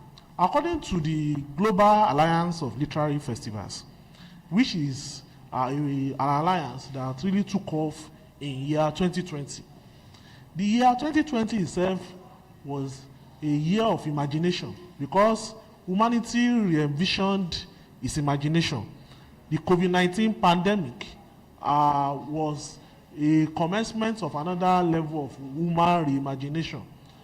Artificial intelligence and its application to literature was a product of that response to that COVID-19 pandemic. Be that as it may, can we now say that we can begin to hold literary festivals like the days of 1972, where you have different printed colors of African writers series? They won't appeal to the Gen Z of this world, or heavy tomes of William Shakespeare that is as very heavy like the Holy Bible. They won't appeal to the current generation. Artificial intelligence, robotic imagination, online content have replaced all those ancient world of ancient texts. In fact, literary fairs have to take the form of edutainment. Otherwise, the Gen Z won't even have interest. And that will, in a way, may contribute or be responsible for the general decline in literary festivals. So how do we now connect the current generation who are also reading? You may think they don't read, but they really read. With phones now, people can download PDF documents, they can download a whole lot of stuff from the internet and be able to read stuffs.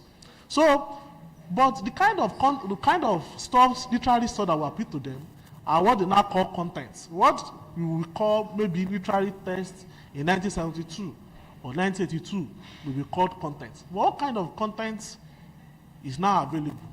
And that is attributable to artificial intelligence. It has reimagined human imagination. You don't need to be limited to your own, to your personal human discovery. You now have a pool, a collective pool of of imagination and even knowledge. Now, coming to applying that to organizing literary festivals, according to the same Global Alliance of Literary Festival, it says that, in fact, the decline in terms of interest in literature has pervaded a whole lot of places, and more importantly, the need to pay more attention to technology in linking the reading public or the new reading public to literature is very, very important. So there's no other way out for those of us who are trying to catch them young in the literary space. Artificial intelligence helps to resolve some of the complex and medieval problems that complicated the literary festivals of the distant past. Now with artificial intelligence, you could aggregate ideas. As my brother from Ibadan has just said, he could outline a whole lot of things. For instance, yesterday and the day before yesterday, I was in the Obafemi University. That's the new name of the University of Ife and all that. And I saw a new generation of freshers, jambites. We used to call them jambitos, These are people who were born when I was leaving the university in 2009.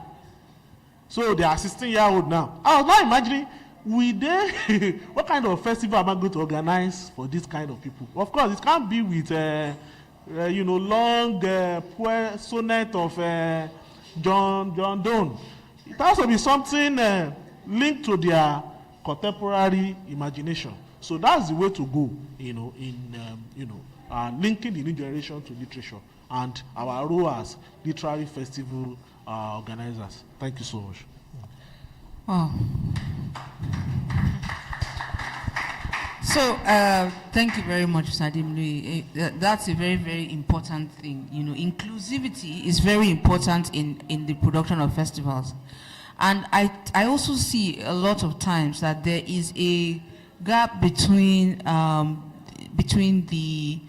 the Gen Zs and the millennials now, and the millennials now who are planning these festivals, and there is a bit of a gap there where there's like a hedge, like a fence, as I would say, because you need to interpret these programs in a way that many young people will like and also want to be a part of. So we have a very interesting comment from online, and it's from Mr. Shegun Adefila, and he says, the COVID-19 era should have taught us that nothing can replace communal gatherings. AI has come to stay like other revolutions before it, but then it can only at best serve as an extension. But it will never replace humanity. In future, it would be in the domain of the masses. The best Iyon would still be made with mortar and pestle. So, well, it's a metaphor. But better verse Iyon. It's a metaphor, but I tend to think that, and this is just my opinion, that sometimes, so let me backtrack. I have a friend, a very dear friend, who is a professor in the US. And, he's like an AI crusader. Like, he goes to these schools and he's like, look, you guys need to stop using AI. It's not good. It's this, it's that, it's intellectually bad. The students are getting dumber and dumber because of AI. It shouldn't be, you shouldn't allow it in your classes and all of that. And the other time, a few months ago, he came to Nigeria, and I told him, I said, Eric, you're fighting a lost cause. Because the truth is that we can only, like Servio said, we can only blend the old and the new. We can't completely run away from the new and just, put our heads in the sand and say, oh, because AI is here, I'm not going to use it. If you don't use it, your students are going to use it. If your students don't use it, they are at home, somebody around them is going to use it. And over time, they're going to find out that this is really so much easier than thinking. So I better just go ahead and use it, right? So I think a blend of old and new would really do a lot in trying to find a balance in this space for AI. Let's also not forget the environmental factors that AI does.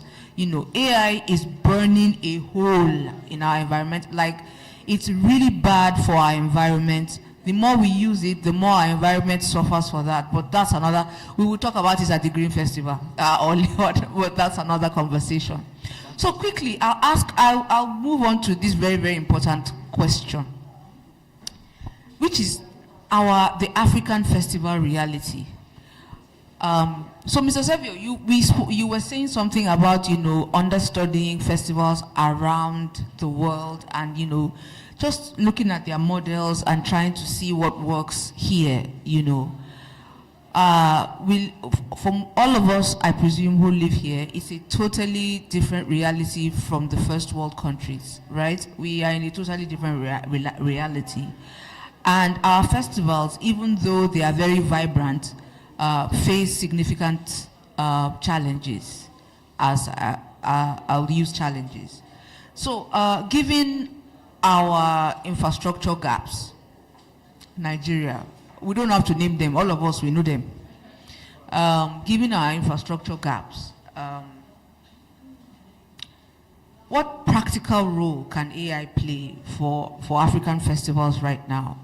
You know, given these infrastructure gaps, you know, digital literacy, for example, which is a very big one. Even though, because I've seen that, you know, that excludes a whole different subsection of people who are not very digitally literate, and most of the time our festivals are, you know, mostly on social media. You know, they are mostly we are mostly using digital marketing tools, AI tools, and all. But we are excluding people who are, you know, readers but are not digitally literate, and they are a section of those. They are very available. They are there. So, what role can AI use to sort of help us bridge that that gap? Okay, please, I don't want anybody here to misconstrue everything I'm saying as being anti-AI, please. No, we are sure. We are sure okay. That you're not anti-AI. I thought to sound that note of warning. But what I have learned in my professional experience is that the fundamentals of any industry or sector barely change. The fundamentals barely change. You could have evolving methodologies that evolve with time, that you would need to adjust. But basically, I wake up, I am hungry, I want a meal. That is not going to change. How I make that meal, where I get it from, how I get it, what I choose to eat, could all change. One of the fundamentals that I know would not change is the fact that it has been said that every tradition, every faith, every religion, every culture that is not taught to the younger generation will soon perish, will soon die off. So it is an essential part, the requirement for human continuity, that we pass on the knowledge, the experiences, the traditions and cultures that we owe there to the younger generation. And so, when we begin to look at festivals, for example, not as once in a year or one-off occurrences, when we begin to look at it as a series of processes that ends up in an annual gathering, for example, it changes how our manner of approach to the planning and curation of festivals.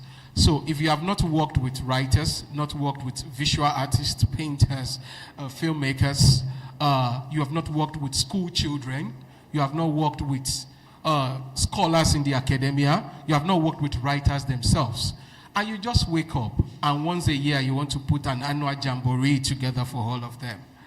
that's like shooting yourself in the foot. You are not going to get the desired result. So have you been, and you don't have to be a writer, you just have to be an arts body, somebody who is immersed in literature, in the arts sector yourself. Because that way, you meet with people across generations, the old, the middle-aged, the younger. We're talking about millennials and Gen Z here. Please, have you seen what the Alpha Gen people are doing? Those are the people we should really be worried about because they speak a totally different language and we don't even know the language yet. We don't even know the language yet. One of my daughters is 6 years old and she doesn't have a mobile phone, but she does have a learning device at home. Whenever the Wi-Fi is on, she goes on it. She has shown me and her mother how to things that we didn't know were possible. I don't even know what she is yet. Like devices, these devices are locked, and she still finds a way to use voice prompts to ask questions. And she says sometimes when she comes home with her homework, and she asks and says, "Mommy, I can just ask Gemini or Bixby or ChatGPT to solve this mathematical problem for me, this addition." And we make it a point of duty to explain to her every time that this is a tool. When you go outside of this home and you go into your classroom or you go into the real world, that places a demand on your knowledge and on your experience. You are not going to resort to AI for you to be able to draw from that body of knowledge, which you should have accumulated over time. So, we make it a point of duty to explain to her over and again. Now, these are things that we are just learning to use ourselves. But from when she was like 2, 3, 4, she started using it. So there are things we can't even, there are things we can't imagine that can be done with these tools, and she's already experimenting with them. So now imagine what she would be able to do with those tools in another 5, 10 years. So, but the fundamentals will not change, which is about the fact that our self-development, our education is germane. You don't know what scenarios, what circumstances, what challenges would be you would face as you go on in life. In another 10 years, maybe it's a new form of AI or another technology that we will be talking about. But if your education and self-development has prepared you, whatever the future brings, you will be able to adjust to it. So, when it comes, let me now narrow it down to about festivals. If you have been involved in the processes from across generations, you know what appeals to people of a certain age. You've been a practitioner. You've attended other festivals, not just your own. You've researched, you've mixed, you attend book readings, visual arts events. Initially, some people were saying in Ibadan, for example, that literary events were dying. That Gen Zs were not interested in literary festivals. What we then found out was they had their own ideas of what literary festivals were. They were not interested in talk shops.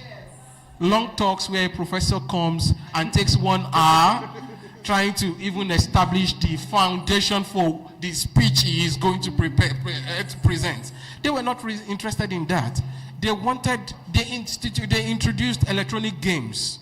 For example, there were readings, there were performances, but you had games, you had skating, you had music, you had DJing, you know, they had face painting, you know, all sorts of amazing things that we wouldn't even have thought about bringing together in an arts or literary project. They brought in all in sense of innovations like that.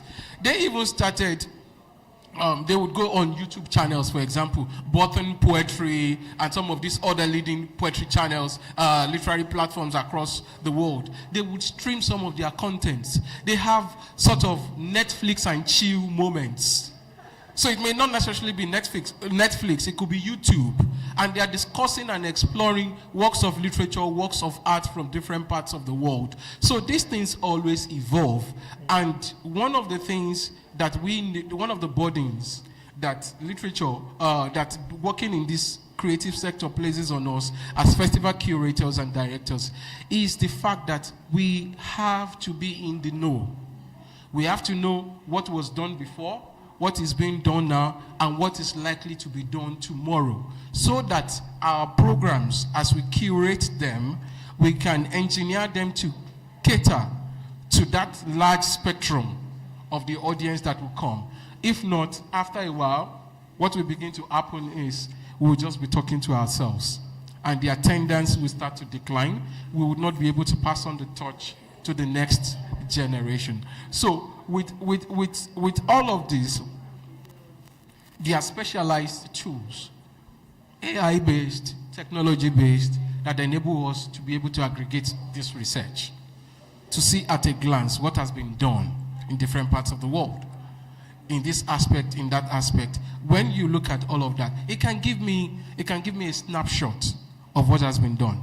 But then, that snapshot, I can then dig deeper and begin to look for the specific areas of interest or aspects of that research that can help us curate better, that can help us achieve better results. But like I said earlier, it is still not a replacement for human intellect, for education, for development, for vision. Thank you very much. Thank you very, very much, Mr. Servio. Mr. Demri, yes, I was going to ask, so before you do that, we're going to round up, but I'm going to ask 2 questions. You just give me one line. Very short answer. After you say this, I have one very important question that I'd like the both of you to answer, and then we can just wrap it up. So the number one thing is that, given our infrastructure here, do you think that we can use AI to sort of get festivals across to people who can't reach them physically? And if that's also something that, festival directors or curators should explore. Now we have a virtual audience here, but I'm talking about full-on virtual festivals where, it's sort of like a democratized access. Not everybody can reach a festival. I remember, when I was much younger, having to save money to be able to go to 1 or 2 of these other festivals, because I'd have to travel, I'd have to stay in places and what have you. So with AI now, we have the metaverse, for example. You can plan your festival there. Again, yes, there's all kinds of augmented reality that can help us with that. But of course, I just want to hear your thoughts, your very brief thoughts on that, and then we'll just wrap up after the question. Thank you so much for that beautiful question. Now, if a book and art festival that we are planning is our own private initiative, and it's going to be holding in the ancient artistic city of Ile-Ife. Of course, there will be venues both in the city and on the campus. But what is even most important, especially for this question in this situation, is the fact that the city itself is a memory of artistic imagination. I grew up in the city. From toddler to almost my 30s as I am. It's my city. I saw the shrines, I saw the artistic works, and that it framed part of my artistic memory, of my own imagination also as a writer. In fact, it's a city where they say there are 365 festivals. That is, they have to pay obeisance to 365 gods, and all that, and goddesses. Now, be that as it may, how do we now bridge the gap between the current, the new generation, the Gen Z, who have the access to metaverse, AI, and the rest of it, and the current reality of the Nigerian situation, where you have little or no access to internet, where you have little or no access to power, and all of that. One of the things we will be doing during the course of our festival is that day one will be more of an hybrid welcome book party, and it's holding outside the campus. Outside of the campus itself are different artistic sites. Ife is quite a different artistic, both the ancient and modern. You have the shrines where you have the ancient writing, like the Olorogbo shrine, which is regarded to be almost as close as the 10 AD and things like that. And even there are still sites which are even before Christ, BC, and all of that. So how do we bridge that gap? How do we bring a new generation to understand the artistic depository in a city of that nature? One of the things we have done is to have a venue outside of the campus, outside of the ivory towers, where people who can meet with people who are artists themselves at their own level of imagination, still using the ancient tools, still using the whatever, and all that. And but that welcome party is also going to be connected to the internet. So you have the online audience and a physical, audience or physical participation, as the case may be. But now, one major thing, which is what your question really borders on, is the fact that can we now leapfrog from where we are now, as the past Nigeriana, you know what I mean, where you are not so sure your phone will, the 100% battery of your phone will last to the next 2 hours, whether we can sustain by just leapfrogging to an AI situation. I think we should take it in a systematic situation. We have to, one way or the other, curate festivals that meets with realities. At the same time, it's not also it's also tapping into the advancement in technology. Without that, we would have jumped ahead of our generation, and we won't be able to have all the blessings of carrying our generation along, especially the incoming generation also, and linking them to the physical realities of the wonderful achievements of the past generations. Thank you. Thank you very much, Mr. Ademi. Mr. Savio. Yeah. Okay, so for me, from what I have seen work in other places, I think the answer is simple. Have established community-based arts organizations. You don't have to have festivals, literary events, arts events that cater to the entire city of Lagos. You can have one that caters to Broad Street. You can have one that caters to Obalende. You can have one that caters to Lagos Island. You can have one that caters to Ilupeju. Different parts of the city. And it is when we have this, because these are the people that interface with the community, when you have these localized bodies contributing their own quota to the creative sector in those places. That's how you build an ecosystem. Now you are going to have these mega festivals, these mega bodies. This country already has, at the federal level, at least 15 federal agencies for the creative industry, arts and culture sector. It has at least 15 registered with full-time employees, civil servants, and directors generals, secretary generals, executive organizations, or executive directors. I bet that most of us here do not know at least one creative or cultural industry practitioner who has benefited from the activities in over 60 years. Now, people work in these places every day. They travel in convoys. They have annual budgets, which they defend and present every year. But you don't get real-world impact. So I would be a fool to keep looking at something that has not worked in 60 years at the governmental level and expecting it to work or take us to the future at the snap of a finger. How have we been able to sustain the Nigerian education system despite what the Western governments, Western interventions, and our own governments have done to destroy and wreck it in over 6 decades? Community-based organizations. Your mom, your dad, your neighbors, the streets, places where you live. They saw to it that you learned what you were supposed to learn about education, about your culture, about tradition, and all of that. That's about faith itself. If you belong to a body of faith, these were the custodians of culture, custodians of communal living and learning that saw to it that that's what is important has been passed on. There is not one single public library system that is working. Even the National Library does not have a permanent office in over 25 years. And for us to keep go looking, have you been to the National Archives? Do you know what it looks like? Some of the books in the, I don't want to call them libraries now because they look like museums. You go to some of, they look like book museums.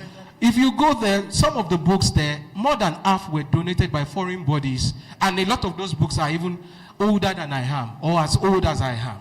And books are being produced every day, every month, every year. New knowledge is being developed and shared across the world.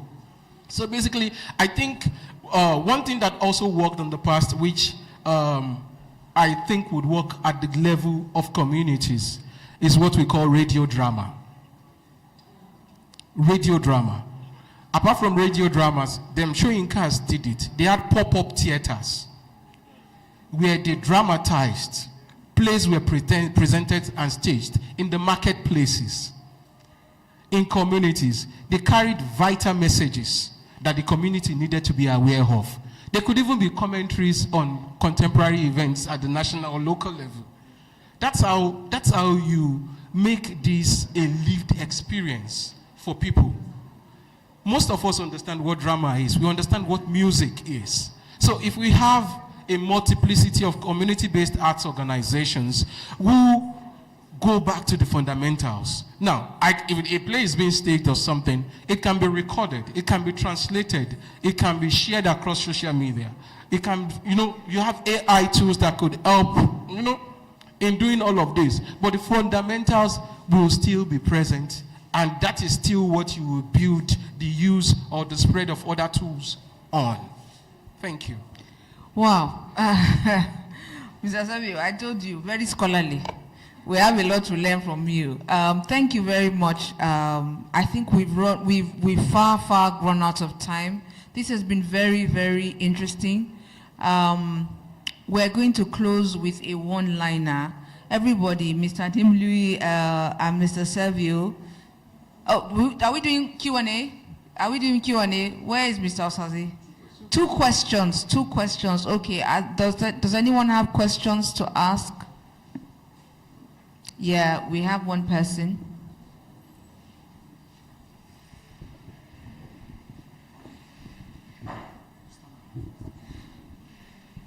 All right, my question is, thank you, panel that constitutes the LABAF. We can't hear you. You have to put the mic closer.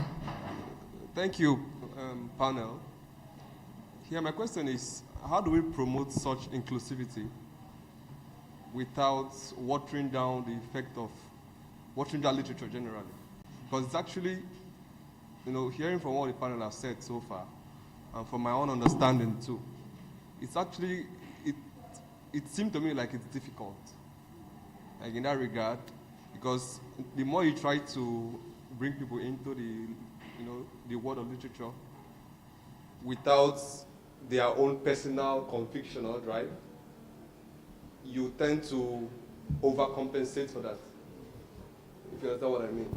So how do we actually bring people, try to include them in the whole AI and culture festival thing without watering down the literature of it? Actually, I don't understand what you mean. Okay, I understand. Okay, maybe you can give me some more insight. Because I'd like to understand Okay, your question. what I was trying to say is that how do we include the Gen Zs and all of them without watering the quality of the content of literature? Okay, okay, so, okay. And he also stretching the question further to say that in terms of the use of the modern tools, how do we now apply that to literary production? That's his question. Now, to answer that question, which is also a very wonderful question, is the fact that I think there have been debates about how AI has increased or decreased the quality of literary production. I don't want to go into that debate, but I think what is essential is the fact that AI affords you an artificial assistance, so to speak, in trying to do creative writing. Not many people are so gifted to write a poem per day, like a person like me that is trying to write 365 poems per day. So people don't have that kind of capacity. So they just think, okay, can I write about winter? And they just pam about winter. There will be creative and descriptive words on winter. Or maybe you want to write about artifacts, then you can pop up something on artifacts and it can give you imaginative words. Something like the thesaurus that millennials like me grew up with. Every thesaurus that can give you like 150, but you don't need to go into the library anymore, like my own generation. With just with AI, with Chat GPT, you can get all those assistance. Now coming to quality of literature itself, is a whole lot of debate about what is qualitative literature. In fact, the debate has never ended because literature is what you define it to be. If I decide to write what is in my mind, who are you to tell me it is watery? Upon what gravitas are you now calling it watery? So I think we should leave it as that. Literature is an art, and we should enjoy the art. Thank you. So, in closing, I would say it's culture, arts, literature is not homogeneous. It's heterogeneous. It's diverse. It is not one thing. It is different things. There are different types across board. And a festival, a platform cannot cater to every need. That's why we are saying we should have it at the community-based level. There could be a Fuji music festival. If I am not a fan of Fuji, which are the fan go the place? I'll be interested in that. But if there's a jazz music festival, maybe I'm a fan of maybe I'm a fan of jazz. I'll most likely go to that one. So that's why we're saying that we need to have a multiplicity of this at every level. If you don't like drama, you might like poetry, for example.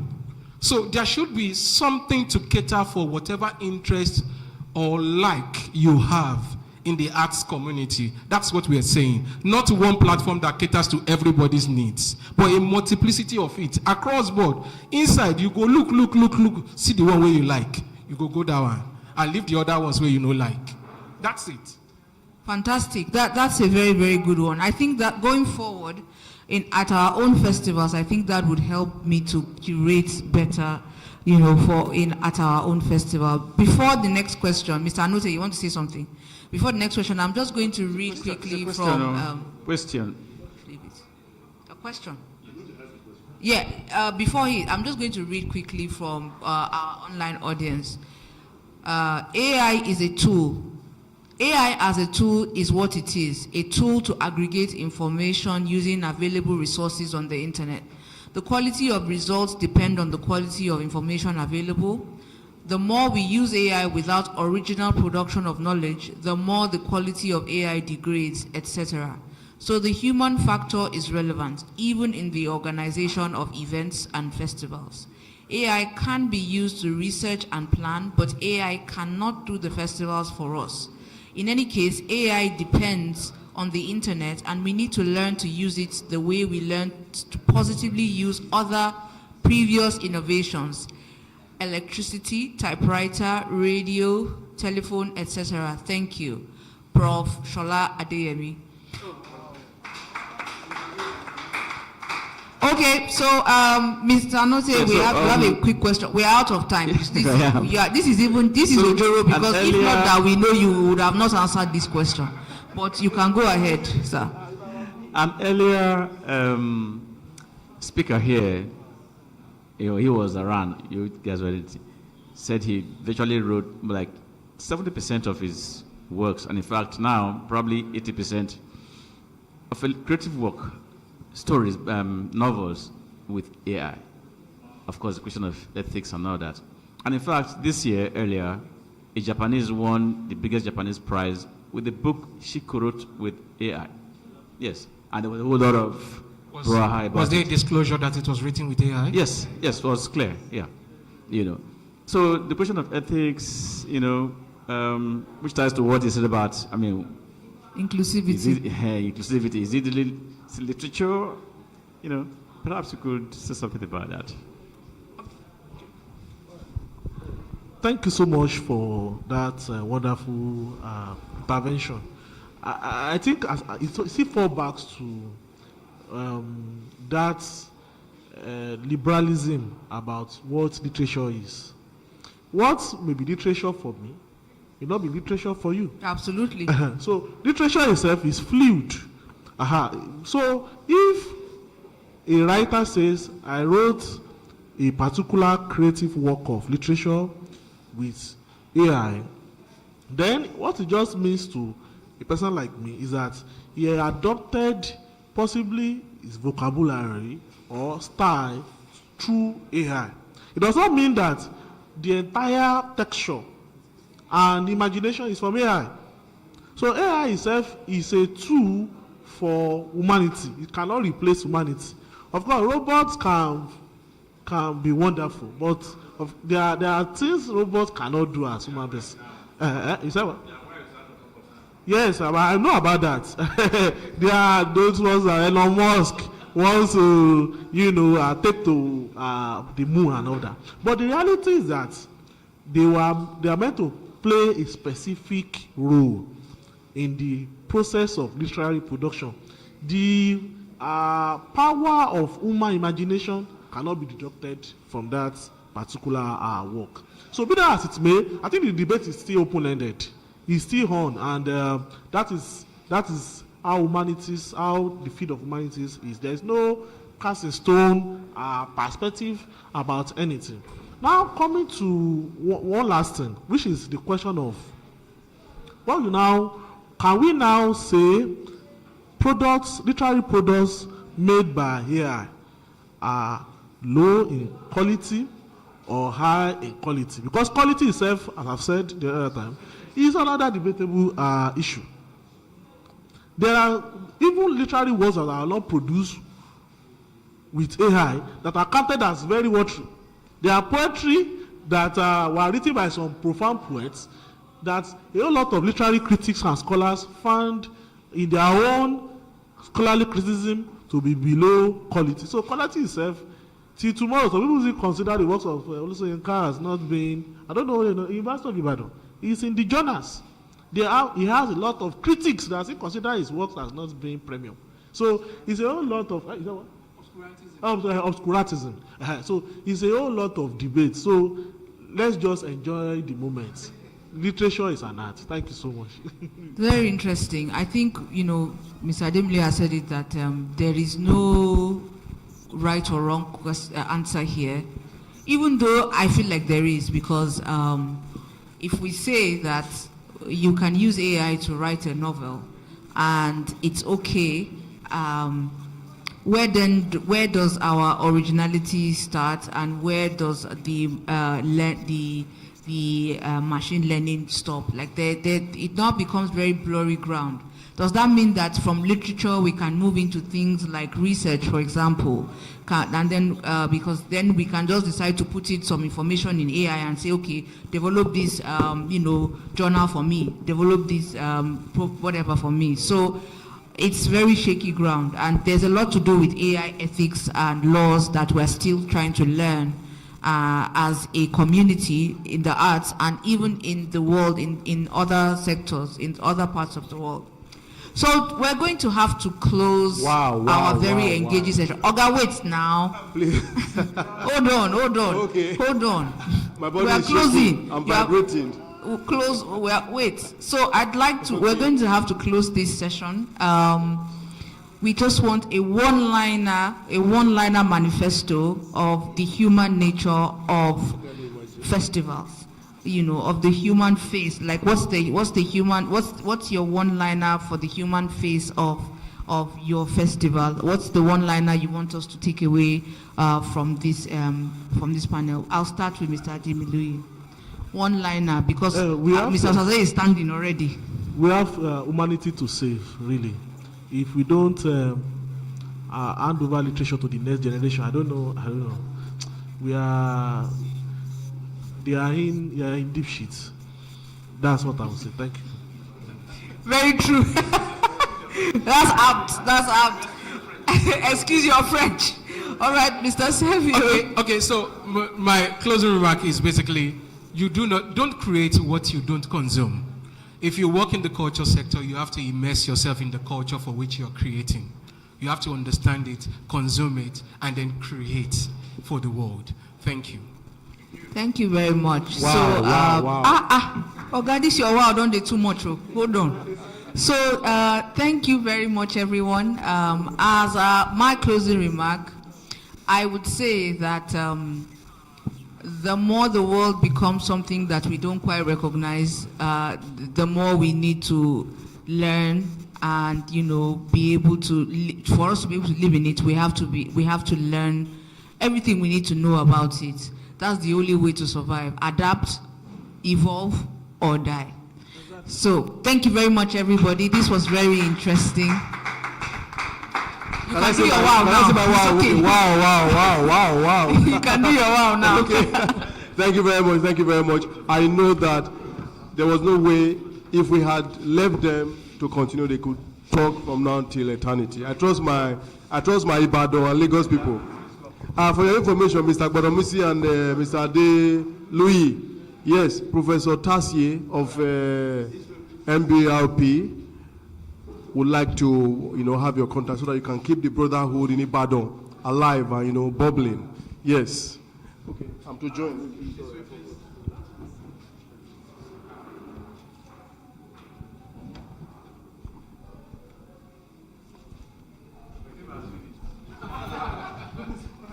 Okay, very quickly, we'll move to the next panel discussion, which is going to be the last.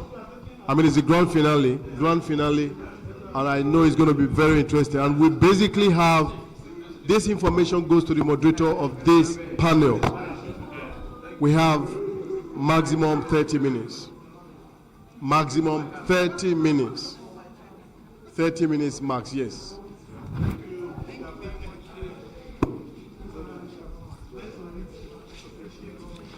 So this panel, hello, one house please. So far, we've had speakers session. We've also had publishers and editors panel. We've had festivals administrators panel, and now we're going to have, hello. We're going to have readers panel, readers. This panel, the next panel is for readers.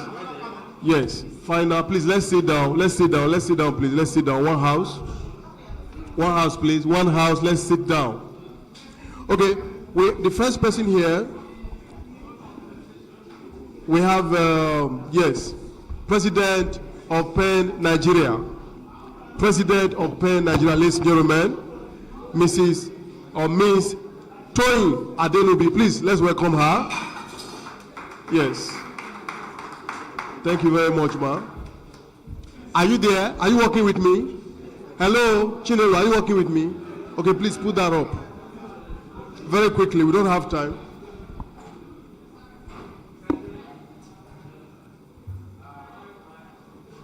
Okay, the other person we have here is Mr. Dixon Ekagwere. I hope I pronounced that right. Please, let's welcome him. Okay, I'll take the short bios of the two readers on the panel. First is, what is happening here? Hello, what is this? I can't even read this. I can't read this. Can you see this? Is that AI?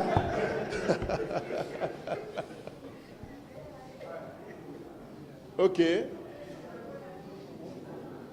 Okay, Toyin Adenubi is a literary enthusiast and dynamic voice in Nigeria's literary firmament. Toyin's body of work spans fiction, drama, and poetry, each piece marked by layered narratives, emotional depth, and a profound engagement with cultural memory and social themes. Through her writing, she explores the complexities of identity, resilience, and the human experience, often weaving in elements of tradition, history, and contemporary realities. As a president of PEN Nigeria, Adenubi brings visionary leadership and etc. Ladies and gentlemen, Toyin Adenubi, one more time, please. Now to the second person. Yes, ensure you use AI this time around. We need that AI. Yes. No. Dixon Ikagwere, please. Dixon Ikagwere.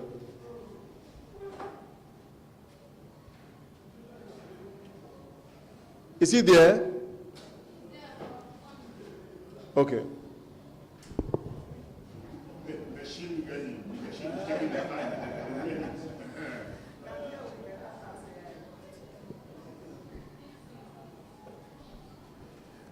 And you could also put up,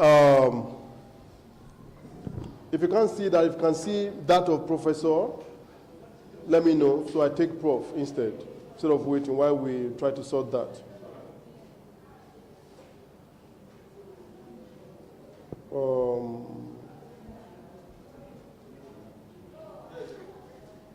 Okay, Dixon is here. The next person will be Professor Tasi.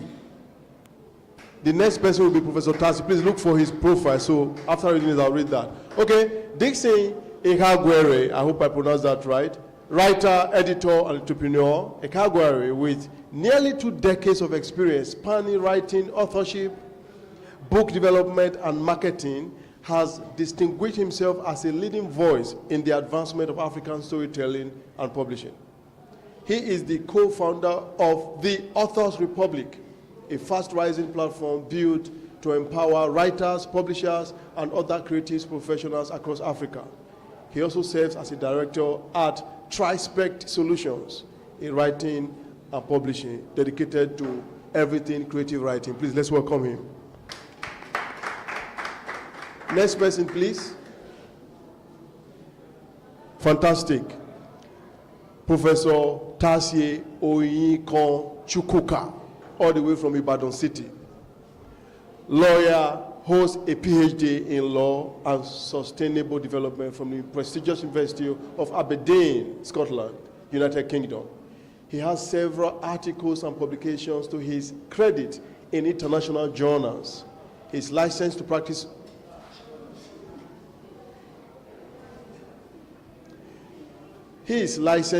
law in Nigeria, having been called to the Nigerian bar since 2005. In 2002, Oyinkon Tasie Chukwuka served as the president of the University of Ibadan chapter of the Nigerian Union of River State Students of Nigerian, sorry, I'm going to take that again. In 2002, Oyinkon Tasie Chukwuka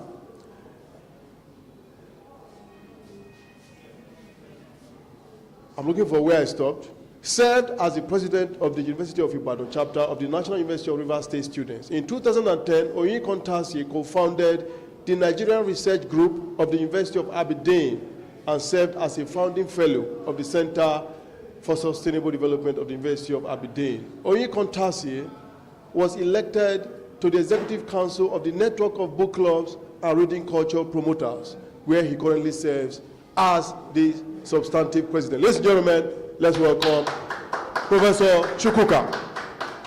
I believe he's online. Please ensure that he's online. His audio is working perfectly because we do not want to miss his contribution.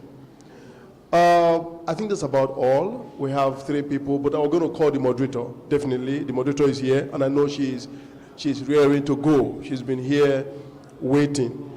Could you come up with Josephine? Have you seen Josephine? Yes, let's read her profile as well. Before I call her to come on stage.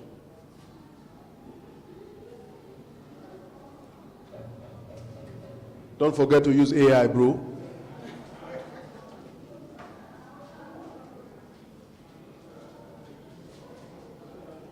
Okay, fantastic. Our moderator for this readers panel is Josephine Orenekewe Ogufere, Kewe for short.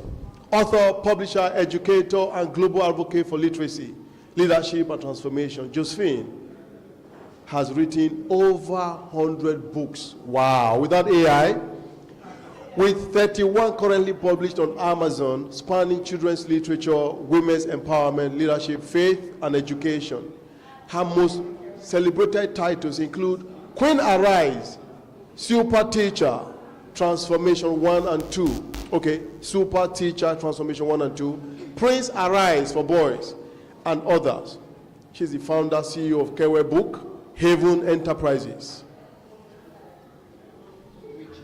which houses the Kewe's Book Haven Academy and provides professional book coaching, publishing, and literacy development services across the nooks and crannies of our great nation and even beyond. Ladies and gentlemen, let's welcome Josephine Kewe.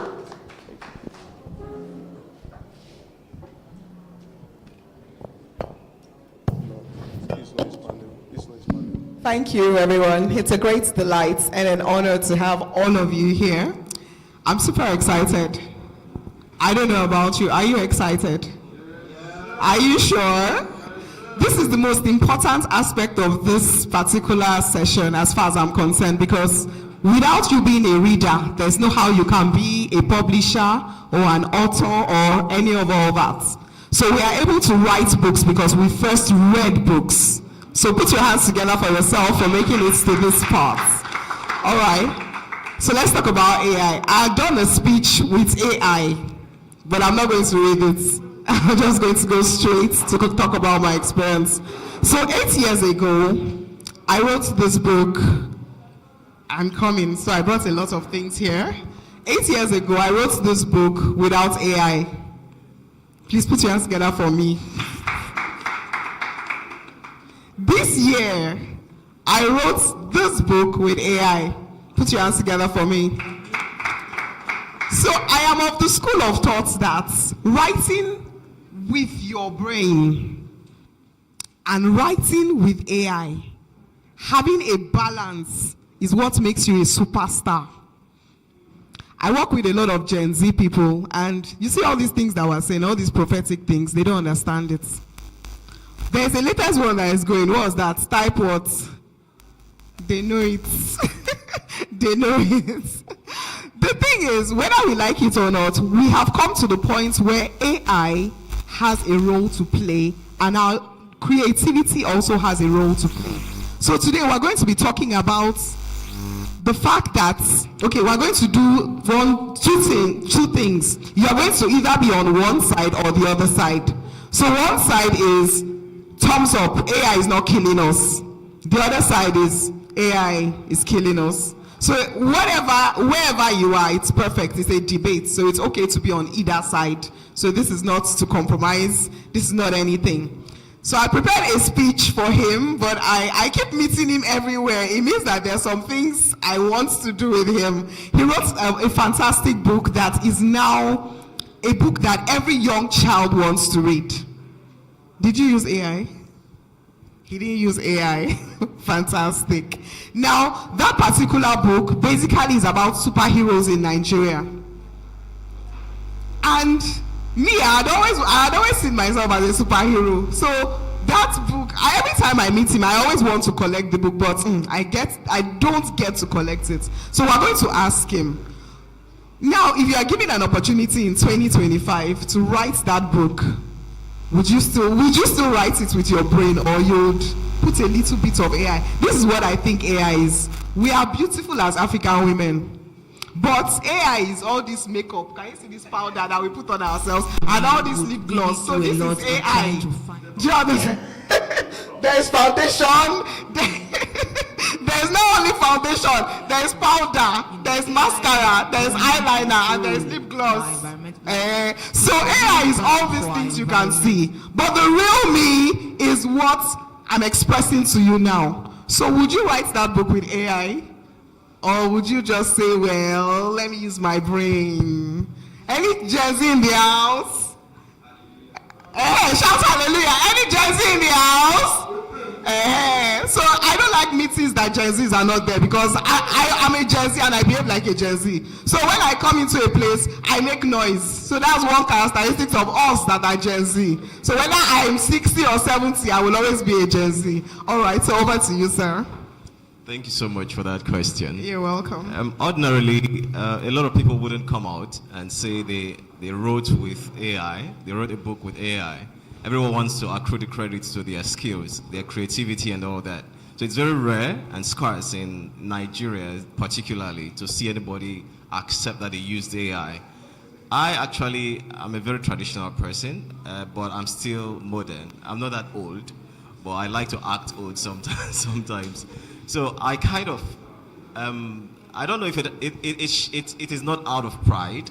It's just the fact that I want to feel like this is an original work from me. As a result, I may not use AI in helping to curate my ideas for that particular book, but I will definitely introduce AI on the long run. It can be in the aspect of editing or confirming some information, or in the idea of putting a particular line or text together in a better form. So yes, of course, I will introduce AI, but in a different way that some persons may apply it. So it doesn't make AI less.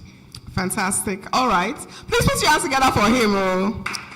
We're not here to do, all those things we get to do. We sit down in one long session. So if you are feeling tired, now you need to stretch yourself out, okay? So the next person we're going to talk to is our lady seated here.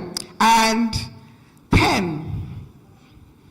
Now, from the time you actually founded Pen till now, do you think that AI coming to show now has helped you as someone that's a founder, a creative?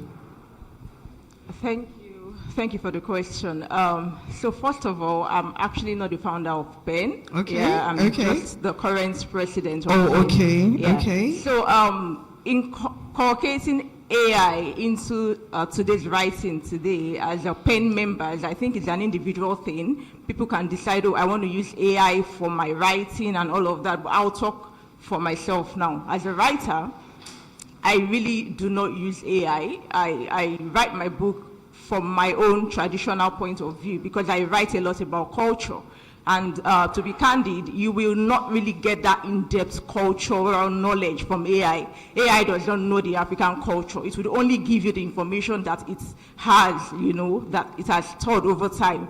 So as a person, I really do not use AI. I think the only time I used AI was when I was trying to do some intonation on my write-up, and I needed to get the Yoruba marks correctly because I really don't know that. So that was when I used AI. But apart from that, I really do not use AI. But then I believe that AI is the future, right? It's the new literature. But then I would only appreciate that in terms of editing, publishing, distribution, marketing. For some of us, right, while writing, we get stuck.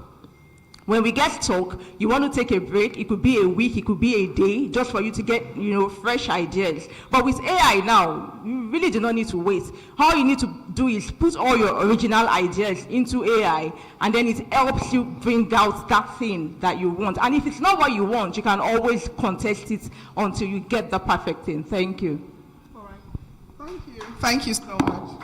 All right, so now I have my Oga at the top. He's not seated right here. He's actually online. So let's welcome Professor Tassi. And then I want to give him a gang question because he's a professor. Okay, so can you hear me? Good afternoon. Yes, I can hear you. Okay, so this is the question. It's a very, very, very complicated question. So, Dr. Tassi, given your legal and political expertise, what ethical or legal framework should guide the use of AI in publishing, education, and content creation? How can we ensure AI strengthens rather than undermine reading culture?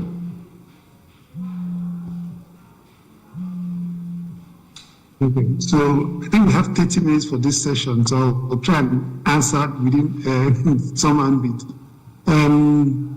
So it's a tough question in the sense that there's, particularly in Nigeria currently, there's no one particular law or policy that guides AI use. There's a lot of things are evolving, even in the space of content creation. In the past few weeks, I've had the opportunity to engage with a lot of content creators, and many of their works are infringing copyright. They don't even understand what copyright is. I had an argument with a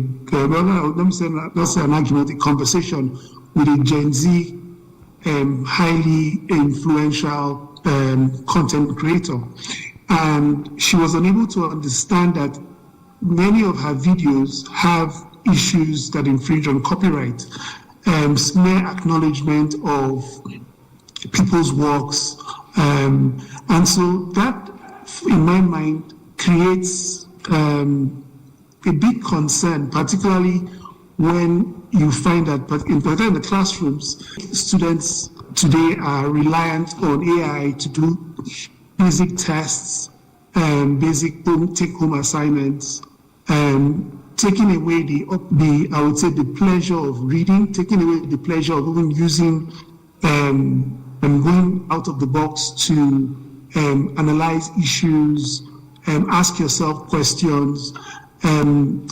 I, for one, do not use AI. I have chosen not to understand it, but I'm increasingly having cause to try and read what AI is about to get some knowledge, and that is because I have a teenager and one soon to be a teenager who are asking probing questions on should we use AI, should we not.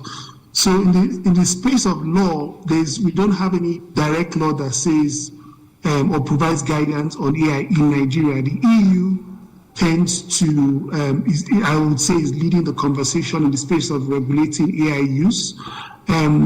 If you look at some content creation, in fact, there are some jokes where you go to a doctor's office and the doctor is using AI to try and diagnose you, and the doctor is reading verbatim what he got via AI, and you've done your research, and as the doctor is speaking, you're saying the same thing, you're wondering what kind of, this is, of course, it's a joke, but it can show what could go wrong if there's no strong regulation that guides the use of AI. Then in a situation where we have issues of power failure, imagine you're highly dependent on, like, COVID-19 hit, right? And you're highly dependent on AI, and as you're in the course of very important tasks, power goes off, and you've raised a generation of people who can think without AI. What happens? So, nobody's hoping that Nigeria or some countries would have issues of power continuously, but until the next probably 10, 15 years, we have those challenges to address. So I would say that the perfect law should recognize our current circumstances. The perfect law should recognize where we are trying to get to as a people, and the perfect law should recognize that there's no foolproof system. Even in developed countries, you have power outages. So any system that has is reliant on a process that assumes that there will be no, see COVID-19. COVID-19 disrupted many people, many systems. So having a society building on a system that is prone, that could, or is not foolproof, could create issues. And so I would say that the perfect law hasn't been made yet. Nigeria would hopefully learn from several jurisdictions to ensure that when we do have a regulation, we have a regulation that at least strengthens the conversation around AI use, hopefully for development. Sorry, I had to be fast because of time. Thank you. All right. Please put your hands together for Professor Osaze. All right.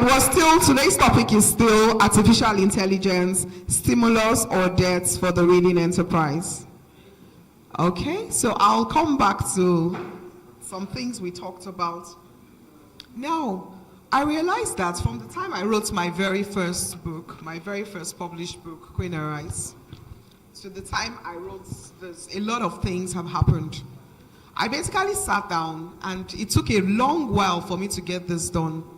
And it was everything, my creativity, the inspiration of the Holy Spirit and all that. But I realized that I still needed the thing I had. What I used to write this thing, I still needed that thing to make this a reality as well. And what was that? An idea.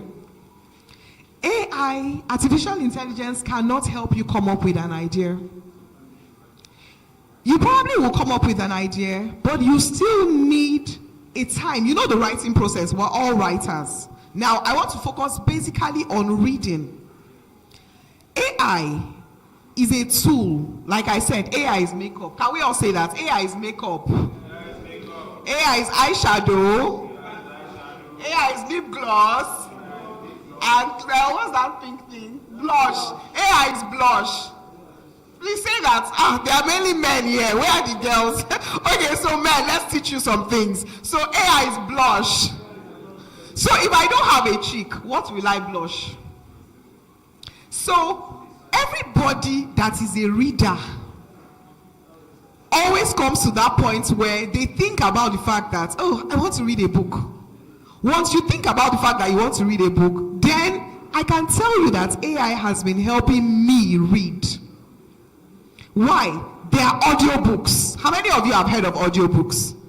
Do you know I read my Bible more now? Because, it's simple now. I wake up in the morning, bam, put my Bible, and before you know it, I can read more than what I would normally read when I have to read with my eyes. We're living in a generation, all the Gen Z, they have little attention span to do anything. So this minutes they are doing one thing, next minute they are doing another thing. So if we say let's take out AI and not use it, it's not a Gen Z thing. It's definitely not a Gen Alpha thing. I'm also a teacher. You keep a child and you say, read these things, and they're like, they will not read. But when you start to jump up and you start to show them pictures, this book is a picture book. From back to back, all the pages are filled with pictures. All were AI generated. I told AI what to do. My ideas now became pictures. Now a child sits down, there's nobody I've taken this book to that sees it, that doesn't want to make sure everybody reads it. Now let's flip to what AI did not do. And tell me whether, Gen Z, tell me whether you want to read these plenty words at a sitting.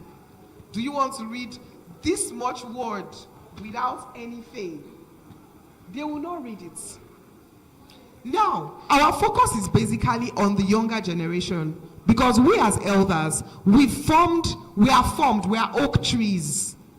We formed our ideologies, our beliefs, everything that makes us who we are.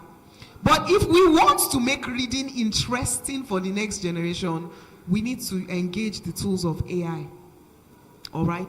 So I'm going to ask him, because he has a book for kids. You're going to talk about yourself, your projects, and do you think the children are reading more now that they have ebooks than the times when they had to just come and then read the physical copies of your book?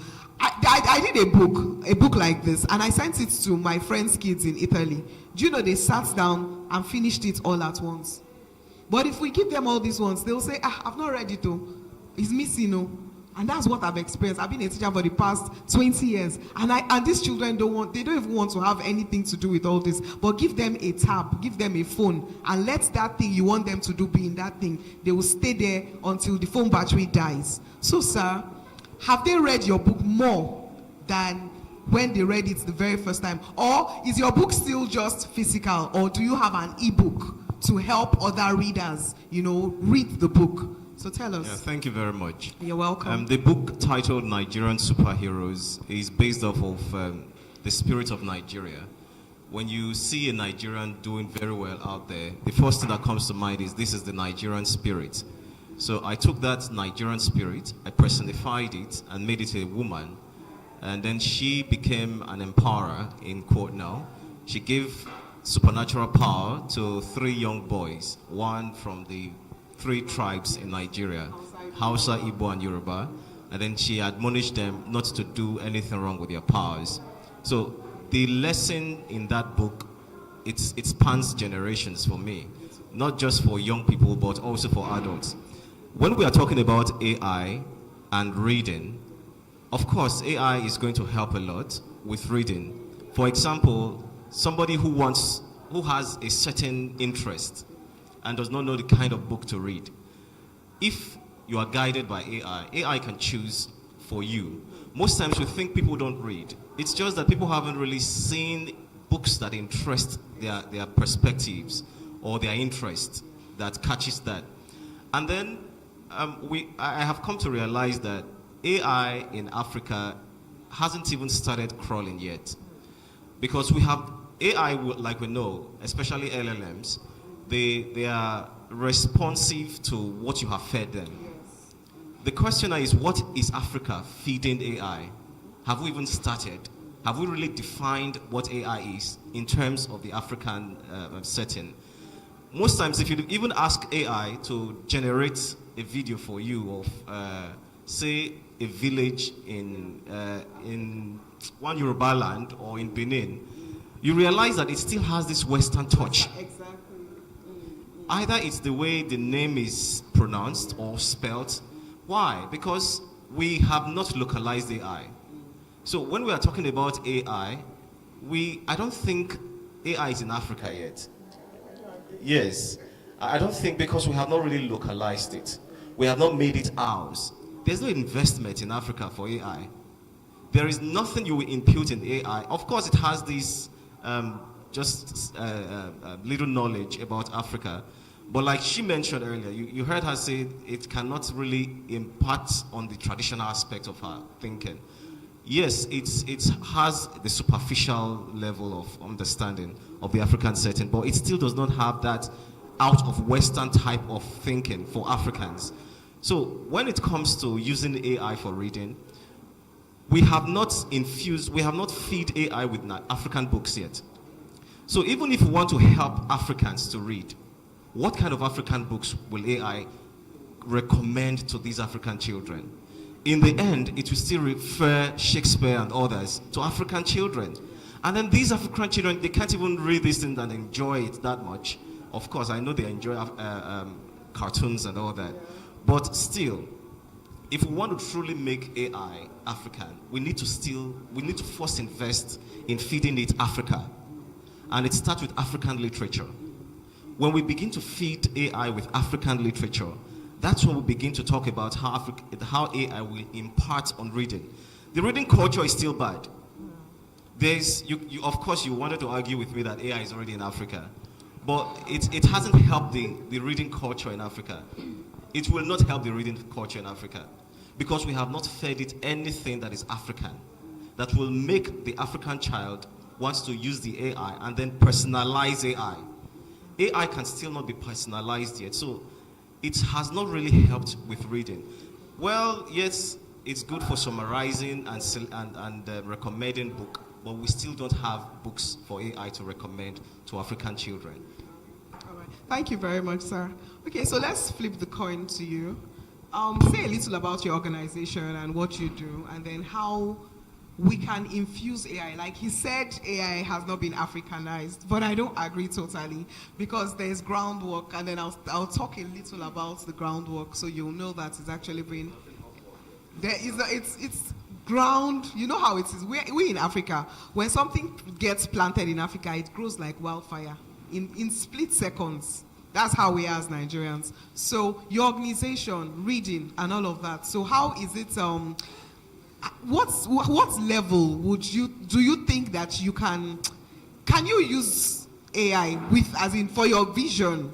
Is it something that can push your vision to realize what you intend for it to realize? Thank you.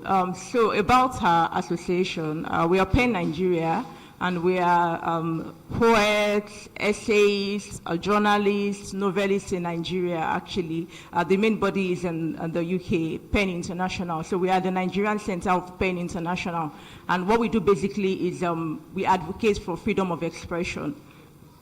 Whatever it is you want to express in a positive manner, please do that without any barrier, right? And now, how do we infuse AI into what we do, right? So in terms of creativity, in as much as I use AI a lot at my office, right? Because I write scripts for SQL and all of that, and I use ChatGPT to do that. But in terms of what I do as a passion, which is writing, right? I really cannot use AI. I need that creativity, I need that originality from me, which is the idea she talked about, right? And then at times, for us as an association, some of our writers might decide that, okay, maybe I got stuck at this point while coming up with this ideology and I need to do better, or I need a refined plot. Yeah, they can always slot it in. So we will not say that, oh, as per Nigeria, we are not in support of AI. AI is the new literature. It's like an amplifier, right, to make things better. In as much as we would advocate for that originality, for that creativity, you cannot give what you do not have. If you do not have that talent, you cannot do anything about it. Fantastic. All right. So, Professor Tasi, this final question is for you because we're rounding up now. You have 2 children. Okay. So how, a lot of parents say, no, I don't want them to have smart devices because I don't want them to get into all these kind of harmful sites. How are you able to make sure that the 2 children you have personally, they are not, they are not, what's the word? How do you control their use of AI as a father? And then for Tolulope books, how do you make things work for your readers there? Do you use AI, or are you strictly of the school of thought that we should just not use AI? Yeah, so I think I need to realize that it's going to be a losing battle if I say no to AI, given that I guess is the present and likely going to be the future. So my approach has been how does one guide its use? So I would look at AI as like a research tool, right? I mean, as a professor, one of the things we are doing for the rest of one's life is research. And so you can use it as a source for research. I disagree with using it to write. For instance, I would never use it to write a paper. I can use AI to search what are the current literature, read up the literature, more as a resource for enhancing my work, but not to replace my ability to think. And so that's my approach, at least working with my children and working with the Tolulope Book Club. The goal is to let them know that this resource is available to be used.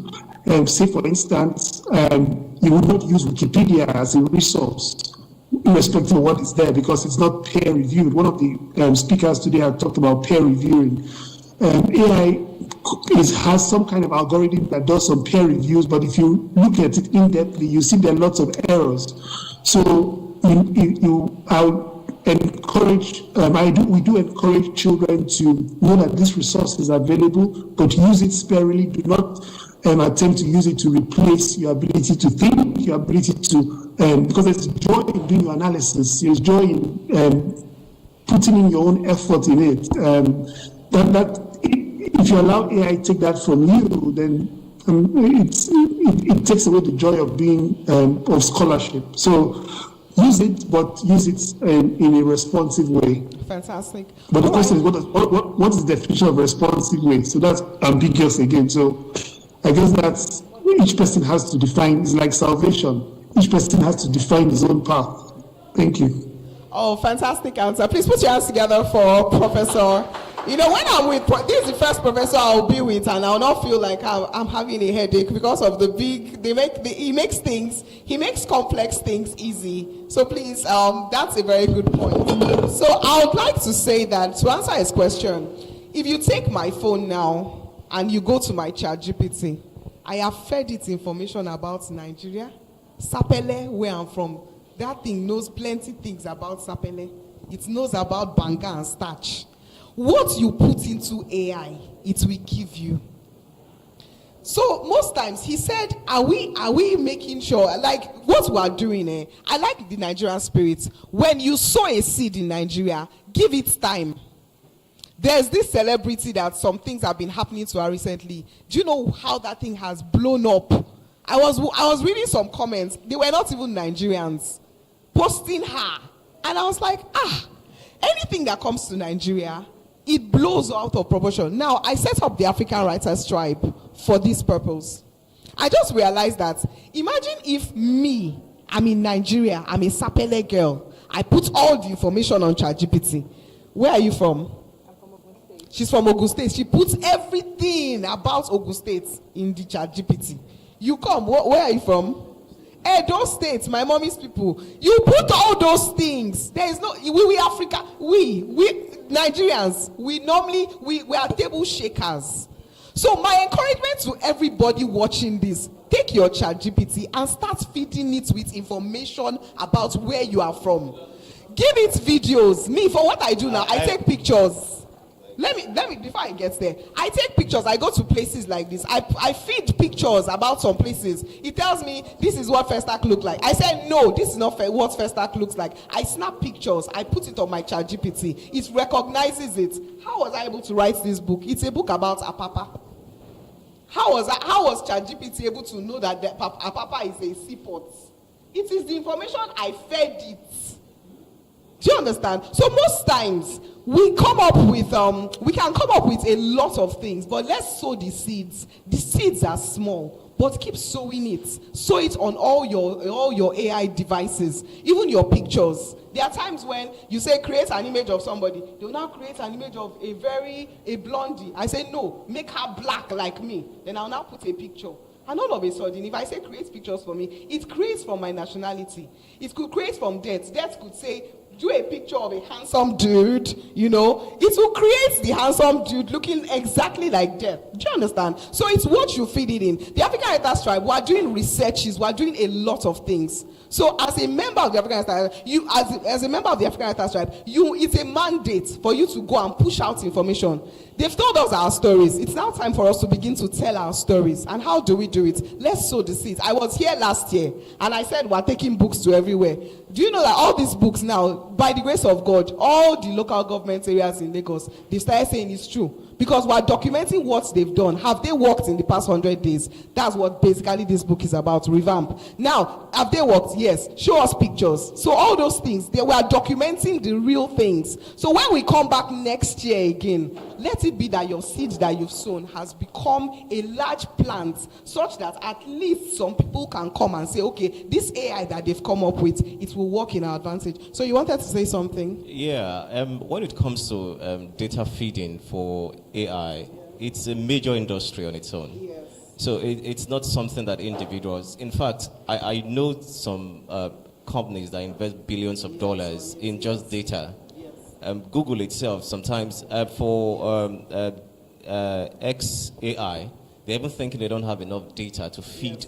That's but what I said was just seeds. You are correct. What I'm trying to say is that while you are doing yours on the individual level, we need to start encouraging bigger industries to feed AI with African culture, African ideology, and African nature. So that it becomes more African than it currently is. Okay, so let's make a pledge. Now, everybody raise your hand before we go to the contribution. Raise your hand.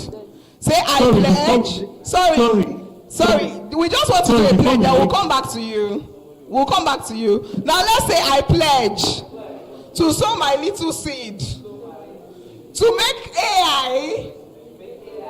People are not pledging. To make AI favor me as an African. All right, so Professor, you wanted to say something? Yeah, so I guess this would expose my lack of knowledge about how AI works, but I'll give 2 instances. My office in Ibadan is, if you go on Google Map, the address is, so people who have lived there, who bought property and so on, know it as Owebeleke Drive.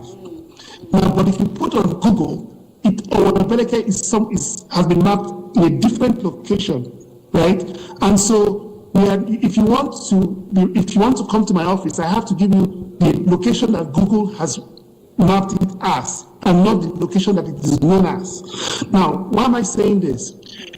Well, if you start doing where everybody puts, so for instance, they said Mongo Park discovered Africa, wherever. If I put information that is wrong, ChatGPT takes it up, or whoever takes it up, and we all put on wrong information because of our lack of, and that's why in academic journals, we have what we call a peer review system. When you write a book, it must go through an editorial process. And experts will say, hey, this paper is not publishable because of A, B, C. So who is checking what we're putting up, right? And so it's important that, because anybody can write anything. I can choose to say that Sapele is somewhere in Sambisa Forest. And if I can get 3 or 4 people to say the same thing, we'll begin to tell all kinds of narratives, right? And so somebody else, somewhere doing research, would assume that Sapele is actually in Sambisa Forest because AI has been fed that kind of information. I don't know how AI works, but I think that we need to find a way to have some kind of peer review mechanism where we do not anything. So, for instance, Wikipedia, anybody can put anything on Wikipedia. And if you're a researcher, you depend on Wikipedia, you're going to be what they call is it garbage in, garbage out. So there needs to be some kind, and this is where probably law and policy will come into play to ensure that AI use is somewhat regulated. Thank you. Thank you very much, sir. All right, so we have a contribution, a question or a contribution. Okay, mine will be in form of a contribution. Okay, fantastic. Are you from Sapele? Okay, Sapele boys. Don't worry. I wanted to correct some erroneous impression about artificial intelligence because this is my field, and I wanted you guys to know that it's not just as simplified as you've placed it. It's an aggregation of experiences, and when you aggregate experience, there are several factors involved, including the bias of the algorithm created by owners of that same language. So ChatGPT, which is one of the open source documents you find available, there are a lot of open source documents. But for me, and I will tell people who are writers or practitioners in public relations, which is my forte, we've always said that artificial intelligence tools are enablers. They are meant to assist in doing what you do and make it effective and better. Do not take away the human intelligence from you. Now, but there's this ongoing challenge we find between millennials, Gen Zs, Gen Alpha, and all other generations as may be. And that is called intellectual fatigue. So the thing is, I get a document and I feel comfortable with what an AI tool has been able to give to me, and I just take it, copy and paste. Or you just take it hook, line, and then you will sink. So the thing is this. There's always a warning at the bottom of every aggregation that it will tell you that there's a tendency that the information you are getting is not accurate. Now, for anyone who is involved in scholarship, it is only appropriate for you to know the exact kind of tool to use. ChatGPT is what we call weak or generative AI tool. There are agentic AI tools. There are casual AI tools. There are over 1 billion types of AI tools coming out today. And the interesting thing about artificial intelligence is that the knowledge you had 30 minutes ago may not be relevant in the next 10 minutes. Because there are more upgrades and applications as a result of aggregation of experience. And it is not quite simple to say, keep loading up information, and because it's an aggregator of experience, it would accept some things. Now, the question you also ask yourself is, the architect's bias. A guy who has never been to Africa may be one of the architects of the AI tool you're using. And there's a reason for him to form his experience based on what he knows, to impute in the algorithms and the bias that will come out from what you output. For example, you want to use an AI tool for a design, and you say, Africans. I need pictures of Africans, African-American Africans, blacks, and it brings pictures of slave trade. That may sound offensive to you, but that is the function of the experience from the architect of the designer of that same tool. So the thing is, what is essential is knowing the appropriate tool to use for your work. Now, for those who are into writing, There are tools that would help in terms of grammatical errors, looking at your tenses, looking at how to phrase, how to make paragraphs and all that. But what is important is knowing the right tool to use. For example, there's Perplexity AI that has up to 96% accuracy on research materials. All it will do is, by the time you feed it with the keywords you want, there's a likely tendency for it to give you scholarly works wherever they've been found, and that could help in doing your job. But it does not take away the fact that natural intelligence is a key driver. After all, natural intelligence is what has led to the building of artificial intelligence. Simply put, machine learning that has become quite. And today we have artificial super intelligence, we have artificial ultra super intelligence. So there will continue to be more upgrades in technology to make our jobs easier. But it's not as easy as saying putting in all your experiences there and getting a feedback that is accurate like that. Thank you. All right. Sorry, please remain standing because it's as if you are the solution to our problem. Please put your hands together for the AI person. My name is Monday Michael Sashibogo. Okay, what? Monday Michael Sashibogo. Okay, Mr. Monday. Now, how can we build our own AI? Our own...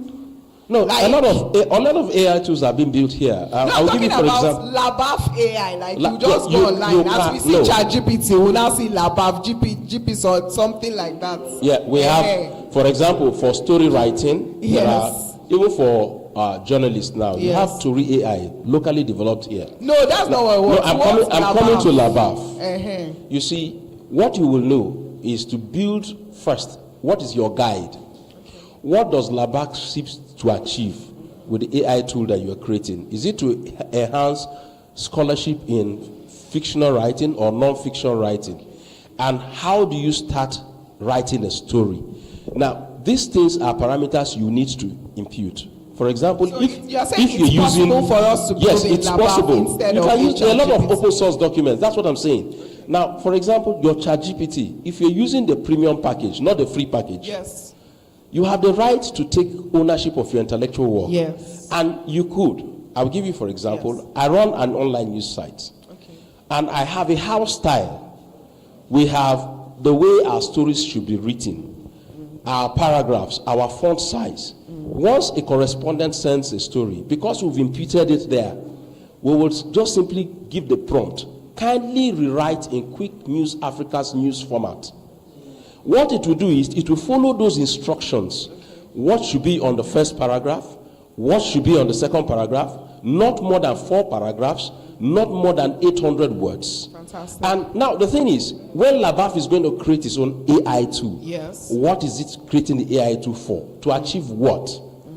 Okay. Is it to help for writers to publish books? Okay, so is it for people who want to set up exhibition stands? Okay, so we are going to get back to you. Please, don't go anywhere because we need our own AI tool. ChatGPT don't tire me. How many of you are tired of ChatGPT? Nobody should be tired of it. The tool that serves you better. So now we want to ask. I don't know, anyone online? Do you have any contributions to make? If you're online, you have something to say about what we've said. We can take one person online. And then we'll just take one question. Does anybody have any question? Okay, so let's round up. Let's do a last minute recap. Oh, okay. All right, sir. Please, can you hand over the microphone? Please introduce yourself and then ask your question. Thank you. I'm Folu Agorin. All right. Nice to meet you. Yeah, thank you very much. I'm just worried about the ethical issues about, AI. Because if cares on taking, one will just feel free, using the various tools and not remembering to really credit the AI-generated ideas, which I think is normal, and I've really not seen that in a lot of works, which are really derived from AI. Okay. So, because I came in when you were showing your book that you created with the use of AI, and I meant to ask whether you actually created the source and the rest of them. And so I think that's one thing. So there's something called plagiarism. Plagiarism. Okay. Are you done asking your question? Well, I meant to find out how we could really attack the issue of originality when using AI tools. You know, a writer needs his originality, and then his voice, his style. So how does he keep all those intact even while using AI tools? Thank you. All right, so I said I wrote this book purely with AI. Doesn't mean that AI I wrote, doesn't mean I said, hey, I write a book for me. What I did, I realized that it was almost 100 days to all our new local government chairmen. And you know they always celebrate 100 days. So I said, this one that they are saying they are doing a lot, let me really see whether they are doing a lot. So what did I do? I started to check out what was really being done. I stay in Amuwodofi. They will say, we've done this. I was there when they were handing over GCE forms. I was there for empowerment. I have friends that benefited from the empowerment. So I got all the information, and all the information that are on this book, this is for Apapa. The information there is exactly what she was able to do in 100 days. So what AI helped me do is, first of all, I put her picture. This is her real picture. But I just said, give me a 3D Pixar style picture. And he gave me this. Now, if you look through it, this is the best that has happened to me because I've always done books, but I've never really used AI to do it. This is the first one I'm using AI. Now, you can see that there's consistency in the character. See what she looks like here. It's still what she looks like here. Now, there's something called character AI. Consistent character is an AI tool as well. When I was able to find out all this information, I was able to get this ready.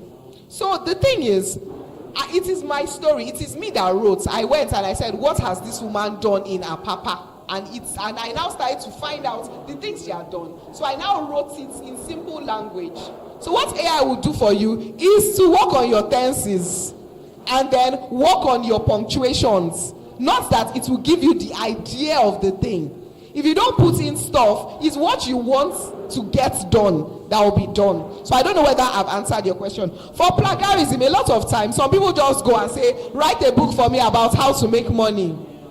Now, that is totally AI that has written that. So when you are going to put up books, if you are in Amazon, if you have an account in Amazon, they ask you one question on Amazon. They say, is this book AI generated? Amazon will ask you. There's no going that you want to go. I know I'm coming. Let me just round up. Amazon will ask you. There's no such thing as plagiarism. Amazon will ask you, did you do this by AI? Of course, you would say, yes, I generated images with AI. But the words, there are 3 categories or 4 categories. They will ask you for the text. They will ask you for pictures. And then that's basically it. So I don't know if I've been able to answer your question. And then, okay, you have a question. Okay. Microphone. The ethical issue. Okay. Okay.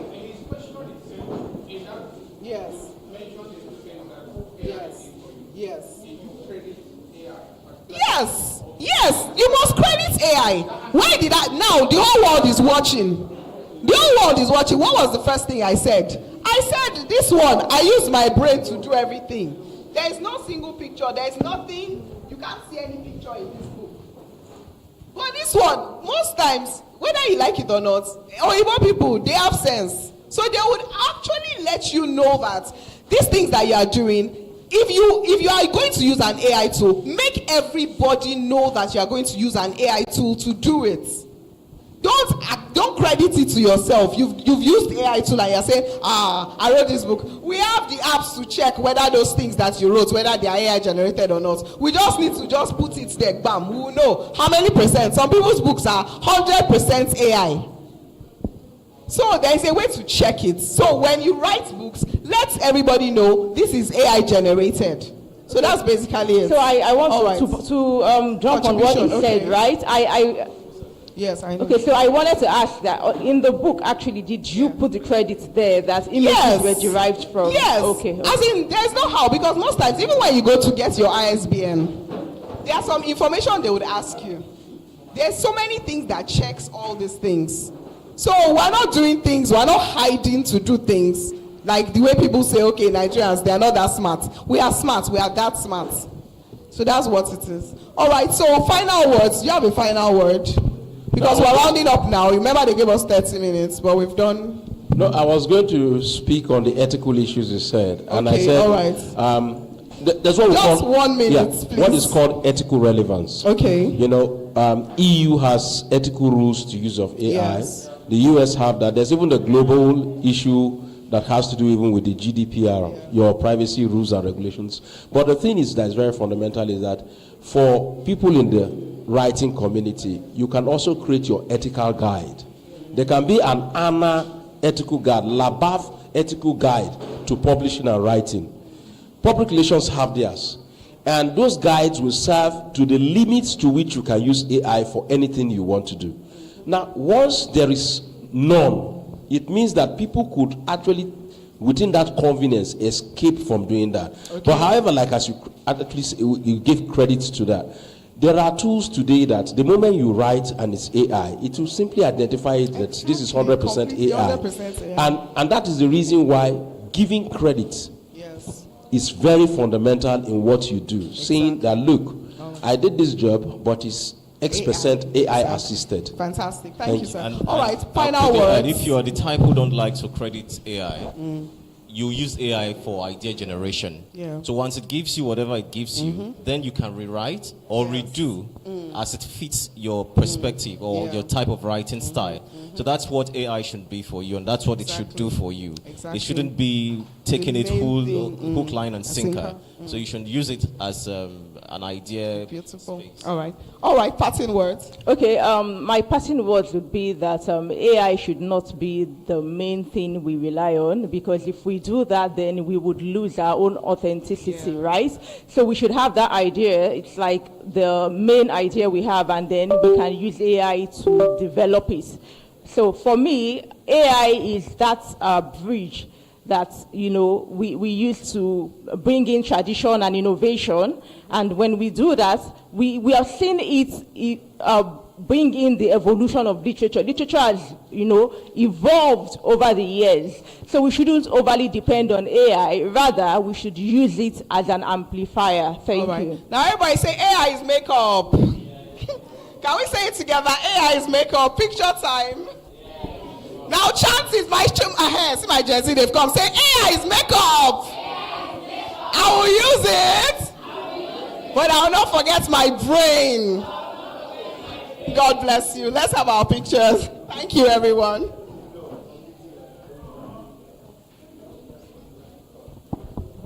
Uncle Osaze, please. I know we've taken your time, but please come and stand. He has not put on his makeup. Where's your makeup? Thank you very much. That was oh, am I okay? Let me take this.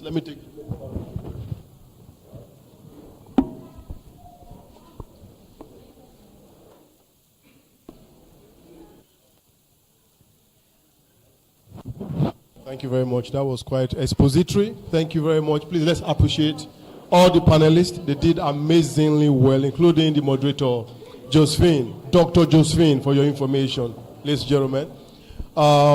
It's been a long day of interesting conversations centered around artificial intelligence. I want to believe that, like my experience, our knowledge of AI has dramatically improved. I think I have known better now.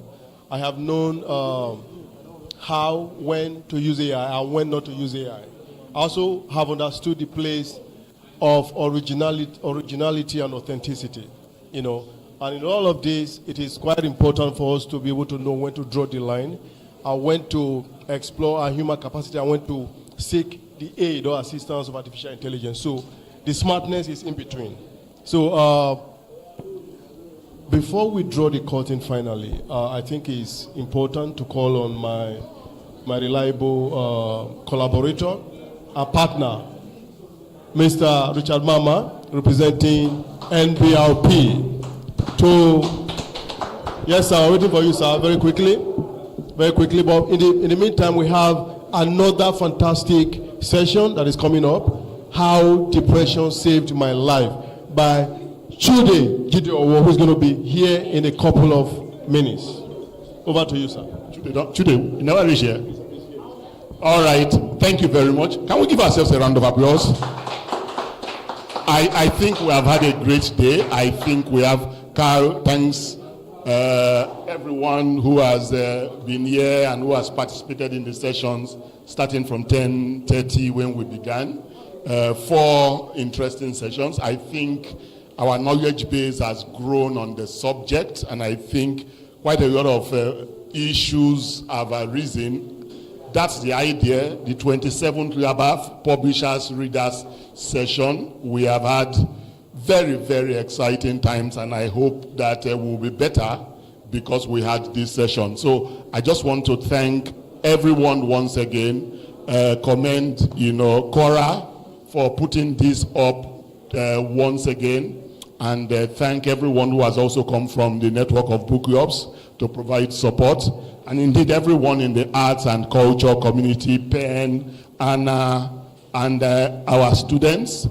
Everyone, you are most welcome. We wish you, if you are staying back for the next session, or if you are participating in any of the other programs going on, please continue to enjoy yourself. The festival goes on across the weekend, and that would bring the 27th LABAF to a close. Thank you very much. God bless you.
Hello.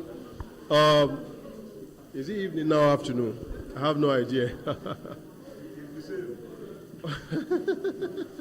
Okay, this is past 4, so permit me to say good evening, distinguished ladies and gentlemen. Our students over there, we're happy to see you and we love you so dearly. You're welcome to Lagos Book and Art Festival. Can you hear me over there? If you heard me, say cheers. Good. We have another session that is going to be fascinating, and our different guests are all here, well seated. Could you project that on the screen, please, Chinelo? We're having book trek, right? So we're just a few minutes late, and it's gonna be quite swift and interesting. Swift and interesting. How depression saved my life. Ladies and gentlemen, we have everything in place. We have, I understand that,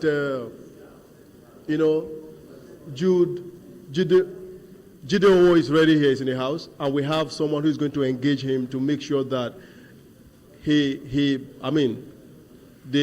interlocutor is going to bring out the best in him, and she's ready to go. Ladies and gentlemen, I'd like to introduce our special guest this evening, and I want you to welcome him with a resounding round of applause. Let's make welcome Jide Owo.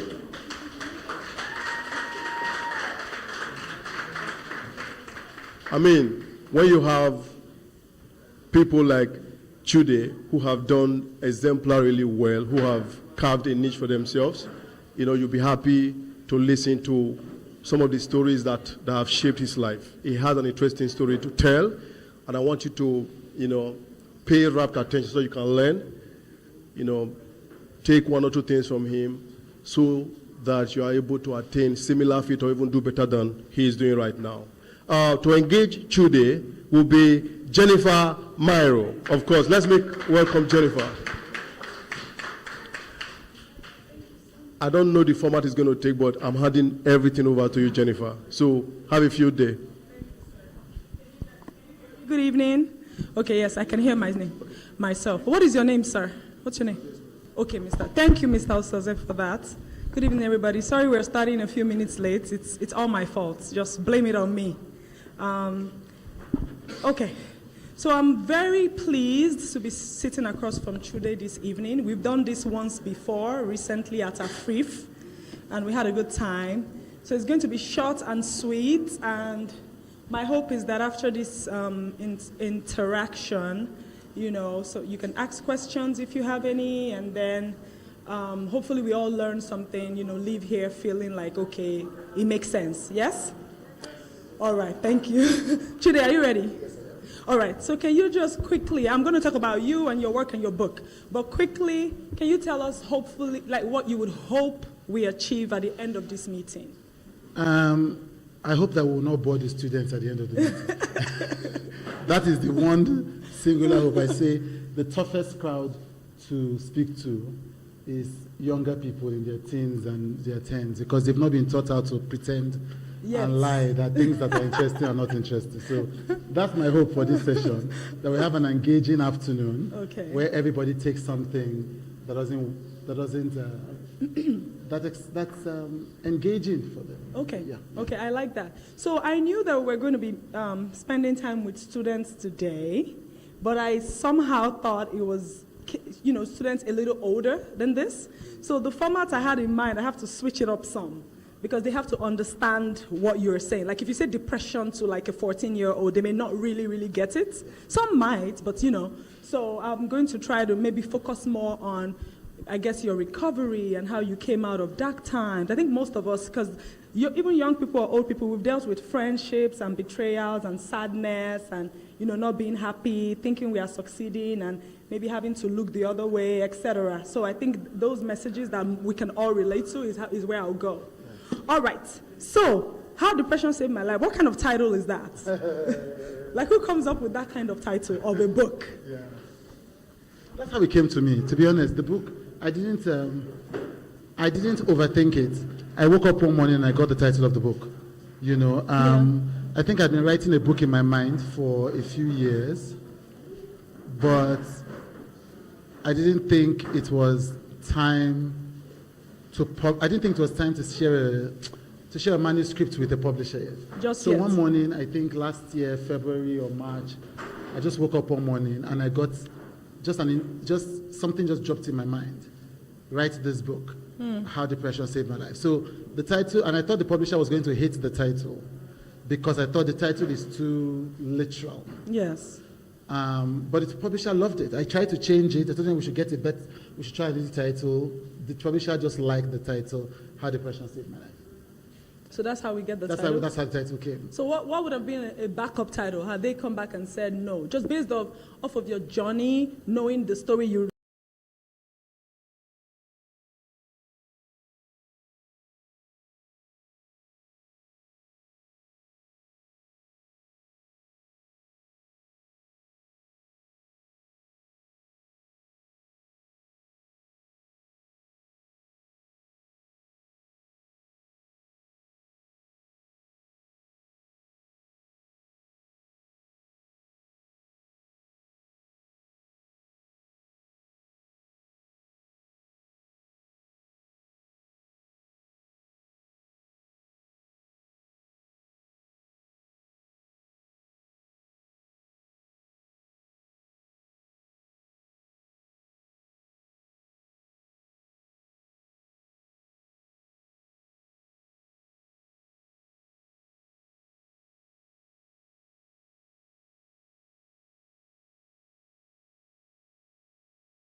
how this conversation went.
then to the daddies and the moms. So take it away. So to the young people on this side, are you guys with me? Yes. Are you guys with me? Yes. I think so. There's a part of the book that's chapter 1 is focused on childhood, and I was happy to do this because there's a part of the book that's focused on childhood. So this is it to young people. To the young people at this level, is like it is easy at this level of your life to feel like there's something wrong with you, especially if you're not like other people. Yeah. If you're poor, or not even poor, if you just have less than other people. If you have, whatever it is, there's a way that as a child you can feel like there's something. Because there's nothing wrong with you as a child. Maybe someone just said something. So I talk about it in the book. That one of the things that somebody said to me when I was there, you have to read the book to find it. Someone just said something to me and it scattered my childhood. Should I stay? No, they should buy the book to see. Okay. They should buy the book to see. And I'm like, one person, somebody in your life, an adult can just say something.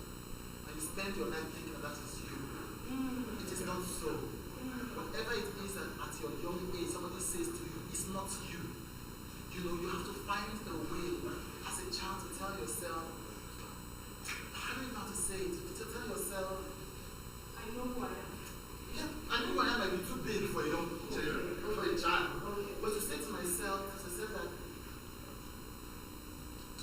what this person has said does not define me. Exactly. What this person has said is not the truth of me. Right. Every day that I wake up and I live my life is the truth of me. You know what I'm saying? Like, no matter what my uncle has said, no matter what my auntie has said, whatever the teacher has said, every morning I'll just wake up and try my best. Okay. It's a powerful lesson to young people. It's a powerful lesson to people to know that they are not.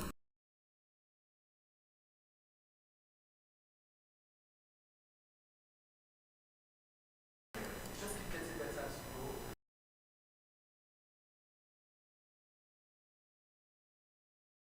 People in their 20s and their teens, this is what I always say, this is my prayer.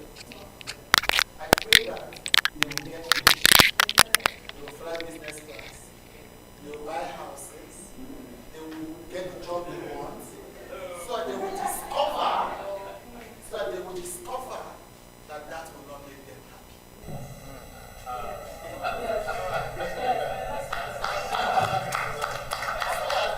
So they're not saying, no, don't get everything.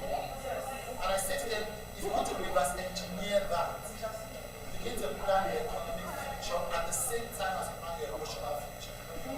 So they are saying, this is how much I want to make by my 35. What is this amount of relationships I want to build? Friendships with your parents. This is the life I want to live of integrity. Jesus, I went to one place and they thought I was lying, but I know it's the truth. I've never done anything illegal in my life. I wasn't saying it to boast to them, I was just saying it. Because each time I said, no, I know if they catch me, I know how to do it. If they catch me, I know how to do it. So it's like you make the choice of which kind of human being you want to be. And you know, my book is for Africans. My book is not for Europe. In the Bible, that's fine. What I'm saying is that I grew up in Jesha. I went to school at Ebola Baptist High School and Jesha. I went to school in Union. You know, I grew up in Korodu. After Jesha, we moved to Korodu. When you move from Jesha to Korodu, it's not that things are getting better. You know, I didn't leave the country until I was 25. So now I was the first person in my family to travel abroad. So you know all these things that people tell me as excuse, but you know you don't understand my situation. I did it. I went through. And so it doesn't reduce their problems. It means that you can gain inspiration from it and say, even in spite of that, I made different choices for my life, and you can. For older people, it's like it's never too late. There was something I was going through in that period in my life, and I saw it, something in Antoni village. Yesterday, they would just put like quotable quotes on the wall, and they say, a Turkish proverb, no matter how far you've gone on the wrong road, stop. I'm telling you, you think I'm exaggerating, those forms. I was going through something in my life, and I realized, okay, I've made mistakes in my life.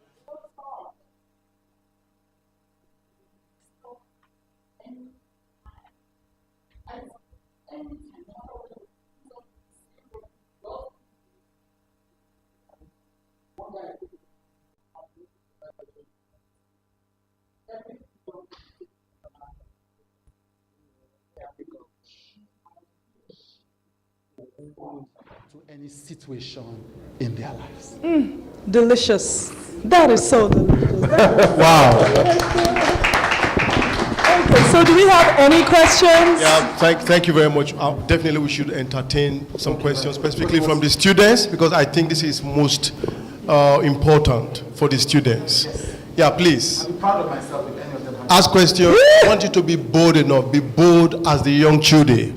You know, be bold, face your fears, and triumph. You have any question? Anybody has question there? Yes. Give them the microphone. If not, we have. Do you have a question to ask Chude? We have some young. Yes. adults. You have a hand. You have. Give the mic to the young girl. Did you just raise your hand? Oh. No, she didn't. I mean, there are some young adults. Okay, here. then We the don't have young to go- adults, if you have a question, Okay, or someone let's just- make it. Okay, she has a question. Thank you. How does depression saves people's life? Okay.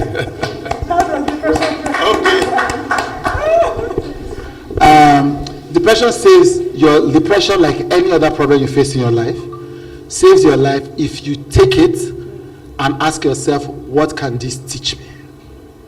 Do you understand? Whatever goes through your life, what can this teach me? Yeah. Yes, I like that. So whether it's depression, whether you're breaking up with a friend that was very close to you, whether unfortunately you fail in a class that I hope doesn't happen, it's a load, yes? So how is by owning it and saying, I failed this class, so is it because of I didn't read, whatever the case, it's just whenever there's any emotion, right, is by, you have to own it first before you can pass through it to get on the other side. Yeah. So hopefully you don't have to go through depression. Okay, we have another hand there. Another hand. Give the microphone to her. Yes, pass it over. Quickly introduce yourself. We'd like to know your name, right, and the name of your school. My name is Oinko, and I'm from Tollywood College. So the question I want to ask you is, with everything you've gained, have you finally found happiness? That's a good question. That's a very good question. At the end of the book, I did an afterword. An afterword is something you write at the end of, after you've written all you want to say, which is another word for another chapter. And it starts by something I read in Ake by Wole Soyinka. His mother's advice to him, Itirai ni gbogbo nkan. Yes, which means the trying is all, which is just try your best. And I said to people, I wrote this chapter because I don't want to give you a feeling that, oh, everything is okay in my life now. Yes. The only time anybody can say everything is okay in their life is when they are dead. Once they are dead, and everything is okay.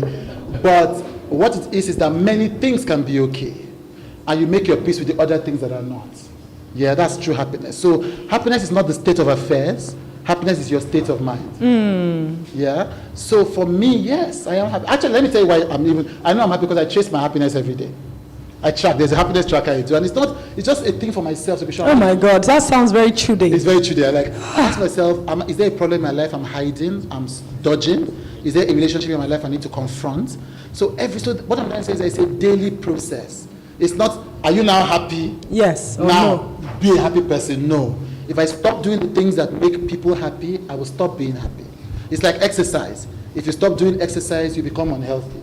You start, apart from, unless you are Donald Trump, if you continue doing exercise, you are healthy. Wow. So, because he doesn't do any exercise and it looks like he's going to live to 150. And so that's what it is. So am I happy now? Yes. Some days I'm sad. There's nobody, but there's a chapter, there's part of my book I talked about how to be sad. You cannot know how to be happy unless you know how to be sad. What I mean by that, that when sadness comes, how do you process it? Do you panic? Do you make it worse? Or do you ask yourself what I told her, what can this teach me? Yes, yes. So that's it. So it's not as if I'm happy 100% of the time. I would say I'm happy 90% of the time. But even that is a daily process of I wake up and I try. And when I fail, I pick up myself up and I try again. That's awesome. That's trying awesome. Is all. That's awesome. Okay, we have another question. Yeah, Noah. Yeah. Hi, good evening. My name is Noah, and I'm really happy for this talk. When the cameraman clap, you know that you're Yes, you will not say the matter, don't serious. Thank you. I lost a friend to stroke last year. Yeah, so I understand the part that you defined it to be when your heart is in stroke or your mind is in stroke, that you say lift the leg. I knew when I was telling my friend, like, you can do it, but he didn't. So now let's come to that depression part. Now, can we have a practical way to come out of this deep thinking thing? I know journaling is part of it. And should we be writing, how should we write a grateful, you mentioned something Gratitude journal. Gratitude journaling. Yeah. And is it real if I'm consistent in this gratitude journaling for a week and the next week I didn't write anything and the third week I pick it up? Is it real? Is it a practical way? Just more Thank you for Oh my God, that question is good. That's a very practical question. Yes. So it's again the trying is all. So let me tell you, for instance, when I started doing this, when I started reading up the science of meditation, the people I was reading up on were meditating for 30 minutes, 1 hour, 45 minutes. I tried, I failed. I thought, okay, which one can I do consistently? And I realized I can meditate 5 minutes consistently, and I stuck with that. Yeah, maybe one day I will graduate. Yes. It hasn't happened. So that's one way. Some days I forget, very rarely, but I do, and then the next day I continue. There's no, so you know what I always said, there's a very destructive process where we make a mistake, we self-incriminate, we condemn ourselves. So I'm doing an event called the Joy Retreat. I do it every year. The Wichide Retreat. You can register on event.wichide.com. And I do something, I go through a process with the participants. So I think we talk about a big problem in their lives. Usually they make a mistake. When I say, okay, so I quarreled with my husband, maybe. You know, and I say, okay, that's fine. How did you feel? You know, I think I'm a terrible wife. I'm like, please move that aside. I think that I'm a selfish person. I'm like, my sister, this is unprovable. Right. What can we do next? It's not useful to collapse into I'm a bad person. You can say, I did a bad thing. Do you understand? I made a mistake. Now, what do we do about it? So we call it focus forward. So it's like acknowledge and focus on the next step you're going to take. And so if you fail, you just try. It's better to meditate once in 2 weeks than to meditate 0 times in 2 weeks. Yes. Do you understand? Yes. You accrue the returns more if you make it consistent, but you accrue more if you do it each time you can, rather than not do it at all because you are condemning yourself. I like that. That's it. Or anything, I write down at the retreat, any thought that does not move you forward in taking action for yourself is a useless thought. If the thought is not making you do better, improve, adjust, it's a useless thought. It's a useless thought. What is the usefulness of the thought? Absolutely. So that's the thing about that. So you start again. Now, when people ask me, there are 3 things that I say helped me in depression. One, I had a therapist. So if you cannot help yourself and you can afford it, great. But also there are free therapies in Nigeria and across the world. Lagos State government has a toll-free line. Mentally Aware Nigeria has a toll-free line. And there are a lot of self-help tools. What I discovered is that there are a lot of validated self-help tools. We're very lucky. The reason why this depression rates in Nigeria are lower than the rest of the world, despite our problems, is because of 2 big advantages we have in our geography. One is the sun, and 2 is the food. Our foods are rich in omega-3 or something. There's some research in the University of Kansas around that. So there's one of the interventions for depression in Canada and America is something called a seasonal affective disorder lamp. Yes. And what the lamp does is just mimic the sun's intensity. Oh, wow. And they tell you every morning, 15 minutes, stay in front of the sun. This is what we take for granted every day. So there's that side where we're running from it. So there's that blessing. Wow. And I said we just go out into the sun. But 3 things that worked for me. One was meditation. And what is meditation? It's not a mystical thing. It's how do I check in with myself every day? How do I spend 5 minutes every day with myself? I'm not thinking about my problems. I'm not thinking about what people are saying. I'm not thinking about how they commented on my post. Just my essential self. That's the beauty of, it's not because of it's no magic. It's just, Blaise Pascal said, I think in the 17th century, 95% or something of man's problems come because of his inability to sit with himself alone. And then there's a Buddhist saying that if you cannot meditate for 1 hour, meditate for 2. By which it is trying to say that if you cannot even find the time to meditate, then you need more meditation. Right. So it's all about spending time with yourself. It's not mystical, it's not religious, it's just yourself. The other thing is gratitude journaling. There's so much research behind it. And so it's what we call Christians that grow. Count your blessings, name them one by one. That's what it is. There's a researcher in America called at the University of North Carolina called Barbara Fredrickson. She says a positivity ratio. It is helpful if you have a bad moment in your life. If you can remember 5 good things going on well in your life, it will counterbalance it. So essentially, that's what it is. So it's just every day. I don't play with it. I did it this morning. I can show it to you. Every morning, I go and fill my gratitude journal. This is it. This is my gratitude journal. This is it. Morning reflection, evening reflection. And it's free. See what I wrote. The first thing, good sleep. Second thing, tears. Yesterday, something happened that was so beautiful, I was crying. And I was thanking God for the ability to feel so deeply that I can cry. Third thing, Lagos. Fourth thing, sunlight. 15, my front porch. There's a balcony in front of my house. 16, good food. 17, TV. Then I have a TV, I'm grateful for it. 18, speaking engagements that I was doing today. This speaking engagement. Can you see? 19, Daniel's help. There's someone that helps me with my content. I don't watch any of my content. Somebody helps me, and I'm just grateful that somebody can do that for me. And the 10th thing, my upcoming Ghana trip. Look at that. If you notice, only 3 of these things can be bought by money. Yes. The other 7 come naturally. I don't play with my gratitude. Wow, this is impressive. How I wish we could sustain this conversation, but I like to believe that we'll have more time to have him some other time. Yes, please, because we have an amazing session for the CAB Kayode Adenokun Poetry Prize for Literature. 1 million naira up for grab. Right there. Yes, 1 million naira. Okay. And if you're a student of literature and your teacher asks you to give an example of an oxymoron, consider this topic. How depression saved my life. Yes, and depression is supposed to kill you, yes, right? To depress you, to sink your soul. Down. But depression saved Chude's life. Please let's appreciate him one more time. It's available on Amazon, Yeah. on the Narrative Landscape website, and in bookshops across the country. Wonderful. And I have one free one I want to give out. Chude will sign it.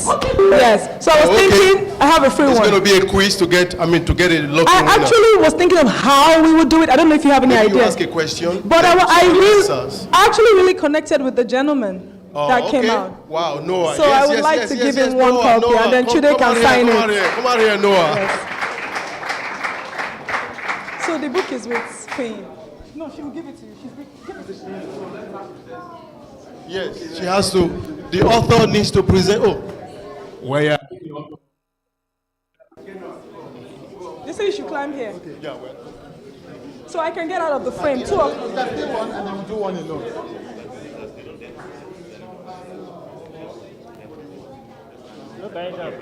Just me and you. Oh, okay. For those students who are part of the